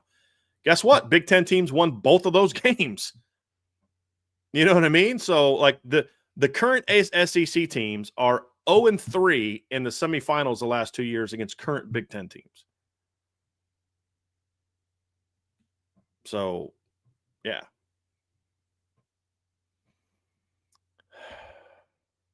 Anyway, let's get to the next question. We just had this one. Oh, my bad. Another one from Lou Holtz, Thunder and Bolts. Appreciate the super chat, Lou. The in-game live show was awesome. What would it take for Irish Breakdown to do more? A distinct subscription package of some sort? Keep up the great work, gents. Well, it's hard because it's not often that we're all not at the game. I mean, Trevor was originally going to go to the Stanford game, and things didn't work out. It was kind of the same thing a couple years ago, Stanford game. We decided, look, let's not send anybody, and let's do this instead for various reasons. But it's hard to – I mean, like, look, we need to be at the games. It's better to see things at the games. We have stories to write, content to do, things like that. So – that's why. I mean, it was great, and maybe there's some things we can do, but it's just from a business standpoint, and honestly, from a standpoint of we want to be at more games, it's hard to do those. Well, yeah, and we were all talking about it after this last one. We all loved it. It was a great day. It was my first one, and it was a great time. But some of it is also what Brian's talking about. Like operationally, that's tough. I mean, we were live for almost 5 hours. Like that's, I mean, again, when we have articles to write, Brian is also, while doing the live show, also doing his like live in-game analysis, which is on the hard to message do. board. It sucked. It was not nearly as good as it has been because it's just hard to do that while I'm also typing, and it was tough to do. Yeah, it's tough to do. Maybe we'll do So- things in the future. Maybe like if I'm traveling for a game, maybe Vince and Trevor do a live show instead of a post game. I mean, we can talk about those things. But the other thing too is if we're doing them all the time, then they become less unique, and then the viewership goes down, and now they're no longer worth it anymore. So just part of running a business that you have to make decisions on that. You know what I mean? And Yeah. I think it'll be something that maybe we will set a game now from now on. Like we'll have a game that we decide we're going to do that. Maybe it's not everybody, but we'll do something like that. So, you know, it went way better than the last. I mean, the last two were good too, but the viewership was awesome. So, and then somebody said I missed the IB post game show this week badly too. If the game was at 7:30 or the game was at 3:30, we would have done a more legit post game show. We would have actually scheduled a separate show because we talked about this. We would have scheduled a separate show that would have started like 10 minutes later that we would have had everybody go to. But the fact that the game was over at like 2-something in the morning. We were like, look, we're just going to do a little quick post game show and then wrap it up. So if it was more of a normal kickoff time, we would have actually done a second post game show. We would have brought Sean on and doing all that stuff, but it was just a different, it was a different deal. Yeah. All right. Let's get to a few more here, and then we'll get out of here. I want to look into this, Trev, because somebody in the chat just said that Kalani Sitake from Pete Thamel 27 minutes ago. BYU, Pete Thamel's legit. This is his actual Twitter account, not the fake Pete Thamel. There's fake ones. BYU coach Kalani Sitake has begun to inform people that he intends to stay at the school. BYU is in the process of putting together a lucrative contract to keep him. He's been the main target at Penn State, which he informed of his decision today. So they missed out on Kalani Sitake. This has been an absolute train wreck for them. Yikes. So unless they can just pull a miracle and go steal a coach that no one's talking about right now, and I've been told that there's a guy in mind, but I think that guy might be doing the same thing that Kalani Sitake is going to end up doing, which is use the interest from Penn State to get more from the school you're currently at.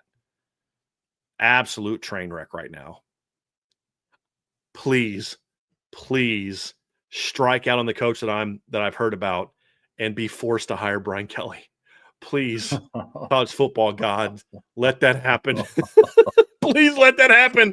BK's right there for you, Penn State. Right there for you. You know, big game Brian right there for you, man. Oh, that is bad. Oh. That is bad. Oh. Yeah. That is rough, bro. Yeah, that's Brian Kelly right there. He's a winner, according to everyone at ESPN. He's a winner. He won at Notre Dame. You know how hard it is to win at Notre Dame? Right there. Right there. That's it for you. So, Chris, to answer your question, bro, I have no idea. I mean, do they just try to go buy someone big? Hey, Lincoln Riley, we're going to pay you whatever we need to pay you to get you here. Who's out there? Brian Kelly? Farmer Fran? I don't know, man. Like, I don't Hugh Freeze? Like, you know who? I mean, they may need to go to an alum. Maybe go hire Al Golden. I'd say, look, I have a buddy who's put this on the board, and he said this to me. He goes, if Al Golden would stay at Notre Dame, he'd have been a top candidate for that job. Like, if he'd have stayed at Notre Dame, they'd have a top 10 defense, and Notre Dame would be would not be 10-8 and 10-2. I promise you right now, if Al Golden's still the defensive, and I'm not saying Al Golden is perfect, and I'm telling you they would not have given up 41 points to Texas A&M. They might have still lost to Miami, but they would not have given up 41 points to Texas A&M. I promise you that. They'd be 11-1 right now. They'd be a top 5 seed, and I think Al Golden would be a top candidate for that Penn State job, especially now that they've struck out on all their top candidates. They got turned down by Matt Rule, who used their interest to get a pay raise for a team that went 7-5. That's so crazy. I mean, the hardest part about Al Golden, it's not qualification, it's not ability to do it. He's a fit. I mean, but one of the reasons he left Notre Dame wasn't because he was unhappy at Notre Dame. It was to rejoin his family back in Cincinnati. I don't know how that's going to land if then after being in Cincinnati for 365 days, he then goes to Happy Valley, a farther place away than South Bend. Well, if he was the head coach, though, I think the family goes with him. The reason your family doesn't move with you when you're a coordinator is because coordinator jobs are a lot more volatile. You know, and I don't know that I think the fact he didn't move his family is evidence that he wasn't in it for the long haul at Notre Dame. Sure. You get the head coaching job at your alma mater, you're probably moving your family out there. But then again, it begs the question, though. It's college now, right? I think so. But then it also then begs the question again, how long-term is Penn State? They just fired a coach that made the CFP semifinals. Like, that's... And that's why I think they're having a tougher time than they think. They can blame Jimmy Sexton all they want, and I'm sure Jimmy Sexton has something to do with it. But, you know, you just fired a coach who went to the Cotton Bowl, the Peach Bowl, and the semifinals of college football playoffs in 3 straight years, and you fired him because he got off to a rough start. That included an overtime loss to Oregon. Yeah. So, yeah, this is on you. And I have a feeling the AD might not have a job that much longer. Yeah. Yeah, that's wild. That is absolutely nuts. They got turned down by the coach at Nebraska who went 7-5, and they got turned down by the coach at BYU. That is too much. I'm literally I'm quote tweeting Pete Thamel's thing, and all I'm doing is putting a GIF, whatever it is, of laughing, of Ryan Gosling laughing from Crazy Stupid Love. Yeah. Yes, that's all Great I'm doing. movie. Yep. So yeah, it's been a tough year for old Penn State. James Franklin's just sitting there laughing like Ray Liotta from Goodfellas right now. Like that's what he's doing right now. It's freaking great. It's what you get. Not very happy. We addressed this one, Adam. I don't think that Notre Dame will move. I think if you look at the metrics, and we brought them up earlier, I do think Notre Dame has an overall better resume than Oklahoma. I don't think it's overly close. I'll pull it up again and show you guys what I'm talking about. But I think the resume is stronger if you look at all the metrics. So Notre Dame has better offense. Let me take this question down. Notre Dame has significantly better offense. Oklahoma has a slightly better defense. Notre Dame is ahead in every single computer model. Notre Dame has more. I'll pull this one up as well. Notre Dame has more wins against top 25 against quality wins. Oklahoma has 3. Notre Dame has 5. So Notre Dame has a better Notre Dame has a better game control. Very comparable strength of record. The only difference is Oklahoma's strength of schedule. That's the only reason that Oklahoma ranks ahead of Notre Dame. And I don't know that beating a 7-5 LSU team the same weekend Notre Dame beat a 4-8 Stanford team all of a sudden flips that, even though Oklahoma didn't look very good. You know what I mean? Like, I don't know. If you didn't think that all those metrics weren't good last week when they only scored 17 points on Missouri, I don't know that struggling against LSU is enough to get them to flip them. I think they should, but I don't think they will. That's kind of where I'm at. So no, I don't think that will happen. I think Oklahoma stays at 8. I do too. My issue is if you're going to have Miami behind Notre Dame because of the overall numbers, then you should have Oklahoma behind Alabama for the same exact reasons. But you didn't. You had Oklahoma where you had them for a reason, and I don't think Oklahoma has done anything. Like Oklahoma had an ugly one over LSU. That's what they've been doing all year. So now all of a sudden in the final ranking, you're going to punish them for it? No, you don't. They did exactly this Saturday what they've been doing all year. So why punish them for it now? Right. You know what I mean? So, no, I don't think they're going to move. I've said this. I think Notre Dame should have been above Oklahoma from the beginning. But if you're not going to have them then, I don't know why you would all of a sudden do it now. It wouldn't make sense to me. Because these numbers right here are the same exact numbers they were the last 3 weeks. Notre Dame's been ahead of Oklahoma in those numbers the entire time. You know? So I don't think there's any reason to make the change now. Agreed. No, I mean, nothing's happened in the last couple of weeks to warrant that. No. Agree. They beat a ranked team by 11 last week. Yeah, it was ugly. But if they'd have won 31-20, people would have been like, oh, what a good win. You beat a ranked team 31-20. Yep. Oklahoma's getting punished for style points. And I think it's fair. I think their offense is terrible. But they keep winning because their defense is elite. And if you didn't know that before this past weekend, then that's on you. Yep. They were this weekend who they've been all year. It's just they win by 11 in low-scoring games. Again, if they'd have beat Michigan 41-30, we'd be saying, oh, what a great win, But it's ugly and low-scoring. If they'd have beat Missouri 41-30, what a great offense. They're definitely a high playoff. But it's the other way around. They're getting dinged for it. So our Oklahoma fan says, so what wins championships, defense or offense? Cody, it used to be, I think, defense wins championships. I think now the motto that I've had, and people on this channel will know this for years, defense will get you to the show, offense wins championships now. You have to be good at both. But if you look at teams that are winning championships in recent years, they had very good defenses, but they also could score. You have to be able to score. Georgia in 21 and 22 had great defenses, but they scored. They could score. Michigan in 2023 had a great defense, but they could score. Ohio State last year had a great defense, but they could score. It's Notre Dame had a great defense in 2012, but they couldn't score. That's the problem. Yeah. It still is. That's total BS. We would have run several with Lincoln Riley. Well, because the factor here that you're several times and didn't. It's a different era. Go ahead, Trey. The factor that you're missing here, Cody, is we said that the defense still has to be good. Right. That's the issue. Like I agree with you. Like the offenses that you guys had under Lincoln Riley, Bryan and I have talked about a lot on this show about how good they were. I mean, Heisman winning quarterbacks. You had Hollywood Brown and Mark Andrews, and we sit back and talk about how do you not win a team when you have CeeDee Lamb and all these other guys? It's because the defense wasn't good. Like it's not like it wasn't the fact that the offenses weren't good enough. Your defense still has to be good. LSU in 2019 is a perfect example. That might be the best offense ever assembled. Like legitimately in college football, that might be the best offense ever assembled.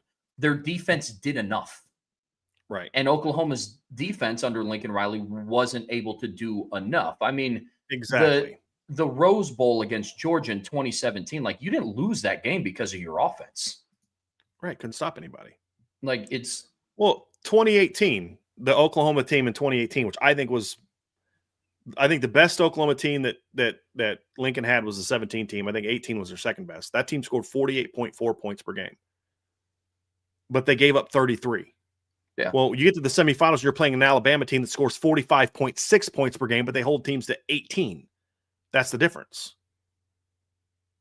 They could play defense, and you couldn't. So Alabama in 2018 didn't have an elite defense like they had in 2011 and 2012, but they were a good defense. Oklahoma had an elite offense. Alabama had an elite offense, but Oklahoma's defense sucked, and Alabama's defense was pretty good. Wasn't great. And who did Alabama lose to that year?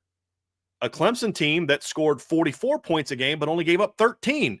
So the closer you get to the title game, elite offense, elite defense. But in the playoffs, what did Clemson do in the playoffs? They scored 30 points against Notre Dame. They scored over 40 points against Alabama. Yeah.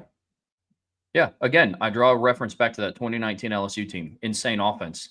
Their defense still ranked 31st in the country in points allowed, 21.9. That goes a pretty long way when your offense is scoring almost over 50 points a game.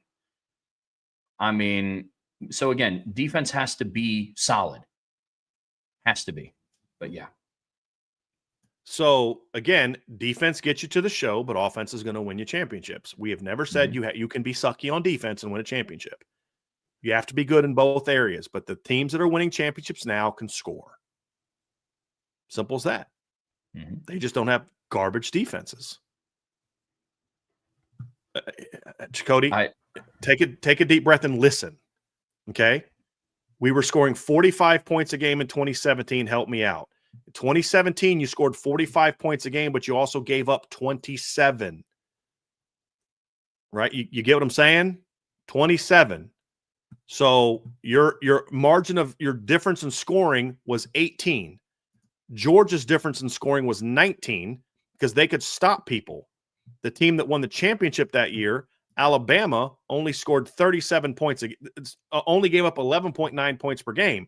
They scored 37 a game, so they were only 8 points per game behind Alabama. They still were very good on offense, but they could stop on defense. And also, 2017 and 2018 are also different eras than now because you have to win at least three games to win. So what we're saying is defense gets you to the show, but in order to win 3 or 4 games, you have to be able to score. You're not going to win 3 playoff games in Oklahoma's case because they're not going to get a bye. 4 playoff games scoring 17 to 20 points per game. You're just not. And the evidence of that is I've followed college football every year since the playoffs started. Like, you have to be able to score. Let's look at the college football playoffs, Trev. 2015 college football playoff. Here's the scores of playoff games. And all but one year, you had high-scoring games. Semifinals in the first year. Ohio State beat Alabama 42-35. Oregon beat Florida State 59-20. Next year, dude, your offense does suck. I'm sorry that you're feeling that way, but your offense does suck. The next year in the college football playoffs, 2016, same thing. The semifinal games were, 37-17. Oklahoma only scored 17 points, gave up 37. And they, other game, 38-0. Championship game, 45-40. 2017, lower scoring games, 31-0, 24-7. 35-31 championship game. I mean, this is true every year. You can't, if you want to have a grown-up conversation, you have to be honest about your team. And if you're going to tell me that an offense that ranks in the 80s is a good offense, then you're being a bit of a homer and you're not having a real conversation with us. And so I think at this point in time, I'm going to say you are a defensive team and your offense sucks. And here's I mean, you can be upset about that all you want, but I'll pull up the metric because this right here shows you relative scoring, meaning like, per play and all that type of stuff. Right now, Oklahoma, their best statistic on offense is points per yard. They rank 36. Their points per play, 71st in college football. Dude, just stop. Okay. And we're done. Goodbye. I tried to give him the benefit of the doubt, Trev. I tried to have a grown-up conversation with him, and his response is to give us the middle finger. I didn't realize we should have age tests. You have to either be older than 13 or have an IQ above a 13-year-old in order to come into our channel. I feel dumb. I tried to have a real conversation with that guy, and that's what we get. I don't know why I assumed that there actually is someone in the Oklahoma fan base that can be a grown-up. That's my bad. That's on me, folks. That's on me. So I wasted all of our time with a child. That's my fault. So, yes, your offense has scored 17 points on LSU is awesome. I'm kind of with Cody, man. I don't think their offense sucks. I think it's putrid. I think it sets offensive football back 20 years. Oh, you're going to come in here and talk about how you don't try to score points. Do you not know how sports work? Like, I'm serious, man. Like, you don't try to score points. Yeah. Okay. It isn't golf where lowest score wins. Like, I don't understand. Let's end on a good one. There's a good 2-part question here from Anthony Bell that I think is really well asked, and I want to respond to that. Shout out to Anthony Bell. IB, you have done a great job discussing the CFP rankings this year based on the committee's actual criteria. But do you think this current criteria is the right way to determine the field? A lot of head-to-head debate has been poor in the national media, but I can respect the people who believe the evaluation should be this simple. But it can never be that simple. This is the thing that continues to be missed. It can never be that simple. Because what my counter will be, then why isn't SMU in there? Why isn't Louisville in there? Why isn't Florida State in there? All teams that have beaten top teams. Well, and then you start inserting all these other criteria that show the difference in the quality of the teams that goes beyond head-to-head. Well, the records are the same. No, they're not. Especially in this era where you have 16, 17, 18 teams in a league, they're not all the same. You can have two SEC teams with very different schedules, with you have very little common opponents. So it can't be that simple. It only can be that simple if you're trying to drive a narrative. If you have a predetermined, my team is this, so I'm going to ignore what's happened every year of the college football playoffs where the championship team is scoring 30, 40 points a game, in all but 2 years, so that I can feel better about my team's chances this year because I'm just on emotion. So you can't say head-to-head matters. And then when I point, well, what about this team versus this team? Then you say, yeah, but this team, and you start comparing resumes. So if there's ever a conversation where I can give you some sort of trump card of, well, here's why head-to-head doesn't matter, and then you start telling me, but if you look at the rest of the schedule, exactly. Because otherwise, what you're telling me is that just because a team was better than another team in week 1 or week 9, that we then have to believe that team is better for the rest of the year? Pitt beat Clemson in 2016. Pitt beat Clemson in late November. Clemson went on to win a championship. Are we to believe that somehow, some way, because they won in late November, that Pitt should have gotten to the playoffs? Well, no, because they lost it. Exactly, because that 1 week does not determine your entire season. There's no criteria. There's no end of story sentence. If two teams had 11 games of identical opponents and then the one head-to-head and the record against the identical opponents was the same, they both went 10-1 against the identical opponents by the same exact margin, and then Miami beat Notre Dame, then you could say, sure, head-to-head should trump all those other things. But when you just give me they have the same record, you're not really telling me anything. Because they don't play the same league. They only played 4 common opponents. You have to look deeper than just head-to-head, especially when head-to-head is in week 1. It's the same thing when in the second batch of college football playoff rankings, after Louisville lost to Cal, Miami was 7-2, Louisville was 7-2. Louisville beat Miami at Miami in October, and who got ranked higher? Miami by 5 spots. Why? Because they looked at all the data and they said, yeah, Louisville might have been better that one day, but if you look at all the data, Miami's clearly the better team, and they ranked Miami ahead. There's consistency there. So head-to-head is not this end-all, be-all trump card. It never should be. And every fan base is going to go to that when it fits their narrative, and they're going to go against that when it doesn't for the most part. You have to look at the whole schedule because the goal is what? Let's get the best teams in the playoff. And just because one team was better than another team on that particular Saturday, which is one of the reasons I love college football, does not mean that team should be ranked higher. Just like I don't think you should be able to argue that Oklahoma should be ahead of Alabama. My issue is the lack of consistency. They've been consistent with Notre Dame and Miami, but they haven't been consistent with Oklahoma and Alabama. Alabama's clearly a better resume than Oklahoma. But that's where the recency bias comes into play. So the whole point is when you've got these big leagues, it's very hard to say, well, this team is in that league, so this X must be true. Can't do that anymore. And, you can say my whole point with the Miami thing is Miami has a beef to be in the playoff, but they're beefing with the wrong teams. Notre Dame should not be the team they're beefing with. They have a better resume than Alabama and Oklahoma. They don't have a better resume than Notre Dame. All they have is head-to-head. That's a very important thing. And if anybody tells you, well, why is not head-to-head not being taken into account for Miami? It is. The only reason Miami is 12 is because they beat Notre Dame. If you take Notre Dame off the schedule, replace them with Iowa State, they're not even sniffing the playoffs. They're ranked behind Vanderbilt. Yeah, the biggest difference is if Miami takes Notre Dame off of their schedule and Notre Dame plays an easier opponent in week 1, and so does Miami, Miami is still 10-2. If everything played out the exact same, Miami's still 10-2. I don't know what's so hard to understand about this. If Notre Dame didn't play Miami in week 1, they're probably 11-1, and there is no discussion of who should be ranked higher. Exactly. Because Like, if you take Notre Dame off of Miami's schedule, then you have to take Miami off of Notre Dame's schedule, and you're placing with, I don't know, Kansas.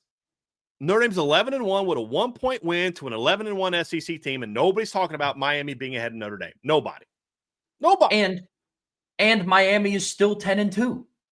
Exactly. Like, if everything played out the same, still would have lost to 2 unranked teams, and still not playing in their conference championship, and still on the outside looking into the playoffs, but just even further so now than in general. And Anthony, I appreciate this question. It's a very good question.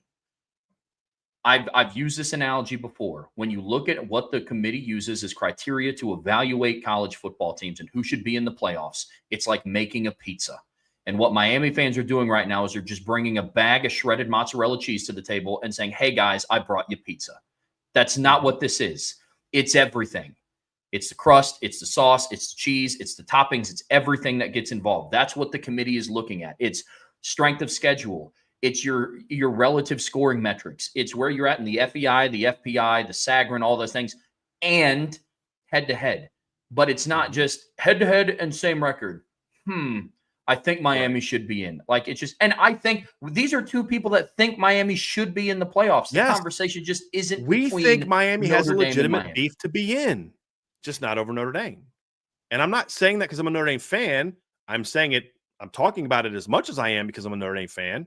And so this is relevant to me. But my conclusion is not the same, is not what it is because I'm a Notre Dame fan. It's look at the data. Like, I'm comparing the resumes. Notre Dame is ahead of Alabama, Miami, and Oklahoma on every single computer model that you look at. And everybody's complaining, oh, we should just go back to the old BCS. And then someone will put the BCS up there and say they're still ahead of Alabama and Miami in the BCS. And in the BCS model, Miami's even lower. Because here's the deal. They have the win over Notre Dame. That's great. What's the next best win? Pitt? South Florida? Well, like, oh, okay. Notre Dame beat Pitt as well. More game control than Miami had because Miami was losing at one point in time to Pitt. Notre Dame was up on Pitt 21-3 at the end of at halftime. Never trailed Pitt. And you look at the next best win. It's your next best win's what? South Florida, who went 9-3. Lost to Navy, who Notre Dame beat. Like, there is no – and here's – your pizza analogy is great, Trev. You can bring me out a pizza that's got a great-looking, like, just layer of cheese. It's thick cheese. It's, like, just that perfect golden brown. Like, this is going to be a good pizza. But if you give me crap crust, 3-day-old tomato sauce, and moldy mushrooms, that's not going to be a good pizza. It's going to look good. The surface level looks good, but underneath it's what? Yep. Like, it's just, there's so many different things, so many different, I guess, ingredients that go into what, makes the playoff rankings essentially at the end of the day. And so it can't just be between Notre Dame and Miami at the end of the day, Anthony. Like I said, heck of a question.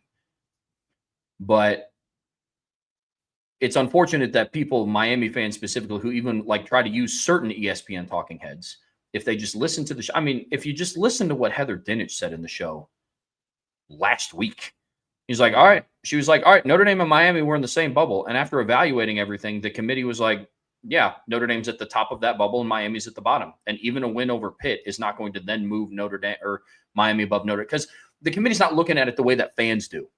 It's like, ooh, like Notre Dame only won by 22 and Miami beat them by 31. Like, what's that going to do? It's like they just look at it as it was a dominant ranked win, quality win. Like, they don't view it that way. So, yeah, man. Yeah. Yeah, and if you're willing to have a rational discussion on it, then you'll see the points we're making. I just think that the big thing is, Like once you start getting into, somebody just said South Florida would destroy USC this year. Dude, stop. South Florida got beat by Navy. Just stop. Just stop. Find a better beef. Find a more logical thing to be upset about. Because just something over the course of a 12-game schedule should never come down to just one game. Just shouldn't. That one game is very important. And I'm not one of those, well, it was early in the season. You never hear me say that. You never heard me. I've heard Notre Dame people say this. You've never heard me say, well, it doesn't matter because it was week 1. I hate that. It absolutely matters. Because if it didn't matter, I'd be arguing that Notre Dame should be a top 5 seed. Sure. If it didn't matter. If week 1 didn't matter, then I'd be like, well, screw that. Week 1 doesn't matter. Week 3 didn't matter. So Notre Dame should be a top 5 team. You know, like, there you go. Plain and simple. But they're not, because that game matters. That's why they're not a top 5 team. Yeah. So, yeah. Flat out. I do think we had one more super chat pop in before we did have one pop up. Yeah. From Nick Baker. Thank you, Nick. If head-to-head matters so much, we can claim the 1993 title. Yeah. I said this a couple weeks ago, Nick, in a show. I said, if the ACC is willing to, if Florida State and the ACC are willing to say, we give the 93 championship back to Notre Dame, they deserved it because they won head-to-head, then I will say, cool. Yep. Then we'll go with head-to-head. Because why 100%. Did Florida, and I've said this, why did Florida State win the title in 1993 when Notre Dame had the head-to-head? Because Florida State beat like 5 ranked teams that year, including 2 top 10 teams, and Notre Dame beat 3 top 10 teams. Florida State lost to the number 2 team in the country. Notre Dame lost to the number 15 team in the country at home. Yep. That's why they had a better resume. I know Notre Dame fans don't like that, and I know Notre Dame players think they'd smack Florida State in a rematch, and I tend to agree with them. But the fact of the matter is, if it's going to be about the whole season, Florida State beat more ranked teams and beat them more convincingly in 93. So when the ACC is willing to say, we are officially giving up the 1993 championship that Florida State had and giving it to Notre Dame, then I will sit there and say, fine, then we'll put all the emphasis on head-to-head.